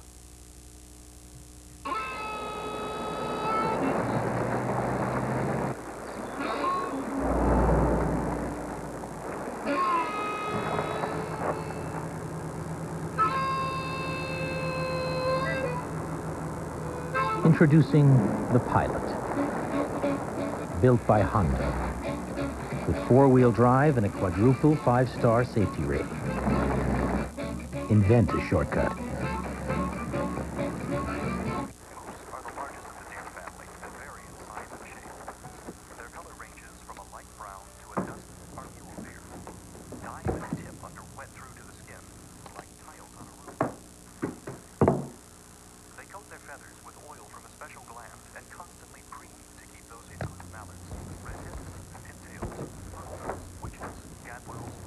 You can afford to spruce up the whole house. That's what big brands, small prices is all about at Mervyn's. If you're like most people, you probably shopped around for a deal on your car. You probably even shop around for your gas. Why are you spending so much for auto insurance? Compared to other national insurance companies, Mercury saves you money. I'm Danny Freeman. I saved $1,270 by switching to Mercury Insurance. With over 2,000 agents and brokers, Mercury is ready to help save you money. Call 1-888-4MERCURY now or click on trustmercury.com. Target a rock. With war on the horizon, trust the worldwide expertise of NBC News and NBC4. We will bring you live reports from the Persian Gulf with our exclusive maps, so you can understand exactly what's happening. We will keep you informed about how we're being affected at home here in the Southland. And we'll work with NBC, MSNBC, and CNBC to bring you the most accurate information fast. For all the news you need about Iraq, turn to 4 first. Back live in downtown Los Angeles, there's a shot of the finish line, and you can see people are beginning to finish now. Coming up next, the dynamic duo of quarterback Tony Graziani and offensive specialist Chris Jackson will lead the Avengers against Georgia. The Staples Center kickoff is set for noon, and if you are headed over to see the Avengers, I might add the Pico off-ramp is open. Pico and the 110 is open. You get a good shot to get in there. Let's get out to Chris Schabel. Chris. All right, I'm here with a young lady who caught our attention because she was really revving up the crowd. Go ahead and say your name and where you're from. Mel Gong from Sacramento, California. Now, for you, what is this race all about? What gets you motivated? I want to do my personal best. What gets me motivated? My good friends and my family. Now, are any Thanks, of them, Dad. Oh, yeah. 22nd mile in between the 22nd and the 23rd. They'll be up there. Really? Yep. Maybe we should stick around and watch this reunion. You should. So you're already confident you're setting a personal best right now? I think so, yeah. And is it the weather just really helping? Not really. Better training, huh? That's right. LA's beautiful weather, but for a marathon, whoa. And for you, what marathon is this for you? This is my second full LA marathon. And for you, what keeps you coming back? Just the desire to do better? Oh my gosh, yes. And it feels so good. I feel like I'm flying. And for you, and you know you're in the home stretch, only a few more miles to go. And for you, how do you feel at this point? You feel nourished? You feel good? I feel really good. I feel nourished. That's a good way to put it. And, I don't know, I just feel good. Well, let me tell you, that smile is worth $1 million. Good luck to you. Got a lot of gas left in the tank. That's why people run the marathon. I mean, it does give you a feeling. It's a tremendous feeling. It's possible to do, but you can't do it cheap. You got to earn it. You have to make this investment, and once you make the investment and you deliver it on race day, there's this overwhelming feeling that you get, and that young lady expressed it beautifully. You know, people are watching this year and they're thinking, I'd like to give that a shot next year. It is not impossible for anyone to really come out here and compete, but you have to train properly, you have to do it in steps, and then you have to build up the ability to go the distance. There's a lot of track clubs in the area. I called the Los Angeles Marathon office. Pat Conley, a former Olympic coach, she helps train athletes who call up that want to run the LA Marathon. There's a lot of help out there to do it.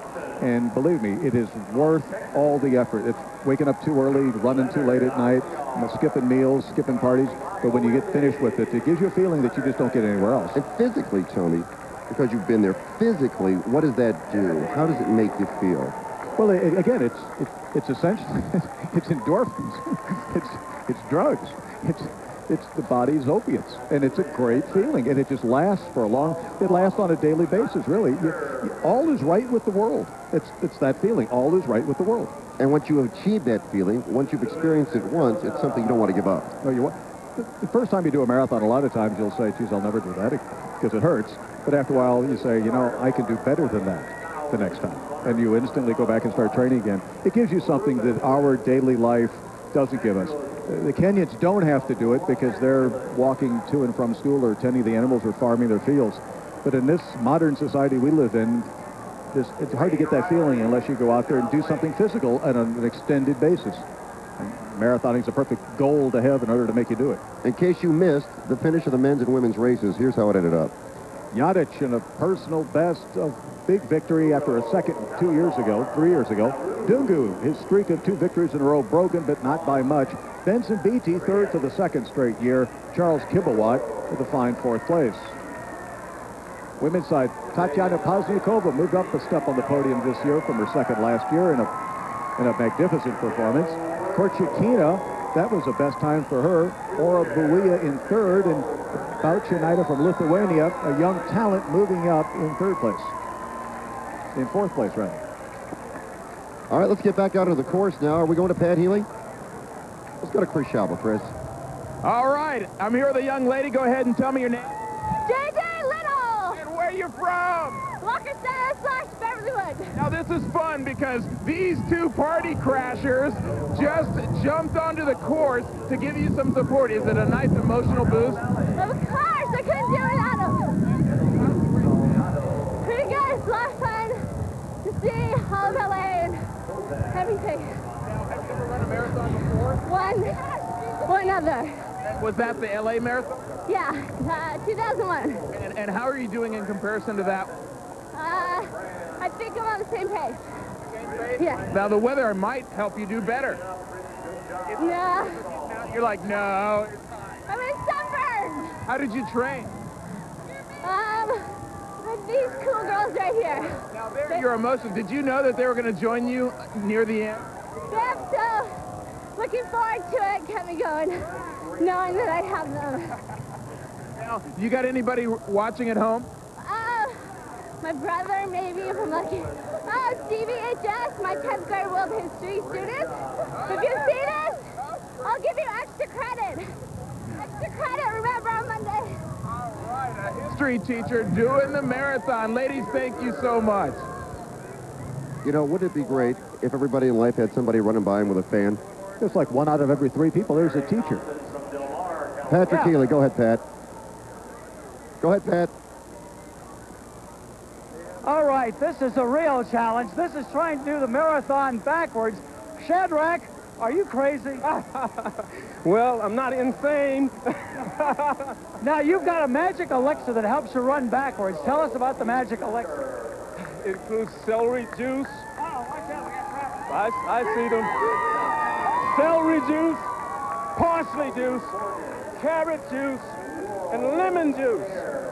And lots of... It must work. Now, what is the advantage of running backwards? After 40 years, I have to remember everything in the road. I have to know where I'm at all times. I can't forget. So I have no forgetfulness. Now, some people, you know, some people cheat. They turn into a walk. What do? Do you cheat and turn around and go forward? I never turn around. If I have to go to a walk, I walk backwards. Shadrach, you're the man. 13 miles to go. Go get him. Shadrach carries on backwards. 26.2 miles. It's not long enough. You have to do it backwards. There's all kinds out there. There's no doubt about that. All right, stay with us. More from downtown Los Angeles at our broadcast position at the Arco Plaza when we continue.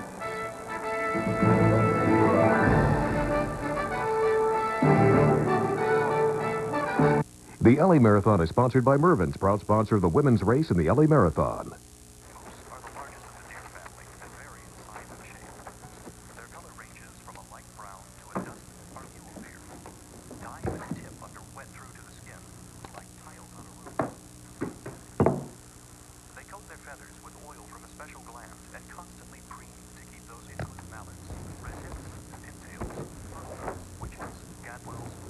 You can afford to spruce up the whole house. That's what big brands, small prices is all about at Mervyn's. Ride. Champions ride Hondas. Now and in the future. I wanna ride, I wanna ride, I wanna ride. Gotta ride, gotta ride.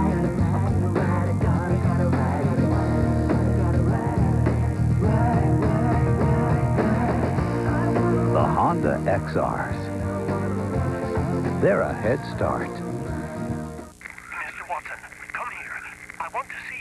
2 years after the telephone was invented, a telephone company was born.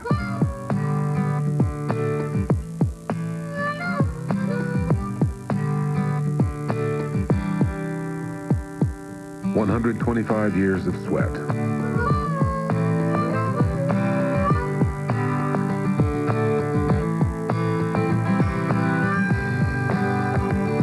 "125 years of building networks.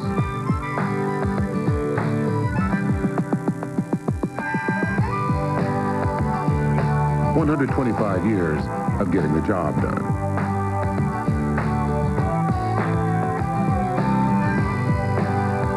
The fact is, after 125 years, we are just getting started.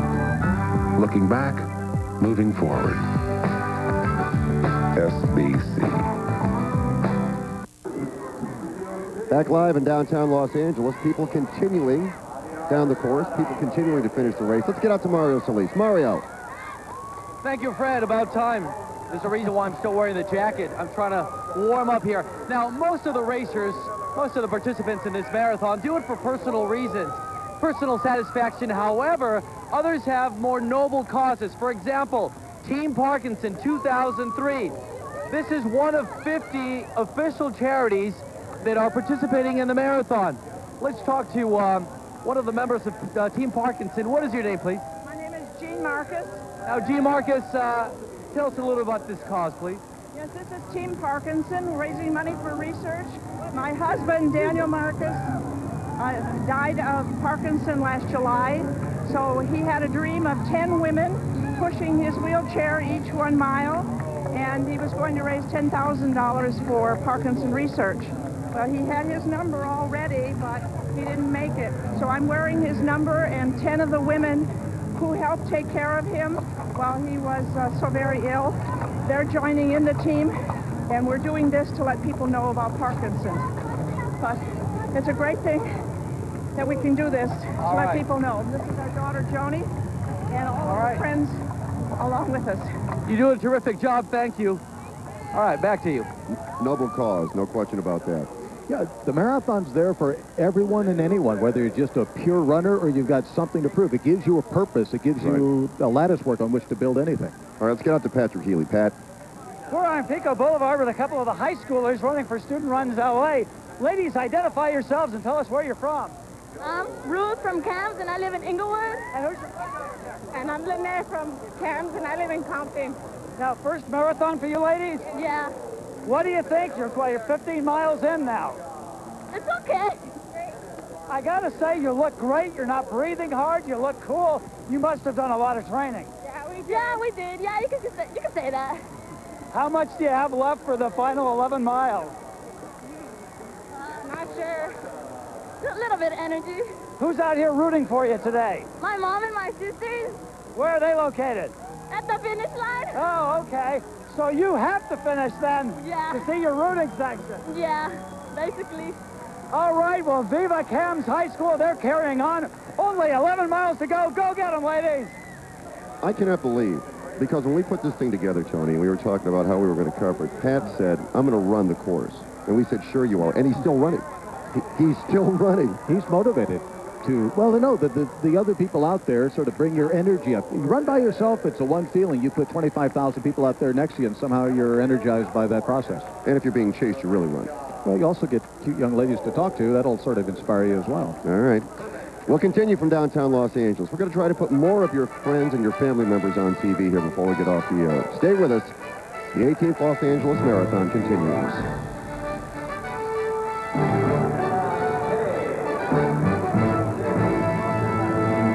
The LA Marathon is sponsored by Honda.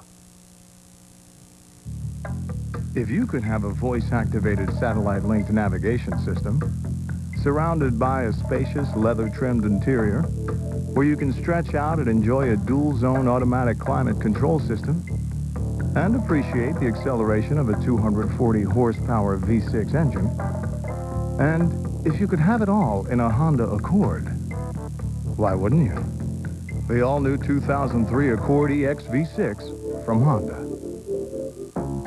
When you can hear your wedding song 8 different ways. When you can see sunny skies ahead. When you can pick tulips over roses and chicken instead of beef. When you can get a reminder of why you're marrying him. When you can do all this with a calling plan starting at $19.99 a month, that's M-Life from AT&T Wireless. Right now, get a free Motorola 120T phone after $50 mail-in rebate. Hurry in or call 1-888-MY-M-Life today. My neighbors think I'm an expert gardener. I get lots of compliments, and they're asking me questions. So I say, go to Armstrong Garden Centers. They've got the real experts, and they're so nice. They help you choose from thousands of flowers and roses and shrubs, trees, and beautiful things for decorating. Fill your garden in senses with fragrance from the beautiful Lavender Lady Lilac from Monrovia. Got quiet around here, didn't it? I wonder where my neighbors are. Armstrong Garden Centers. Imagine what we can do for you. Team 4 reports. Oh, man. Exclusive investigation. Look, listen, and live. Telling the untold stories. I received death threats from the drug traffickers. And making a difference. It was the worst thing I've ever seen in my life. Your #1 source for news investigations in the Southland. This is a target-rich environment. She simply vanished. Were you beaten? Yes. Team 4 reports, only on the Channel 4 News. All right, welcome back to our broadcast position at Arco Plaza. Tony Revis, a pleasure today. Oh, Great work. We had a blast. We had the 2nd fastest men's time in the history of the Los Angeles Marathon and the 5th fastest women's time, and great stories by the 25,000 and following in their wake. You have to like the new course. No, exactly. I think the proof's in the pudding, and they ran fast even though the weather was starting to climb a little bit near the end. I think they go even faster, get a little cloud cover. Enjoyed every minute of it. Thanks again. As did I. Thanks. See you next year. All right, let's get on to the course now, and Chris Schabel. Chris? All right, my final thoughts on the day are this. This has been a spectacular race, but this woman right here, Melody, has more courage in her pinky than I have in my entire body. And we're going to get together with Melody right now. Melody, go ahead and tell me your last name and where you're from. Melody Williamson from Lancaster, California. Having a great time, and the course is a lot tougher, but I'm getting through it. Can I just say, you're such an inspiration to so many people. What motivates you to be a part of this marathon? I can give it all to the Lord. He's my Savior, and I'm just happy to be a part of this marathon today. You got anybody at home watching? All my Christian fellowship members that are last out before Heaven Full Gospel Church, people in L.A., and just everybody. Well, you're almost done. Good luck to you. My final thought, this is what it's all about. Look at this beautiful woman. You know, during the course of the year here in Los Angeles, we do have a Miracle Mile. Today we have 26 Miracle Miles. It's all about determination. It's all about faith. And it's all about effort, right? It's all about a goal. It is. My first marathon. I'm going to do it. I'm going to make it all the way running. Woohoo! On pace. You guys are helping pace me. I hope you don't get too DQ'd because of you guys. All right, that about wraps it up. So one day a year, I guess, the city of L.A. can get along. We're on Pico Boulevard with Tatiana and Sandra, exponents of the peace movement during the race today. Now, when you entered this race, did you know you were going to be making a statement? No, but then it became apparent I needed to make a statement for peace. And Sandra, how about you? Now, I see New York City being remembered, but I don't see any peace symbol. Well, I'm running with her, so I agree with her belief. I'm for New York. For New York and peace. I see. 11 miles to go. You feeling strong? I feel strong, and if this makes George Bush listen to the people, then yay! More power to us. Yay, more power to us. We want peace. Tatiana and Sandra, it's more than a race to them. It's a statement. All right, closing thoughts from here in the Miracle Mile. It's an amazing parade of humanity. Everybody having a great time. It's exhilarating, and the only complaint we might have is being downwind from the liniment location. We're hearing a lot of, smelling a lot of the Bengay treatment, so to speak. But it's all good. Wouldn't you agree? It's all good, but it's heavy duty, man. I'm telling you, it's heavy duty. But a lot of fun. We've had a great time today. Back to you. Well, you know, I'm almost embarrassed to say I'm an LA native, and I have never been to the LA Marathon, and this is what I've been missing. You mentioned at the top of the broadcast, running is a democratic sport. And here we've seen the best of the best, the elite runners and the everyday runners. The enthusiasm, the excitement has been terrific. So thanks for including me. Fred, or actually Bob, back to you. What a banner day for LA, and undoubtedly a banner day also for the wheelchair. Saul Mendoza wins it 6 times, and he comes across in 1:27:04, course record. Outstanding day, great races on all ends. Catherine? Final thoughts from me. I have 3. What a banner day also for all the population in this country. Nearly the majority, who's over 40, with Tatiana Pozniakova winning the women's race in a world record time for her age group. Testimony to longevity, good health, and youth. It's fantastic. Second thought is that Los Angeles still continues to be a wonderful forum for the developing runner. Wonderful runners from Kenya, Lithuania, Guatemala getting their first break here. And the third thought is to thank Mervyn's for their sponsorship of the women's section of the race. That's the first time we've ever done that, and that's great. Thanks. All right, Catherine, thanks. Outstanding job today. Outstanding job out there with the women. And now I think we're going to go to Alberto. Are we going to get Alberto or no? All right, we're going to work. We want to hear the thoughts of Alberto Salazar as well, who was out there with the men's elite field today. Absolutely. All right, let's go to Alberto now. Very competitive race on the men's side. We had a huge pack, around 15 to 20 runners, all the way through about 18 to 20 miles. They looked like they were going to run under 2:09. But finally, by about 3 or 4 miles to go, defending champion Stephen Ndungo had started to take control. Mark Yadich was the only one to stay with him, and at that point, it became a cat and mouse game. Mark Yadich stayed right behind Ndungo until just 100 meters to go. Heartbreaking loss for Ndungo. It would have been his 3rd win in a row, but great effort on his part. Mark Yadich winning the last 100 meters, breaking the 2:10 barrier, asserting that Los Angeles is not just a race for the 25,000 people that run it, which is about the 4th or 5th biggest marathon in the world, but it's also a race where men can come and women and run personal record times. Great race today, great times, but most of all, great competition. Alberto, thanks. Terrific job, and we really appreciate you being with us. At the beginning of the race, I asked the question, why would anyone want to run 26.2 miles? Well, after watching the race, the answer is really crystal clear. For the elite field, it was about winning. Countless hours of training and sacrifice to be considered the best in your sport. But for our runners, the folks from Southern California, ones that did it not for notoriety, not for money, but ones that did it to challenge themselves, to achieve goals, to push themselves to the limit only they could realize and then understand they could achieve more. These are the true heroes of today because they did something that will not make headlines in the paper. They accomplished something very personal, something that can never be taken away from them, something they will cherish for the rest of their lives. And we hope you enjoyed our broadcast of the 18th Los Angeles Marathon. The executive producer and director of the Los Angeles Marathon is Phil Olsman. Producing today, along with Phil, was Charlie Rosine. Next on Channel 4, NBC Sports live coverage of the Avengers hosting Georgia at Staples Center. Before we go, let's get out to Pat Healy one more time. Pat. Fred, what an incredible day this is. I have to tell you, we've made so many friends, seen so many fascinating stories of courage, personal sagas. It's an inspiration is what it is. Well, Pat, don't stop now. Go ahead, Pat. Talk to your friends out there for a sec. Go ahead. All right.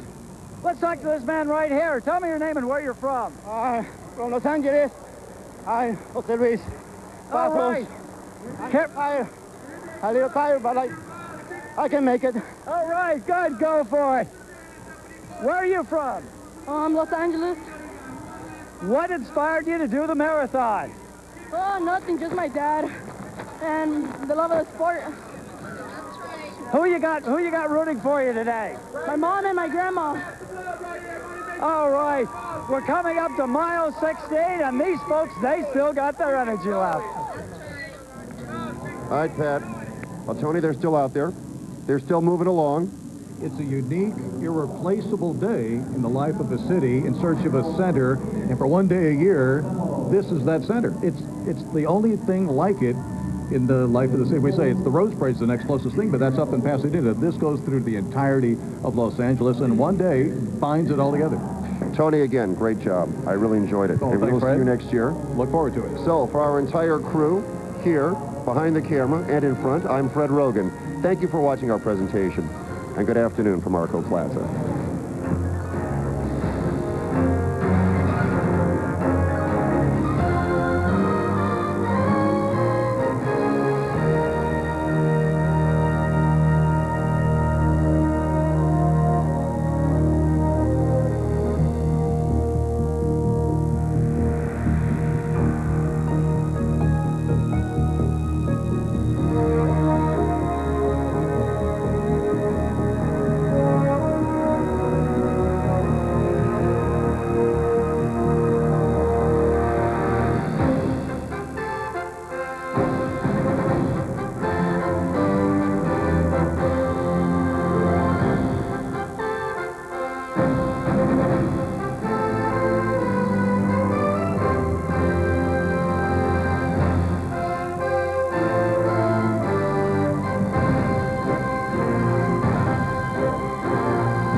Your one-stop style shop this weekend on Access